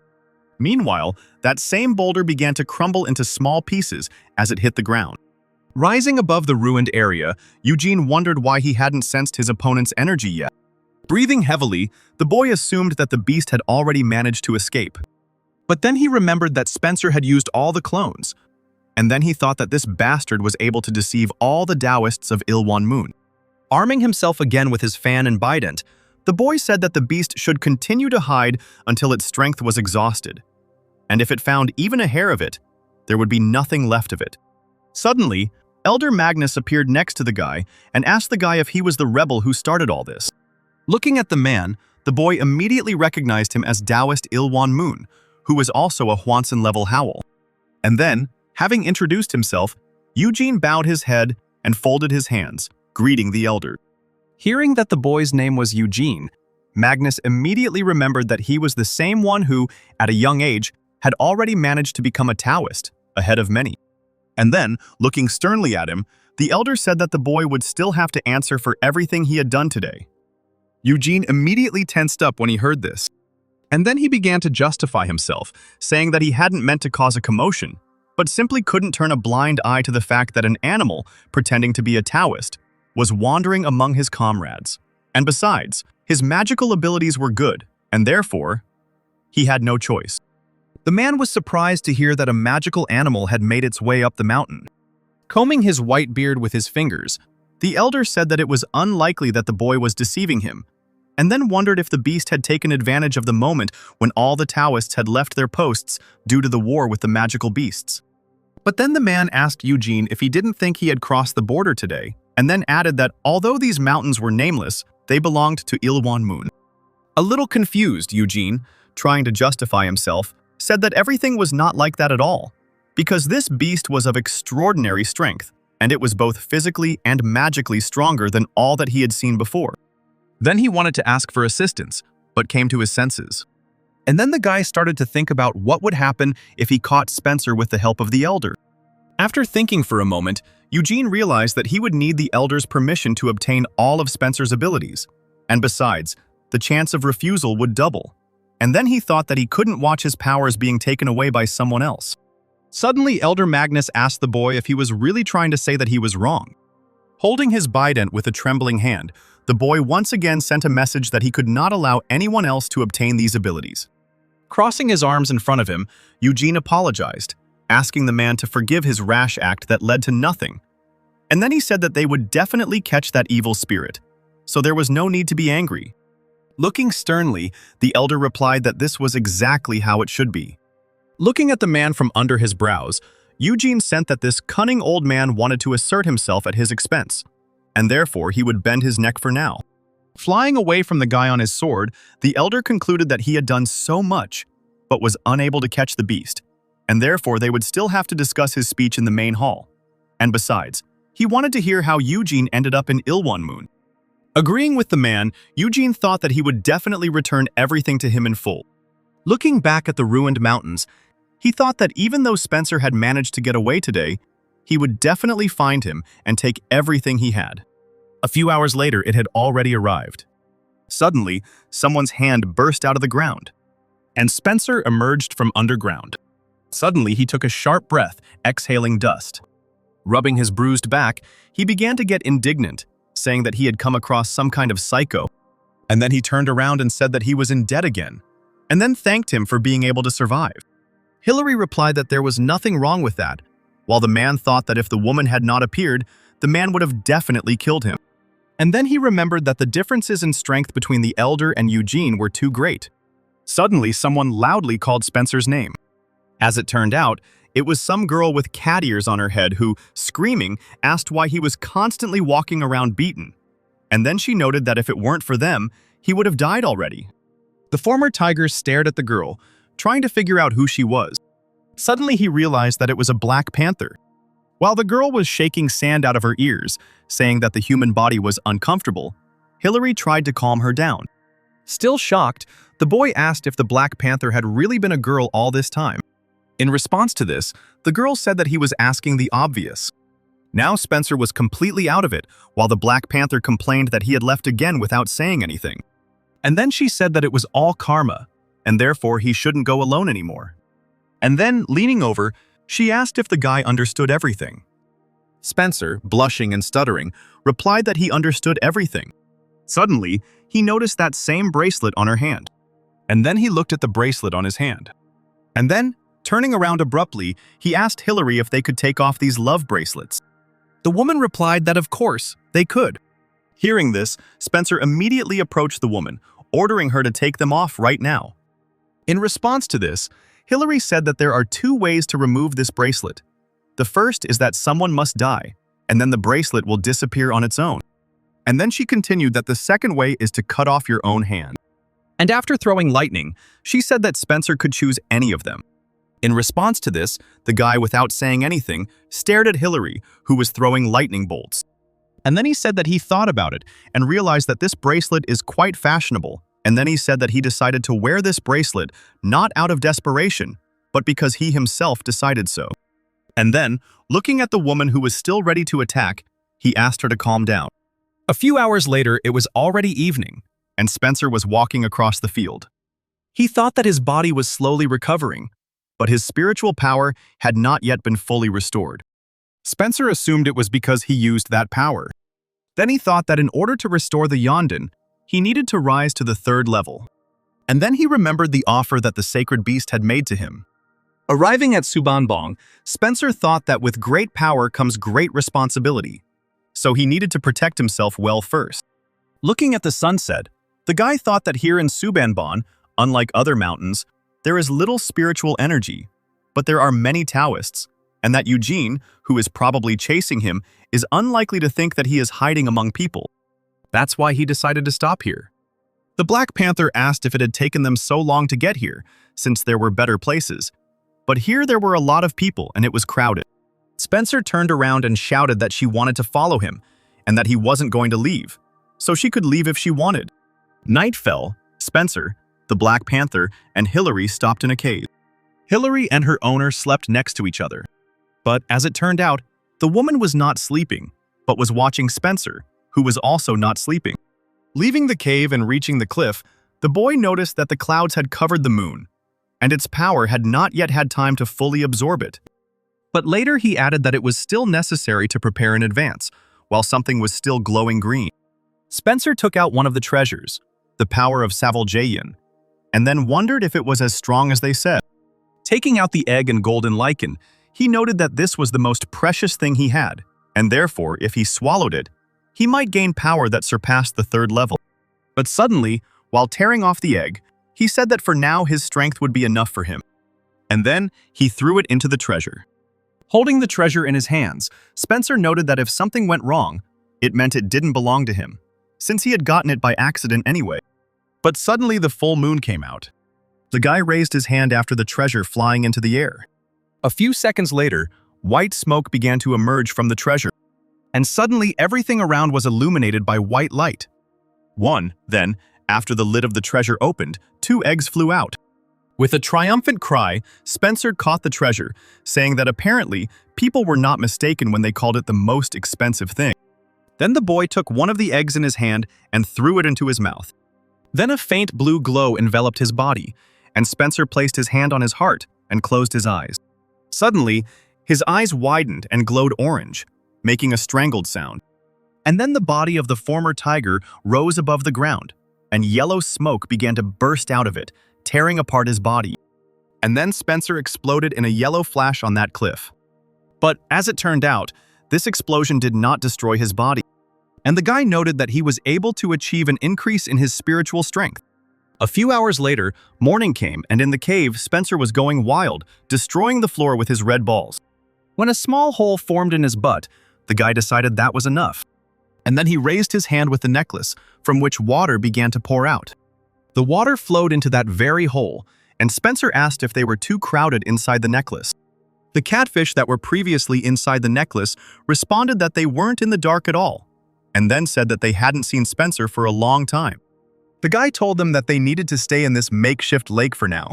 Then, holding out 2 orange balls, he told the catfish to take 1 dobonghuan each and take full possession of it.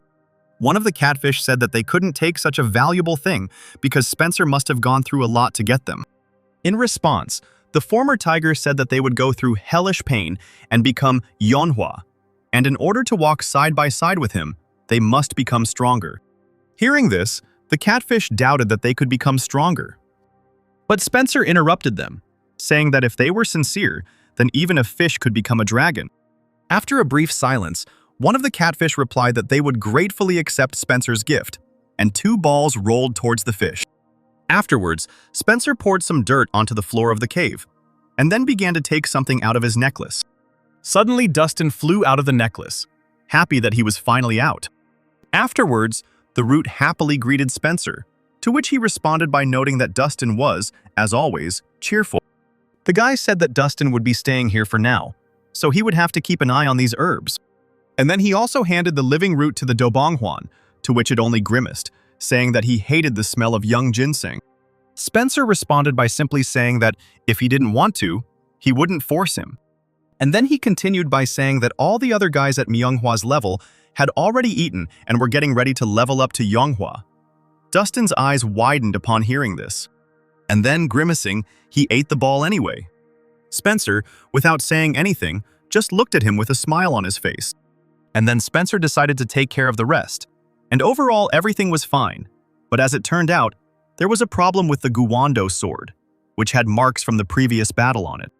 After examining the sword, the boy concluded that he could not use it until it was repaired, and he would also not be able to use the Kyumgunjite egg.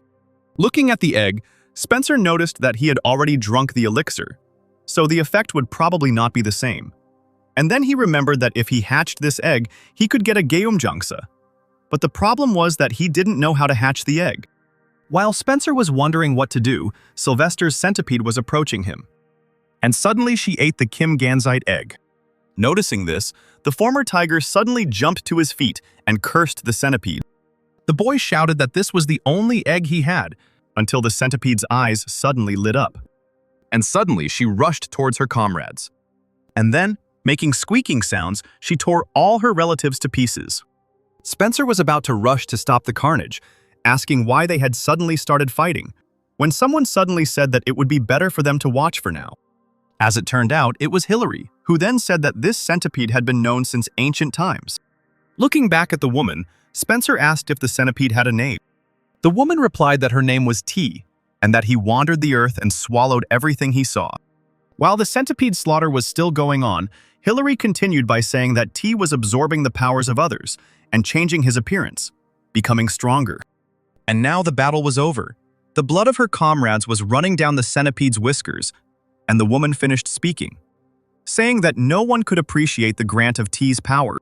Suddenly, a multitude of golden threads burst out of the centipede. Noticing this, Hillary asked in surprise if this insect had eaten the Gumjang Jiju, to which Spencer replied that it had eaten the Gumjang Jite. While the centipede was forming a cocoon of golden threads around itself, the woman said that this insect changes depending on how it is raised, and therefore the guy should try to raise it. Having initially thought that this was a failure, Spencer was pleased to hear this. Taking out the sword, Spencer asked if Hillary could fix it.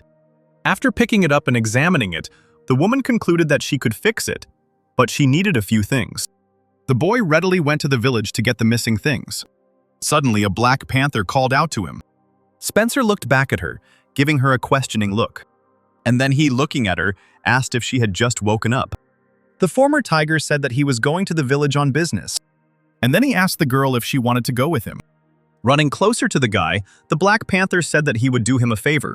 Meanwhile, Hillary looked at the sword hanging in the air. Looking at him, she declared that he dared to deceive others by hiding himself. Taking something out of her sleeve, she said that he would not be able to deceive her. And then she shot a lot of balls, telling him to show himself. These balls transformed into lotus petals under the sword and began to release smoke. And suddenly the spirit Sylvester appeared from the sword. He shouted, asking how the woman dared to behave like that in front of him. Hillary immediately recognized Sylvester's spirit.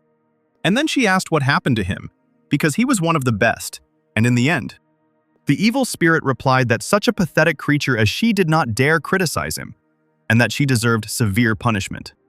And then he added that if the woman pretended that she didn't see him, then he would let her go. But suddenly, Hillary jumped forward and placed her fingers on the spirit's forehead. She squeezed Sylvester's forehead in her hand, and he asked if she really wanted to kill him. Hillary said that the owner of this sword is her mistress's future fiancé, and therefore she cannot allow anyone to interfere with them. And then she began to squeeze his head, causing him to dissolve. In response to which the spirit screamed that he would tell her about the Pajanmagek technique. Hillary stopped to ask if he meant technology that was passed down from generation to generation, and then she asked if his life was really worth that little. As the woman continued to squeeze the spirit's head, he said that he would give her the Chongyanjibo as well, but she would not be able to obtain this technique without his help. But Hillary was not impressed, and she noted that even on the brink of death he dared to lie.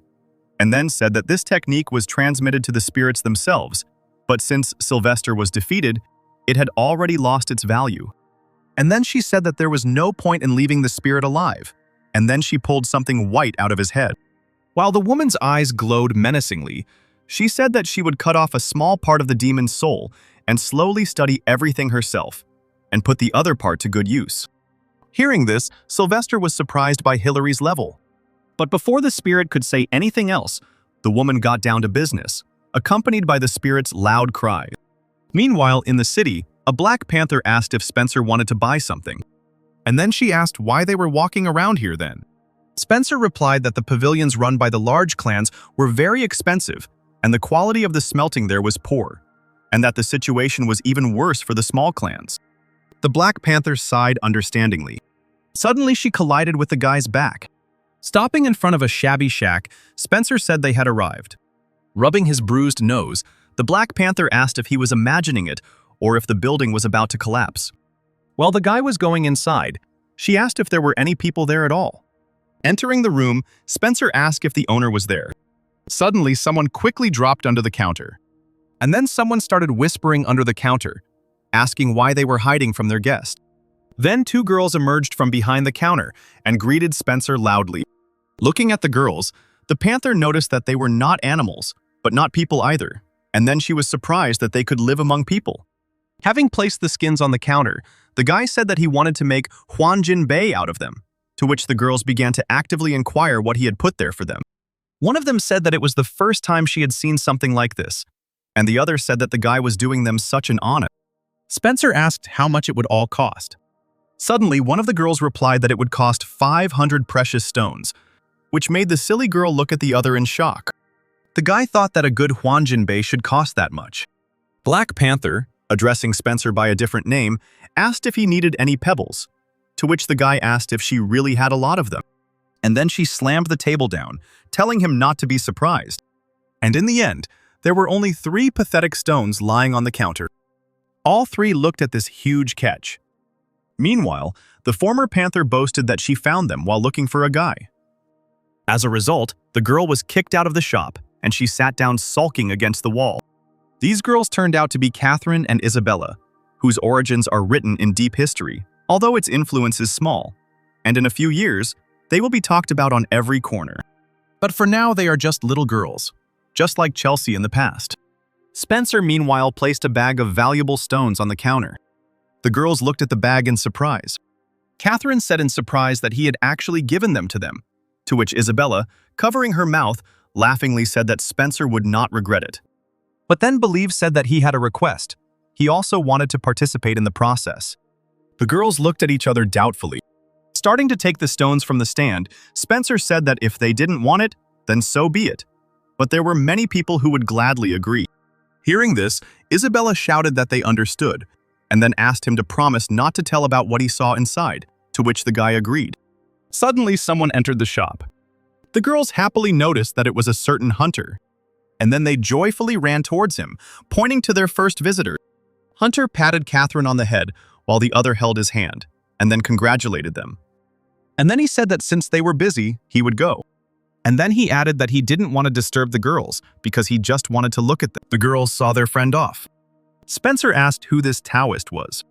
Isabella said it was Hunter, the Taoist of Suvolman, and Catherine added that he had been a great help in getting them settled. Hearing this, Spencer asked suspiciously, to which the girls replied that they were very grateful to him.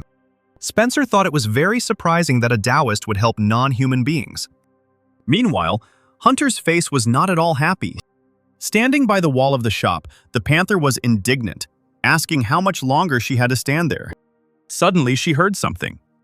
It turned out that they were children who were kicking a ball around. The boys happily kicked the ball around, while the girl tried to keep up with them. Suddenly, the panther appeared in front of the girl, and the boys continued playing. Suddenly, one of the boys noticed the girl. And then finally, everyone paid attention to her. The boys wondered who this girl was, until she coughed sheepishly. And then the kids called her crazy, which made the former panther angry. And then she, shouting, drove the boys away. And then she said that she just wanted to play with them, and it was a great honor. Suddenly, she heard something again. Turning around, she noticed a girl with white hair passing by. Turning completely around, she looked at the Taoists walking away into the distance. Turning back, the girl noticed that a strange energy was emanating from that girl. Suddenly, Spencer addressed the panther, calling her Kimberly. And then he threw some huge red stone into her hands, and then said that it was a poyongchol that should be given to Hillary. Kimberly asked what the guy would do, to which he replied that he still had things to do, so she needed to go herself. But then the former panther asked where he was going. Spencer turned around and asked again. The girl replied that last time he also left without saying anything, and now he was going to do the same again. In response to this, the guy said that this time he was not going anywhere, and then added that she also did not have to tell him if she was going somewhere. Overjoyed, Kimberly asked again, and then said that this was now their vow. Spencer replied that he already knew all of this, and therefore the girl could go, to which she told him to stop whining. Returning back to the shop, where the ritual was already beginning, Isabella told the guy that when they began the fusion, he should not make a sound, and also that if he lost concentration even a little, then they could fail. And then she held out her hand with 2 balls of different colors and sizes. And then the girls, folding their hands, began to fuse while the skins lay on a special mat. Suddenly, a white fog appeared around them, and they began to chant a spell in an unknown language. And the animal skins began to glow. And then they began to gradually dissolve into thin air. A few seconds later, the skins completely evaporated, and the girls raised their hands up following the light. Looking at all this, Spencer noticed that it was unity and disappearance, which were inextricably linked with each other, like existence and non-existence. And then he thought that this was clearly different from ordinary fusion. Soon the light shone even brighter, and the boy thought that all this would have been impossible if they had not learned the secrets of heaven and earth. And this is not something that can be learned. This knowledge must be possessed. While something round was forming from this light, the former tiger thought doubtfully, would these girls really be able to create this in this wretched place without special tools for fusion? And if they succeeded, it meant they were very strong. Soon the light dissipated, and in its place there was some object hanging in the air. Making the object fly towards Spencer, Isabella said that they were done, so now he needed to give the thing a name. Taking the thing in his hand, the boy replied that since it was in the shape of a wheel, he would call it Koryun. The girl said that this was a good name. Holding the Koryun closer, Spencer thanked the girls and then said that they were incredibly strong, so next time he would turn to them again. Catherine said they were very grateful to hear that, and Isabella said they would do everything they could to help him. Meanwhile, Kimberly and Hillary returned to the cave, but the panther was still worried, and the woman called for her to stop. But she also began to worry looking at her. The girl said that it had been a long time since he left, to which the woman retorted that if he said he would come back, then so it would be. When suddenly Kimberly noticed something. As it turned out, it was Spencer, who was returning just in time. Jumping up from the rock on which she was sitting, the former panther went to joyfully greet the former tiger. Sometime later, Spencer, holding his sword in his hands, which was apparently already repaired, looked at it. And then he turned to Hillary in surprise, asking if it was possible that when they combined the souls of 3 demons, they were able to form a new weapon. Hillary replied that she didn't know for sure whether it was because of the souls of the 3 demons or the souls the sword had absorbed before. But after the fusion of souls, a new weapon appeared. A little worried, the guy thought that it turned out that Sylvester had been waiting for him on Kuwan Island all this time, and therefore, if not for Hillary, everything could have ended badly. Thinking about it, Spencer felt like his head was spinning just from thinking about it. And then he thought that there were still so many things in this world that were impossible to believe existed. And he also noted that he had almost reached the 2nd level. As he swung his repaired sword, he told himself that he needed to become even stronger and be even more careful. And then he said out loud that he should be glad that he received another powerful weapon. And then he remembered the centipede, and it obediently crawled out of his sleep. Looking at her, the guy noted that she had become stronger. She also became very attached to him, which was obvious from the fact that she was lost against his cheek. As he tucked his new sword into his necklace, Spencer said he was going to Chanyogog and didn't know how long the trip would take. Hearing this, Kimberly jumped up and shouted that he was selfish because she had waited for him for so long and he was going somewhere again. In response, to the girl's surprise, the guy said that he just wanted to talk about this and then said that he did not know what dangers awaited him this time or how long it would take. So he decided to invite Kimberly and Hillary to go with him. Hearing this proposal, the former panther blushed, and the woman covered her mouth with her hand. Blushing even more and looking away, Kimberly asked what had gotten into Spencer. But in response, he said that if she didn't want to, then let her say so, to which the girl replied that she completely agreed. Meanwhile, someone entered Catherine and Isabella's shop again. Noticing this, Isabella said that it looked like they had a new visitor again. And then the girls greeted the visitor in unison. But, as it turned out, this visitor was Hunter. Already walking down the street, Hunter told the girls that Cheonyodong was under the control of his Suwolmoon. And then he continued, saying that it was formerly the dwelling place of a Taoist named Cheonyo, and after his death, it became known as Cheonyodong. But as it turned out, this place was feared because of the secret that was hidden there by Chongyo himself, which could lead to bloodshed, and therefore they put a ban on it. Hunter said that once every 100 years, there comes a day when the ban is relaxed for 2 weeks, and that day is today. The girls guessed that he came to them because they were well acquainted with Huangjin, and so that they could help him find the hidden secret in Cheonyodong. Hunter replied that he was not interested in the secret, but only wanted to fulfill the will of his late teacher. After all, his teacher was closer to him than anyone else, but he found himself locked in a Huangjin and gave the order to escape. When he was already locked up, the teacher said that there was no time and that he should leave Cheonyodong, but then he would definitely return to take his weapons, which he would leave in this place. Hunter said he wanted to return the teacher's body to ease the pain of loss. The guy said that he was very ashamed to ask the girls for help, but he came anyway. But the girls replied that it was not at all difficult for them to help him, because he had done so much for them. The guy thanked the girls for these words, but as it turned out, someone was already watching their conversation. Suddenly, 2 men came out of the alley and stood next to Hunter. After that, the guy said that these were his comrades who would go with them to protect them, so the girls did not need to worry. Meanwhile, Spencer and his friends reached Cheonyoguk. Spencer was examining the trunk of some tree. Noticing this, Kimberly asked what he was looking for, to which the guy replied that he was looking for a tooth. The boy said that he was not sure that he was here because he had only heard about him, but they say that a tooth is hidden in a tree that guards treasures. And then, sighing, he noticed that he was not here either. Having heard what this tooth meant, the former panther became eager to look for it and told Spencer to get his arthropod friend as soon as possible. But suddenly Hillary said that this was not necessary and, pointing to a tree covered with moss, said that we should look in this tree. Climbed the tree. He remembered that this had happened hundreds of years ago, and therefore by this time, the tree should have turned into an old ruin. Having parted the leaves, the guy was finally able to find the tooth. Noticing it, he looked at it joyfully and exclaimed that he had found it. And then, under the surprised glances, he fell to the ground in a bow. Kimberly pressed her ears and asked what he was thinking of here, whether he had really decided to atone for his sins. And then she shouted at him to stop because he was scaring her, to which the guy, blushing, replied that the girl should shut up if she didn't know anything. Meanwhile, someone asked Hunter if he really had to go there, to which he replied that he himself knew that it was not safe to send guides there alone. In response, the man said that the war would end in 100 years, and therefore it was better not to go there now. In response, Hunter objected, saying that the guides only live for 300 years, so how could they wait another few years? The man sighed and said that they had no choice then, and wished them luck. And then the boy walked through the portal, shouting to his comrades that they were going to Cheonyodong. Catherine was about to express her doubts, but Isabella immediately stopped her, told her not to worry, and assured her that everything would be fine.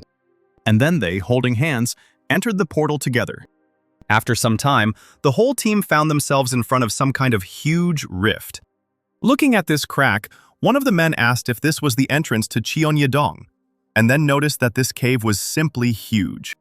Meanwhile, Hunter called the girls, who responded simultaneously. The guy told the girls not to let them down. And then the 2 girls went forward together. Doubting, one of the men asked the boy if these kids could really lift the ban, and then said that he was worried about the fact that their future depended on these little ones. In response to this, the guy simply urged the man to watch silently.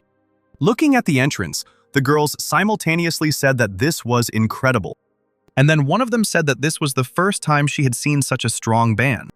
And then they looked at each other, getting ready to start lifting the ban. Afterwards, they touched the invisible wall with their palms and began to recite the spell. And suddenly cracks appeared along this invisible wall. And soon, with a loud sound, this barrier completely split. The men noted with surprise that the band was disappearing. One of them asked if these little ones were some kind of gods because it was incredible.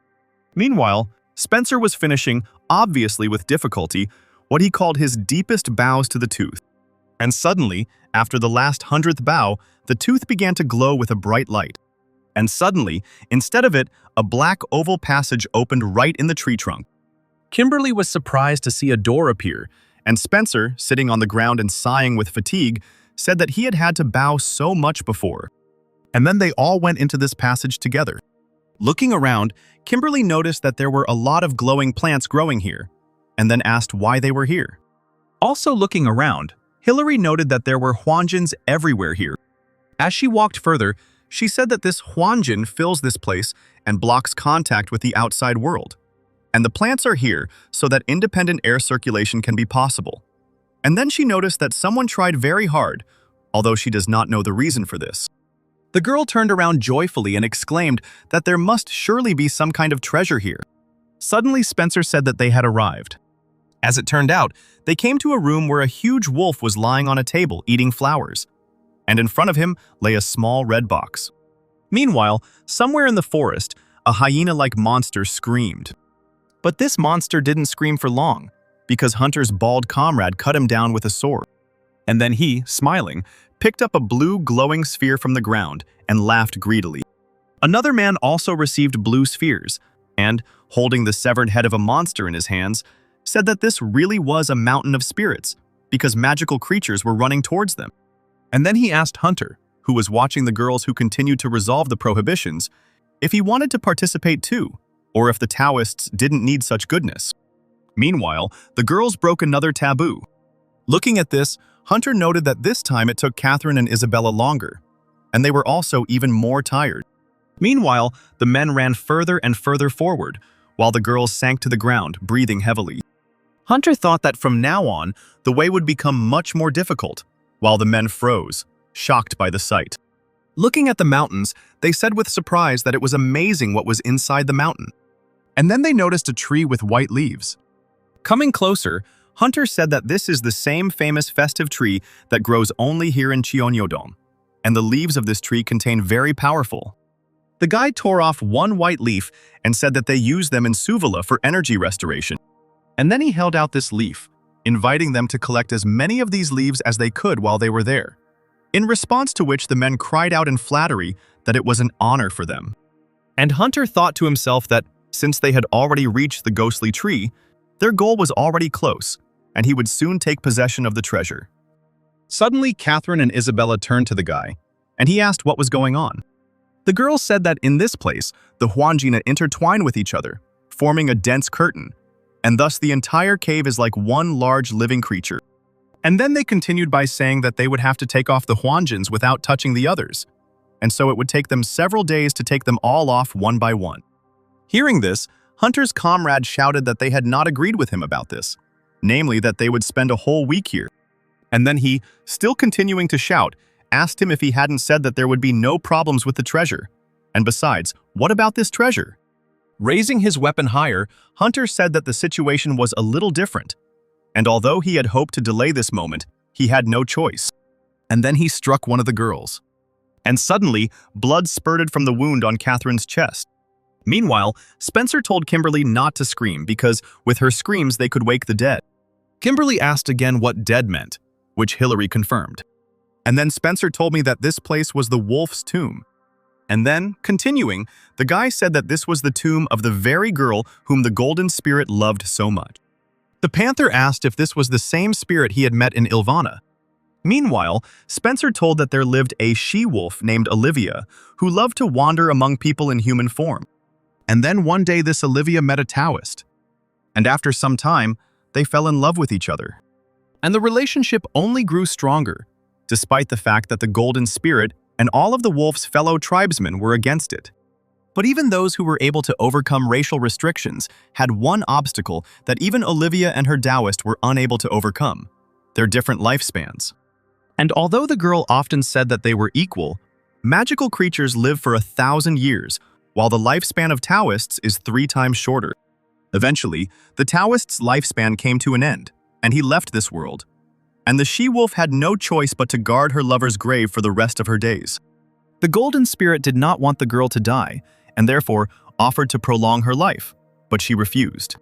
She said that she had already experienced the kind of love that happens once and for all, and therefore further life simply had no meaning.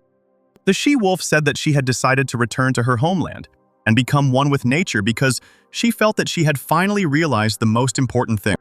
And she said that she hoped that the golden spirit would also meet such a person someday.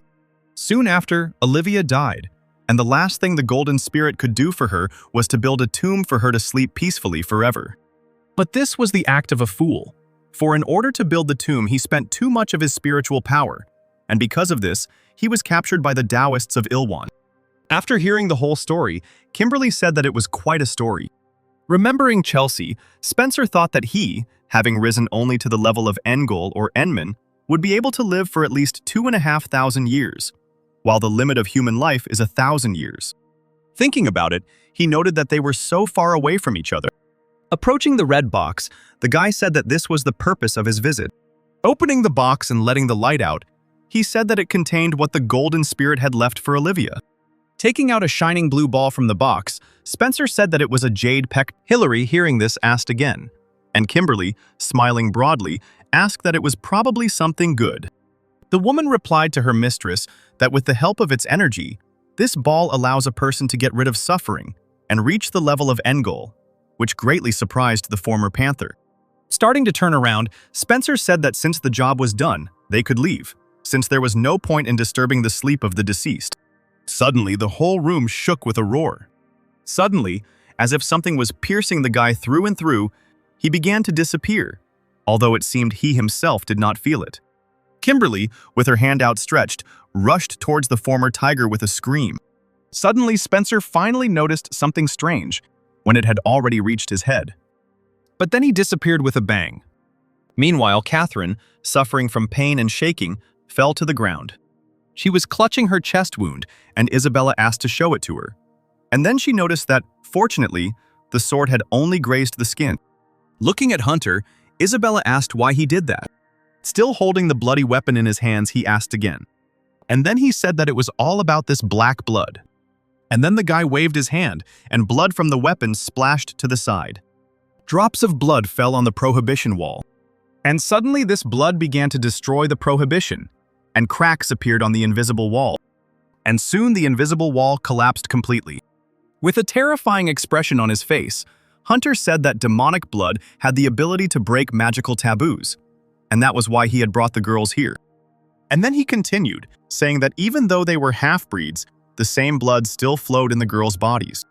Hearing this, Isabella realized that this was precisely why he treated them so well. Hunter confirmed her suspicions, saying that he was only playing a role in order to take advantage of them later, since it was beneath his status to care about some insignificant half-breeds. Throwing the weapon on the ground, he said that he could wash away every last drop of the girl's blood, but he wanted Isabella to do it herself and destroy the Huanjin. While despair was frozen on Catherine's face, and tears of resentment were frozen in Isabella's eyes, Hunter said that this was the minimum price for his kindness. Meanwhile, Kimberly watched as Spencer was reduced to a shining spot. Rushing to Hillary, she immediately bombarded her with questions about where the former tiger had disappeared to, and what if something bad happened, and what they should do then. The woman, however, did not give in to panic, but only came closer to the shining spot and raised her hand over it. And then she concluded that there was a strong presence of various energies around, which made it seem that under the influence of another Huangjin, the space where Spencer was transferred to another place. Surprised, Kimberly asked the woman again.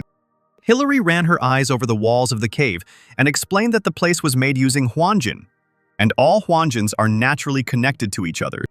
And then, looking into the eyes of her mistress, she said that, judging by these energy fluctuations, something had disrupted the energy field of one of the Huangjins located nearby, and therefore, there was no reason to worry, because as a result, Spencer had only moved to another place. Overjoyed by this news, Kimberly fell to her knees on the ground. And then, shedding tears, she asked how they would find him now. In response, Hillary reminded her mistress that there was a love bracelet on her wrist, And then she suggested that the guy had moved somewhere to Cheongyadong, and therefore she needed to find him quickly because many dangerous entities live there. Meanwhile, Spencer moved somewhere, falling on his back to the ground. Lying on the ground, he concluded that he was definitely alive. Getting up from the ground, he wondered where he was then. And then, scratching his ear, he noted that someone was definitely talking about it. Getting up from the ground, the guy looked around and noticed that this was definitely not the cave he had been in earlier, and Hillary and the panther were nowhere to be seen. As he walked further through the forest, he noted that, judging by the strong, uniform energy of the place, it seemed as if he had found himself on a ghost mountain. And then he wondered why there was Hwanjin everywhere here. Suddenly, he came across a tree with white leaves. Recognizing the tree as a ghost tree, the boy remembered that it only grows in Cheongyadong. Suddenly, he cried out in surprise that it turned out that he was in Cheongyadong, while something or someone was rising from the ground. While Spencer wondered if this energy could be coming from this ghostly tree, something or someone was climbing higher and higher. Suddenly, some monster noticed that a man had appeared next to him. As the monster approached Spencer, he remarked that this man would be better for restoring energy than some leaves. Noticing this monster, Spencer noted that this creature was about the 3rd level and that it was hidden by the energy of the tree, and therefore the tiger did not notice it right away. Suddenly revealing sharp spikes on its back and complex, spider-like legs, the monster rushed at its enemy. And then he, approaching him, swung his paws, cutting the guy's body. But as it turned out, Spencer dodged the attack, running behind the monster. Taking out his new sword from his necklace, he said that he just wanted to try out his updated Guhuan. Enraged that the guy didn't die and rushing to attack again, the monster shouted, asking how the guy dared to ignore him. Noting that he would start with a light strike, Spencer swung his sword. And suddenly, a huge purple spike appeared, which pierced the monster's body, lifting it above the ground. Noticing this, the guy was surprised by such a result, because he put very little spiritual power into this blow. While the monster was exhausted from pain, the guy noted that this blow was incredibly strong. Meanwhile, the spike began to absorb the monster. Looking at this, Spencer assumed that the sword was just hungry.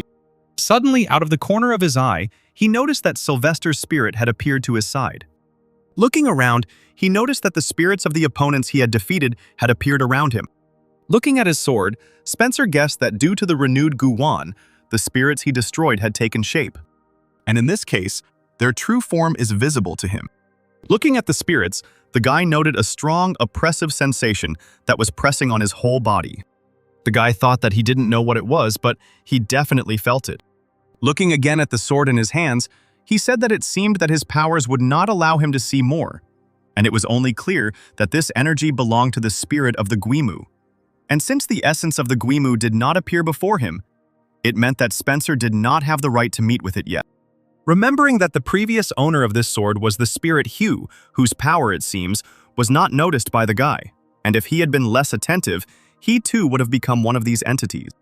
Putting the sword back into his necklace, Spencer closed his eyes with a sigh and said that it turns out there are still so many different monsters in the world.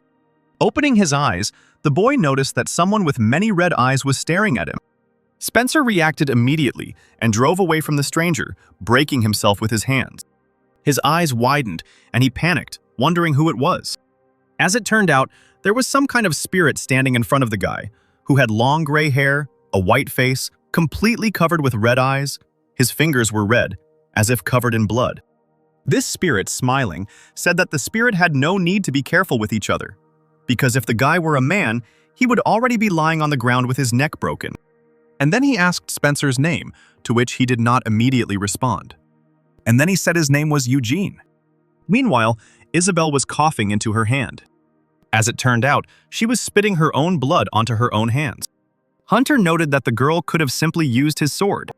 The girl shouted that this would never happen, to which the guy replied with a sigh that she could do as she wanted.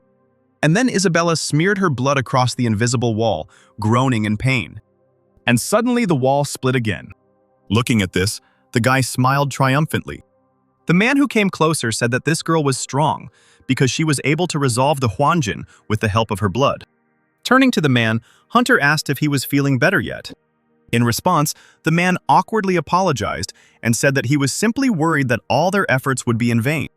As they walked into the new passage, Hunter ordered the men not to go too far and to remember why they were here, unless they wanted to die stupidly because of some creature. While Catherine was wrapping her sister's wrists, Isabella said that since she would have to use her blood again, it would be better to just bandage them for now. But then Catherine said that next time she would do it. The other girl looked at her sister in shock as she explained, saying that they didn't know how many more Huanjins would be on the way. And then, continuing, she said that because they don't know how much more blood they will have to use, they must do it in turns. Taking her sister by the hands, Catherine exclaimed that if they did this, then they would both be able to get out of here alive. Suddenly, a bald man approached them and said that it was time for them to move on. Meanwhile, Spencer told the spirit that he had teleported here from Chongyogo. And then the spirit said that he didn't know what kind of people were there, but they were indiscriminately destroying the Huangjins one after another. Looking at the spirit, Spencer noticed that it was a Huangjin, as if it were parting, and he was walking so easily, as if he had just woken up. And the spirit, meanwhile, assumed that this was precisely why the guy ended up here, while the guy concluded that this spirit was definitely of the 4th level.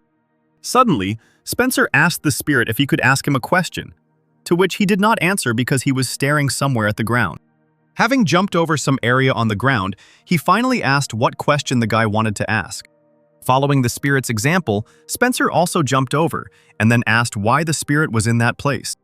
The spirit replied that he was here because of the spirit parade. The guy asked again in surprise. The spirit parade is a blood festival where the demon king is chosen. It is an endless, bloody battle in which numerous magical entities try to tear each other apart. It is a bloody festival where, after a brutal battle, a new demon king is born. Spencer was about to suggest something, but the spirit finished for him, saying that the great Sylvester, the former demon king, had passed away. Turning around, he said that he did not know what kind of person had attacked him, but as soon as the parade was over, all magical creatures would go in search of him to destroy him. Hearing this, Spencer felt as if everything inside him had turned over with fear. Meanwhile, the girls, already completely exhausted, continued on their way. Catherine said quietly that she could go no further, and then she fell to the ground. Meanwhile, Hunter stopped, looking at something. As it turned out, he looked around and realized that they had finally reached the right place. Looking around, he thought that the teacher must have left some kind of clue. Suddenly, he noticed a shining dandelion in the distance. Hunter remembered that his teacher used this herb as a medicine, and without thinking twice, he extended his hand to him. And then he grabbed it, causing it to shatter into tiny pieces. And suddenly, everything around began to glow with vibrations of light. A second later, some kind of dark passage opened in front of the guy, behind which it turned out that a man's corpse was sitting with a box on his lap. As expected, this almost skeletal figure turned out to be Hunter's teacher. Falling to his knees in front of the teacher, the boy cried out, saying that it turned out the teacher had been there all this time.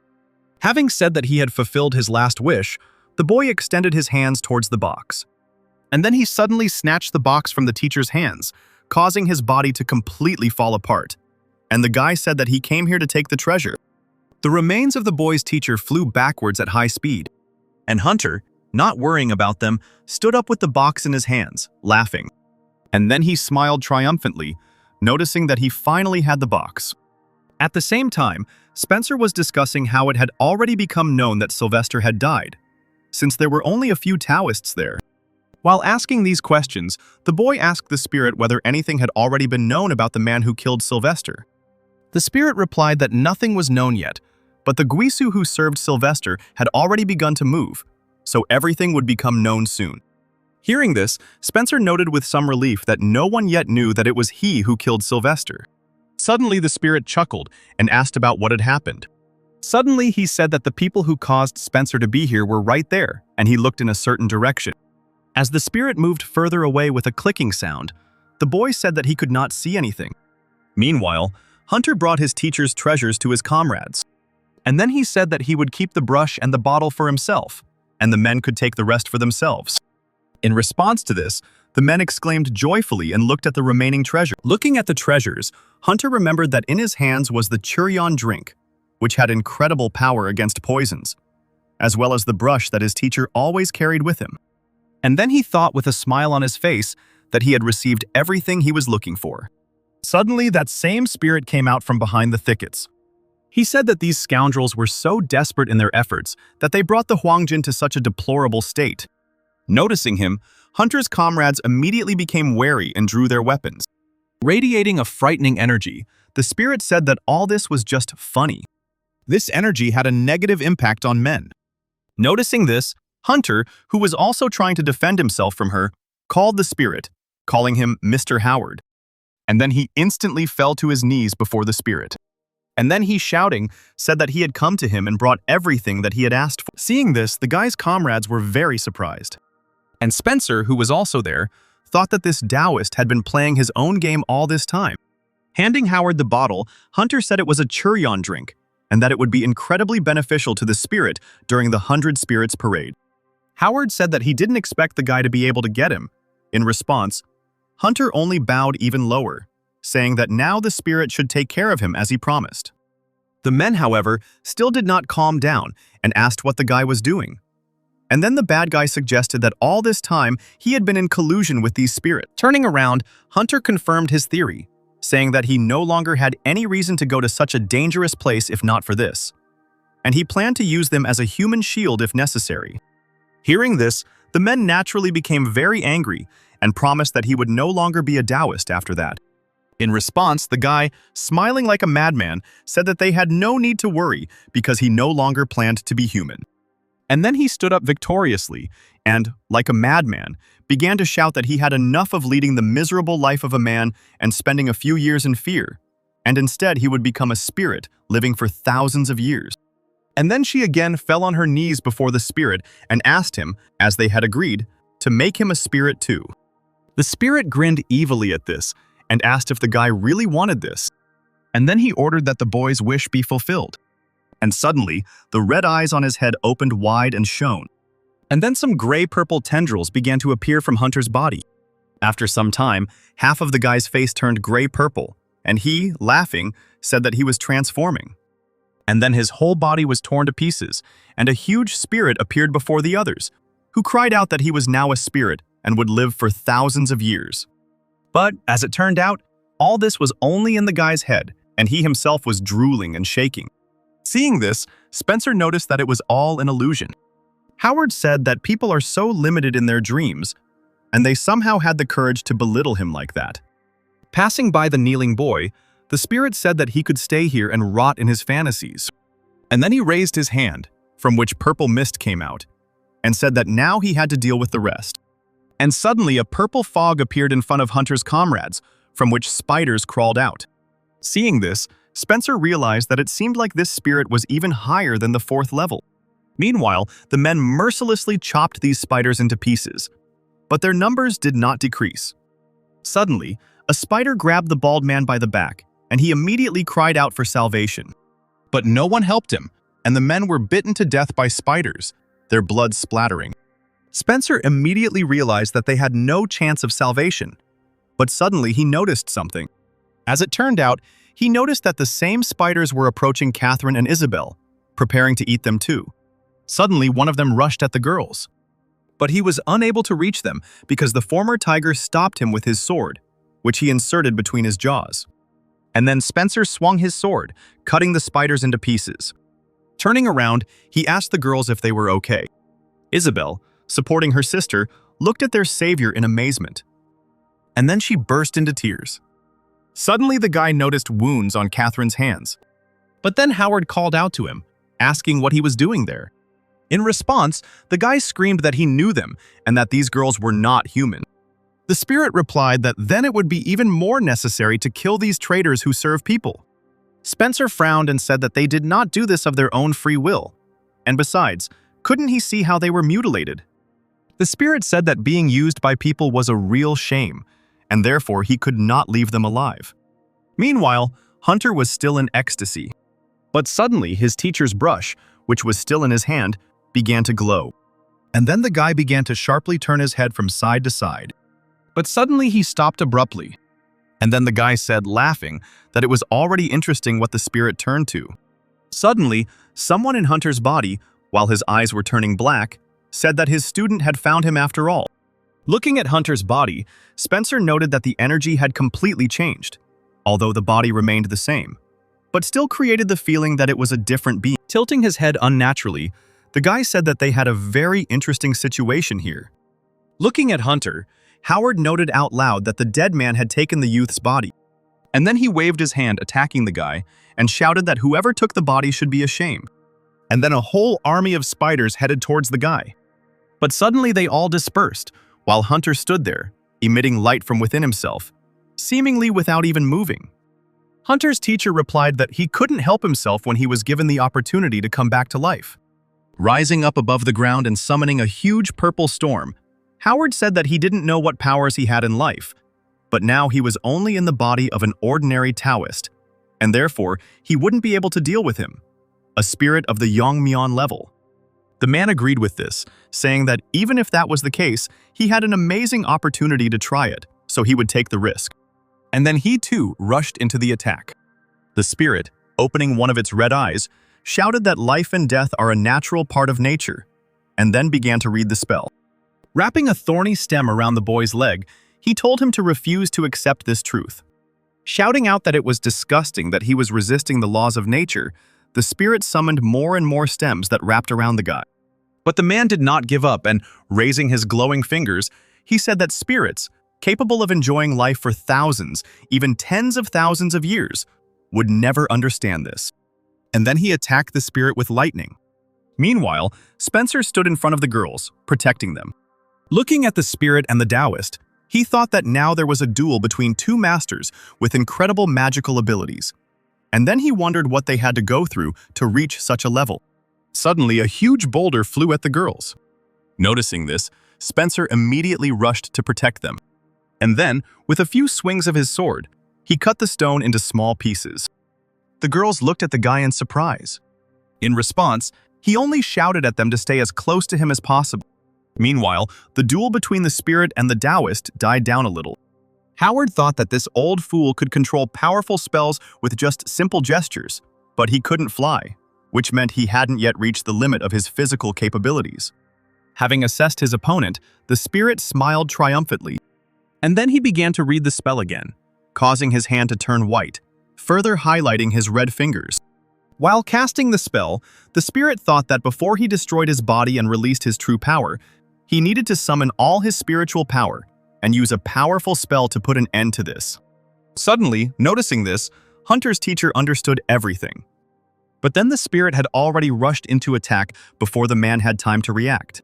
Waving his hand with the brush in it, causing a white trail to appear in the air, Hunter said that it seemed the spirit had discovered his weak spot, and therefore he must respond with dignity. And a second later, the blow of the blow and the Taoist met. The opponents did not give in to each other, and therefore they became more and more tense, trying to overcome each other. Suddenly there was a white flash. Spencer didn't have time to react to this outburst, but only managed to cover his eyes with his hand. Opening his eyes again, the boy realized that he was now in some kind of white space, while the spirit and the Taoist were still fighting. Howard's hands were shaking with tension, and his teeth were clenched tightly. Teacher Hunter's hands were also shaking, and he said with a smile that for a moment he even thought that the spirit would cope. But then he hit him with a sparkling sphere of energy and said that it seemed that the spirit was already tired, and therefore he would now give him peace and quiet. As Spencer watched the fight, he was surprised to think that Howard's Hwanghae, which had been covering them from all sides, had disappeared. And if this continued, then after the spirit hunter would pounce on them. Taking the sword in his hands, the boy thought that they had only one chance to survive this, and therefore they had to act. But then, frozen, Spencer remembered that his opponent was a monster capable of defeating a Yongmian-level spirit. Remembering the girls who were shaking with fear behind his back, he thought that this Taoist could turn him into a handful of ashes with one wave of his hand. But then he came to his senses and, biting his lip, asked himself whether he really was going to go to the next world here and now. And then, thinking that instead of dying, he would fight to the last, Spencer rushed into the attack. A second later, he swung his sword, aiming the blow at Hunter's body, and he only managed to catch a glimpse of it.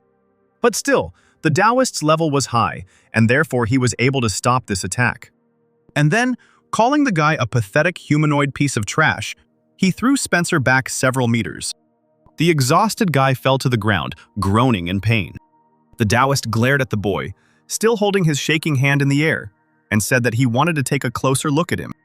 But then Howard stood up, which Hunter's teacher clearly did not expect. After saying that Spencer had done a good job, the spirit began to attack his opponent again. Loudly at the soul in Hunter's body to die already, Howard conjured up spikes that pierced the guy right through, to which he cried out that he had only just gotten this body. But these cries did not stop the spirit, and he began to raise his body even higher on these spikes. In a panic, Hunter's teacher looked at his hand and said that he just needed to free it. Noticing this, Howard waved his red fingers and said with a grin on his face that nothing would work out for him. And then another spike appeared from behind, which, amid deafening screams, broke Hunter's arm. Taunting the man, the spirit shouted that nothing could save him, and then added that he was very sorry that he alone had to enjoy how he desperately tried to survive.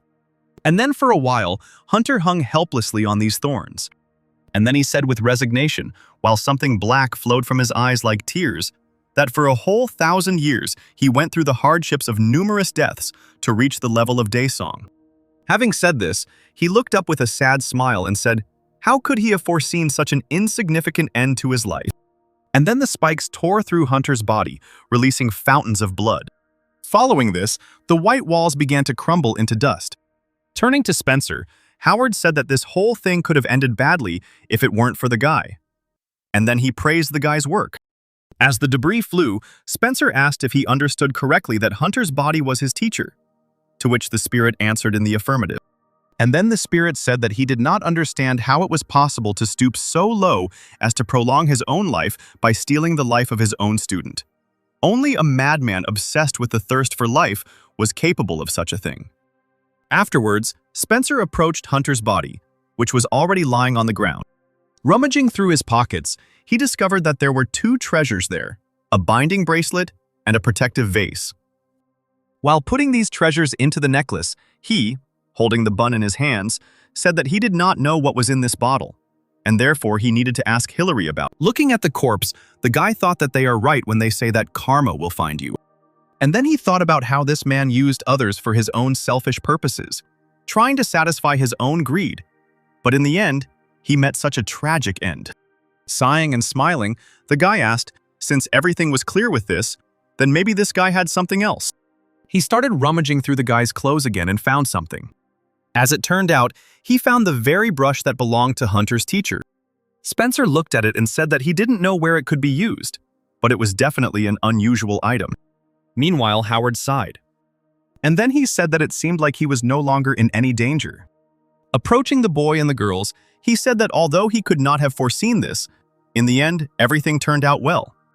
Upon seeing the spirit, Catherine and Isabel immediately hid behind the former tiger. The spirit chuckled and said that the girls shouldn't be so afraid, and then said, calling Spencer Eugene, that the boy had helped him, and therefore he wouldn't kill them.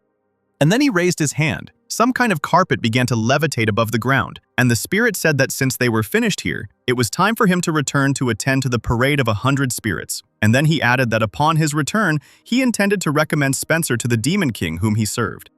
Turning to the boys, he told them that that was why they should follow him.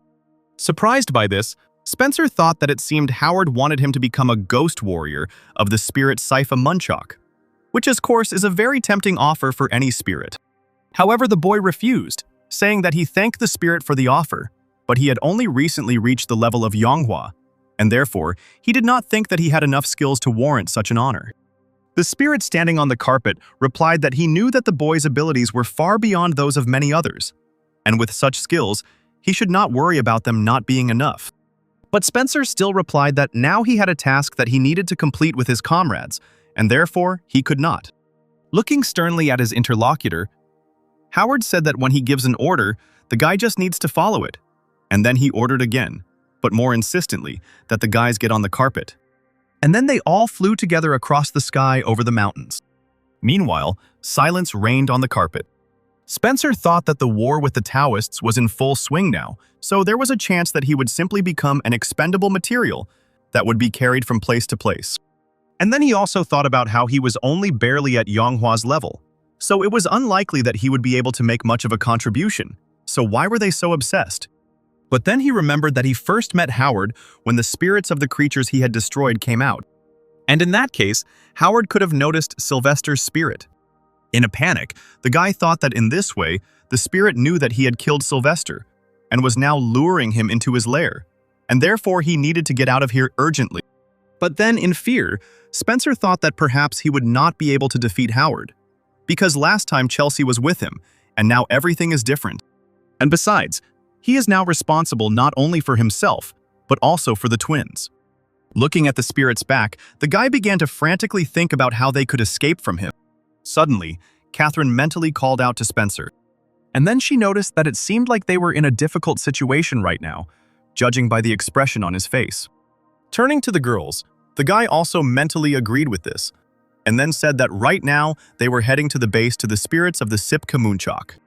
In response, Catherine said that thanks to their special abilities, they are able to see things that are unknown to others, and therefore, Isabel is sensitive to changes in energy flows, and she sees traces dissolved in them. And then she asked the guy if it was true that he was with the escorts.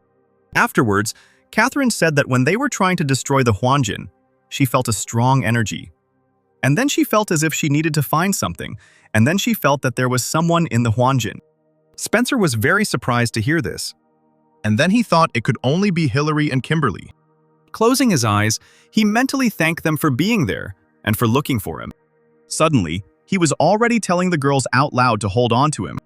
And then he suddenly, holding the girls in his arms, jumped off the flying carpet. Surprised, Howard turned around and asked what the guy was doing. But the guy didn't answer him, but simply chopped off the top of the mountain with a swing of his sword, which then fell to the ground like a stone, and he himself landed on a now flat surface.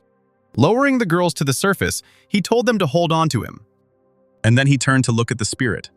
Meanwhile, the spirit flew closer to the boys on its carpet. And then he grimaced and said angrily that it looked like the guy either wanted to die or had lost his mind. And then he asked again what the guy was doing. Spencer replied with a smile on his face that he had already said that he could not leave his comrades and go with him, and so he would just wait for them here. After a short silence, Howard said that although the guy was quite smart, he couldn't understand that he should have simply followed him if he valued his life. And then he threw 3 red things at him. Spencer was about to defend himself with his sword when suddenly a centipede emerged from his sleeve. And then she spat out her golden threads. These threads, having met with the red things, distorted the trajectory of the flight. Because of this, those red things hit the rock instead of Spencer. The spirit looked at the centipede in surprise as the boy praised it while it sat on his shoulder. And then Spencer took out his Corian and said that even if the spirit managed to wound him, he still would not get out alive. And then the round part of the smelt began to spin. Howard noticed with surprise that it was a Huanjin, which was now emitting white mist from itself. Shouting that he had had enough of all these tricks, the spirit spat out a whole horde of spiders. Having said that he would destroy the boys with his illusions, he spat out so many spiders that they formed a dome over the mountain. The spiders couldn't completely cover the mountain because they encountered some resistance. Noticing this, the spirit wondered if his illusions had not worked. And then he said that Spencer must have been able to repel them because he used the power of the treasures together with Yonhua's abilities. But Howard decided to check anyway and used his deep ghost gaze, and his eyes glowed red. But then he noticed 2 small figures. As it turned out, it was Catherine and Isabel. Grimacing with anger, the spirit said that these little ones dared to oppose him and that they had to be killed immediately. Meanwhile, 2 red balls were flying towards the spirit through a thick curtain of fog. But Howard, albeit barely, managed to avoid this attack. He sighed and noticed that it was impossible to escape such an attack unscathed. And then he noticed something suspicious about it. Suddenly he came to his senses and turned around, shouting that these balls belonged to Mr. Sylvester, while Spencer attacked the spirit with a sword. While the spirit was distracted, the boy delivered a slashing blow with his sword, and a huge, deep wound appeared on the spirit's chest, and he noticed that he could no longer remain in the human body. Noticing that this attack was not enough, Spencer decided to end it all by cutting the spirit's throat, and so he went on the attack again. Suddenly, Howard's body began to emit a purple glow, which took the guy by surprise. The glow became even brighter, illuminating everything around. And suddenly the spirit took on its true form of a centipede, and said that the guy was a fool who would now have to deal with his true form. Baring his fangs, the spirit said that although the boy did indeed have abilities at the level of Yonhua, It didn't matter because he would still tear him to pieces. And having said this, his spirit, in the form of a huge centipede, rushed to attack. And this attack was successful because he was able to knock the guy off his feet. Howard crushed the ground, pinning Spencer to the ground with his sharp paws as the girls scattered in all directions. But the spirit did not stop there, and the guy flew on. Meanwhile, Kimberly felt something, as her bracelet began to vibrate. The surprised girl raised her hand to look at the bracelet. Noticing this, Hillary asked the owner if something had happened. Suddenly, the former panther turned sharply to the woman and said that the bracelet was giving off danger signals, just like the last time when Spencer was being chased by that Taoist. The girl said that the guy was in danger again, and then asked Hillary what they should do. The girl burst into tears from worry. Seeing this, the woman said that they needed to hurry then. And then she raised her hand, from which black lightning began to burst out, saying that she had now transferred them through Huanjin. And then she asked the girl in which direction the bracelet was pointing. Kimberly pointed in a certain direction, and Hillary pointed her hand there, and a huge wave of lightning went there. And then, in that place, a huge passage opened in the form of a portal, like a black hole. The girl, still with tears in her eyes, stared at this in surprise. Lifting the girl by the scruff of the neck, Hillary said that they were in a hurry, so they would have to travel like this. And then she rushed into the portal with the girl in her arms. And to Kimberly's screams, she quickly flew into the portal. Meanwhile, Howard was destroying everything around him.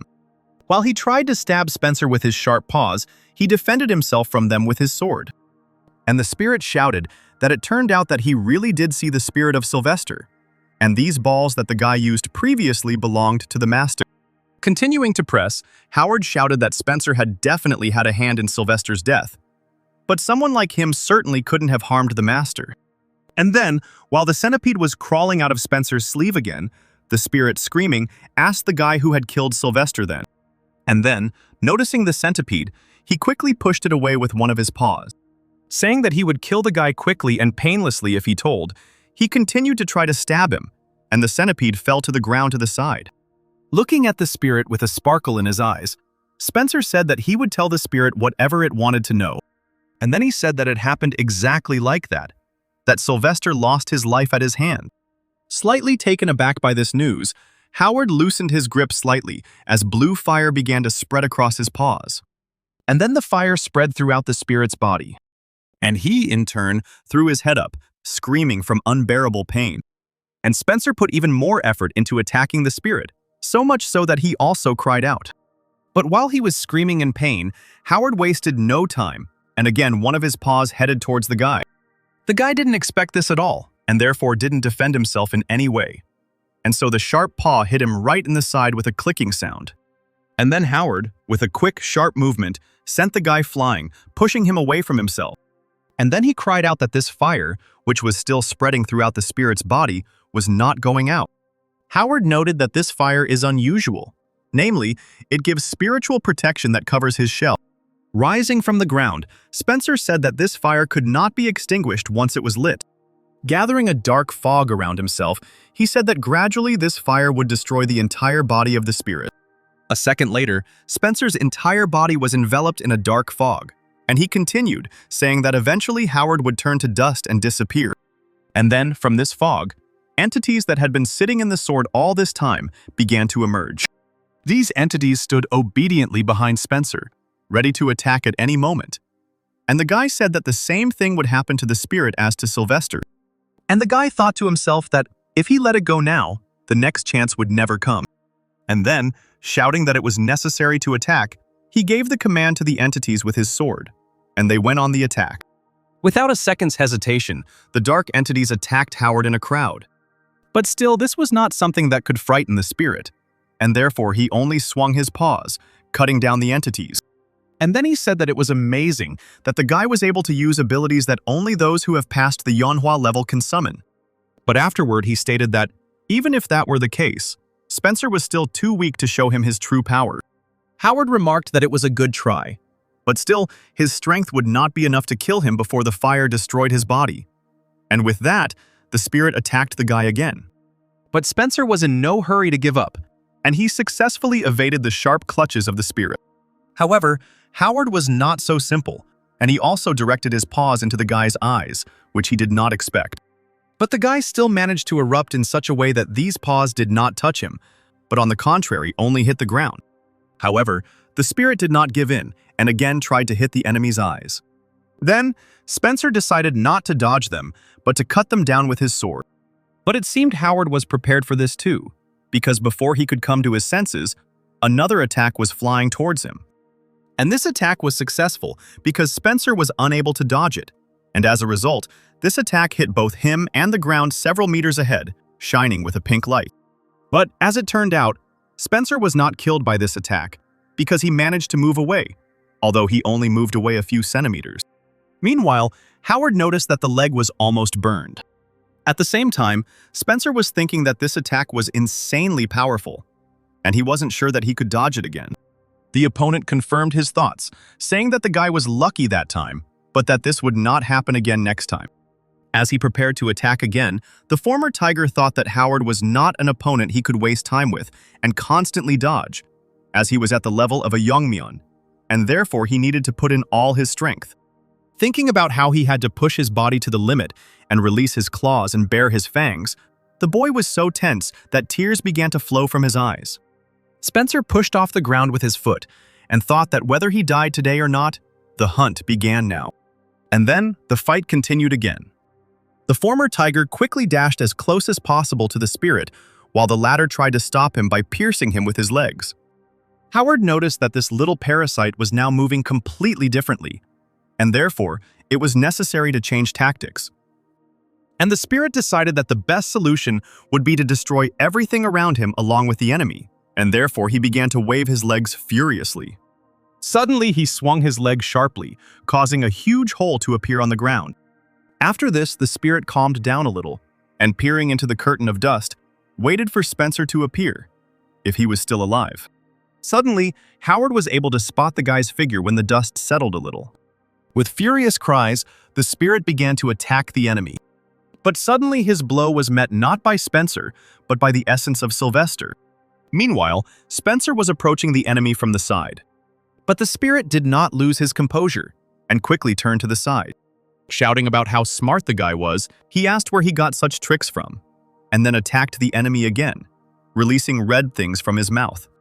One of those red things almost caught Spencer's eye, but the guy still managed to dodge first one, and then the other. And then Howard suddenly appeared in front of him, giving him no respite. And then the spirit quickly thrust its paw into Spencer's body. However, the guy was not simple and had aces up his sleeve, and therefore defended himself from this attack with the help of one of Sylvester's red balls. As he tried to defend himself from this attack, tension contorted the former tiger's face. Suddenly, a bright flash of light illuminated everything around. But the guy was not killed, as he used other treasures to defend himself. However, Howard's sharp paw still managed to wound the guy in the shoulder. And then the guy sank to the ground, his arms hanging limply at his sides, and his shield falling like sand to the ground. The spirit said that he still managed to defend himself, but even with these useless artifacts, it is difficult to constantly summon superpowers. Spencer stood there stunned, thinking only that he was no longer able to lift his sword. Thinking that this was really the end, the guy heard Howard shouting out of the corner of his ear that the border between levels couldn't be crossed so easily. And then the spirit decided to deal the final blow. Meanwhile, Chelsea appeared before Spencer's eyes. However, he couldn't remember what her face looked like, so he decided to pretend that he remembered what her face looked like. But suddenly he heard a sound that was not what he expected, and his eyes widened. As it turned out, Hannah appeared in front of him and blocked the spirit's attack by crossing two swords. And then she turned around and asked if Spencer was really going to give up his life. And then she shouted that she had never had such a weak-willed master.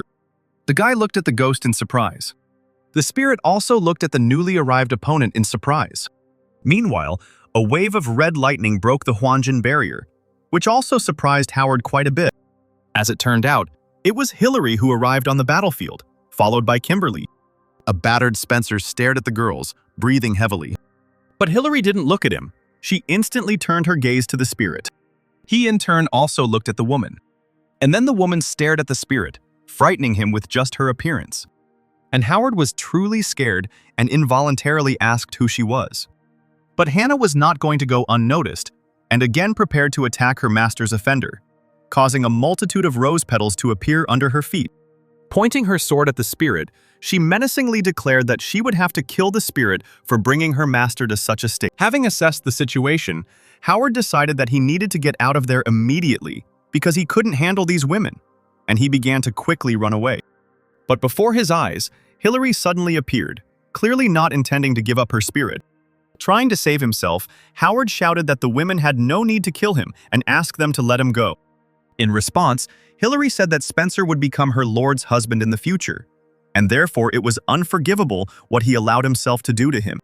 And then, raising her hands, she brought down a multitude of red lightning bolts on the spirit. But Hannah did not lag behind, and in an instant found herself behind the spirit. And then she also attacked Howard, finishing him off with a rain of enchanted blades, causing him to fall to the ground. With a faint smile on his face, Spencer noticed that these girls were indeed scary. And then he began to fall to the ground, unconscious. But then Kimberly appeared, reaching out to catch the boy's hand. Yet she managed to stop the former tiger from falling to the ground. After some time, Spencer was still unconscious, but suddenly, he moved his eyes without opening them.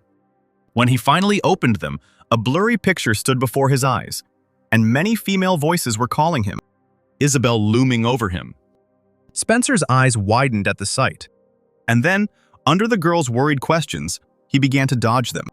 Suddenly, Kimberly grabbed his chin while someone was pouring water on him to say something, in response to which he tried to say something but couldn't.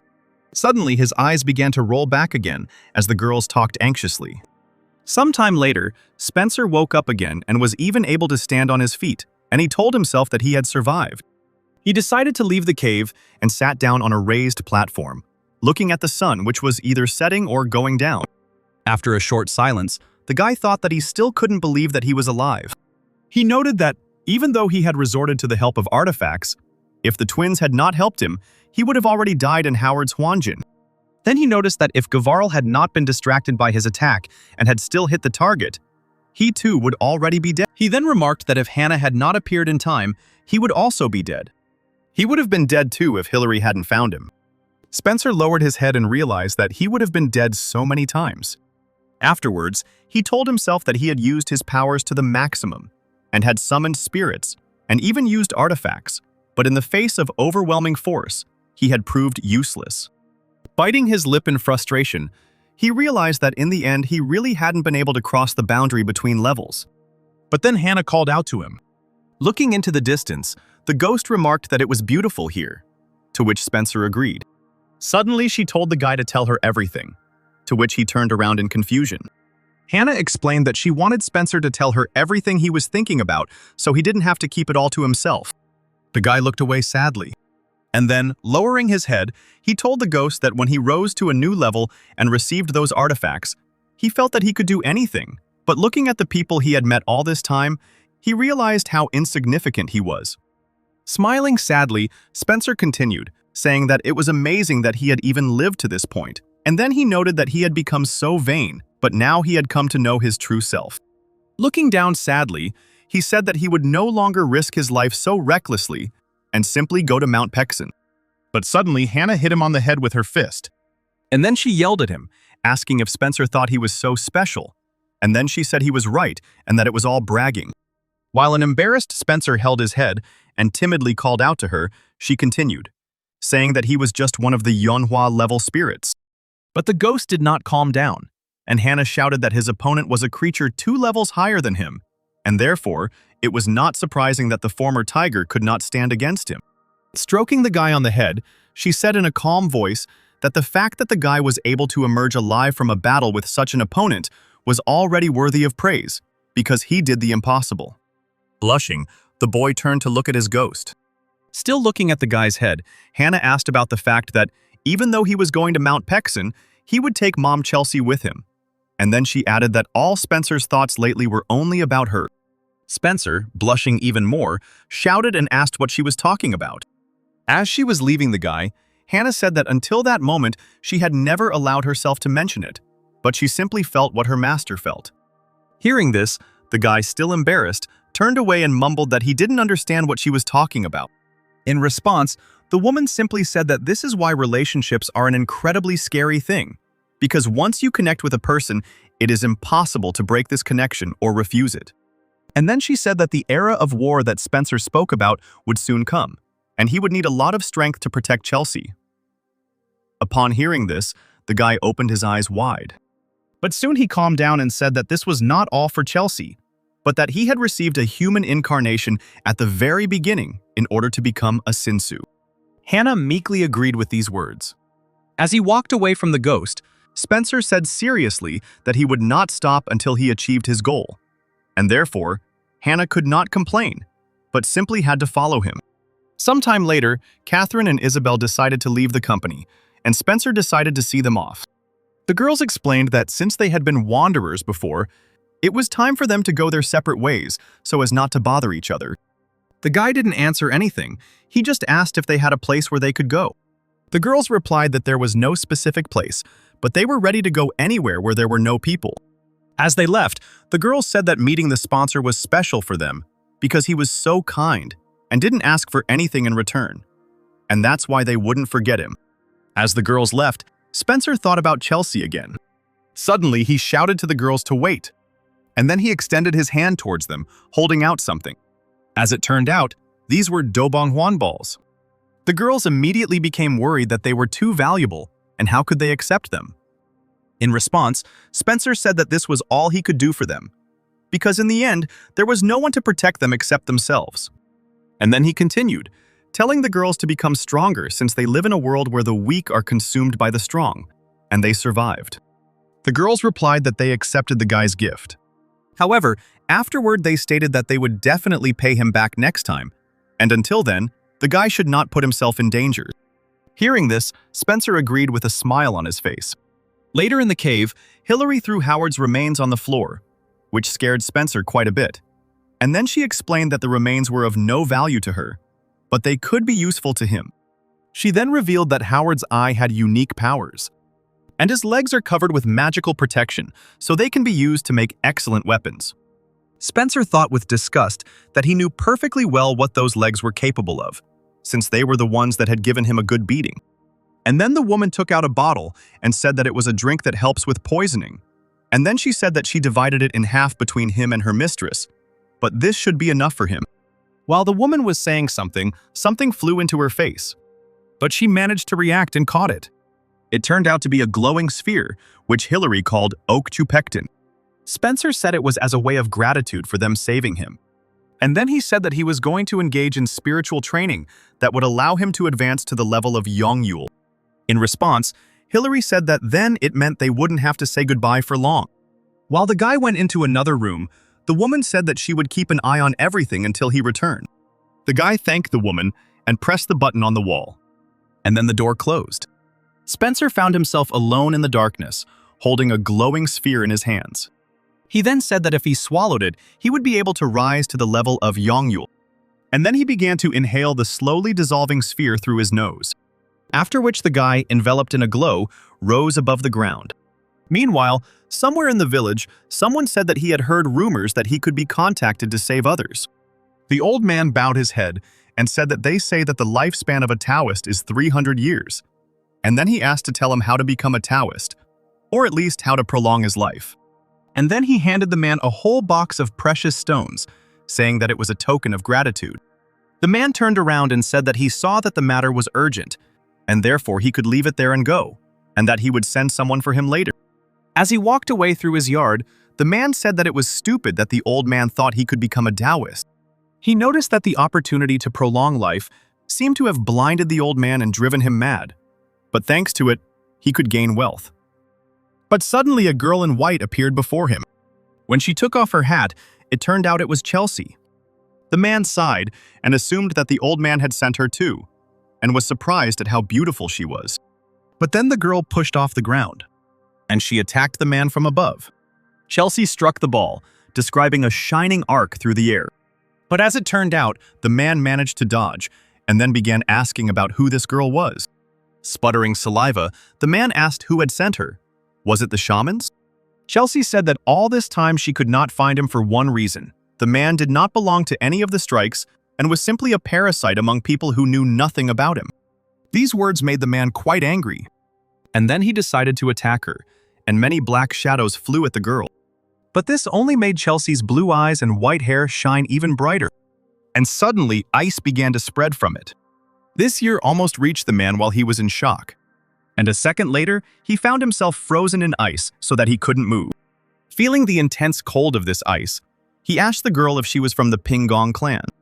And then he started talking about how he didn't do anything bad to the Pingong clan, so it was clearly a misunderstanding.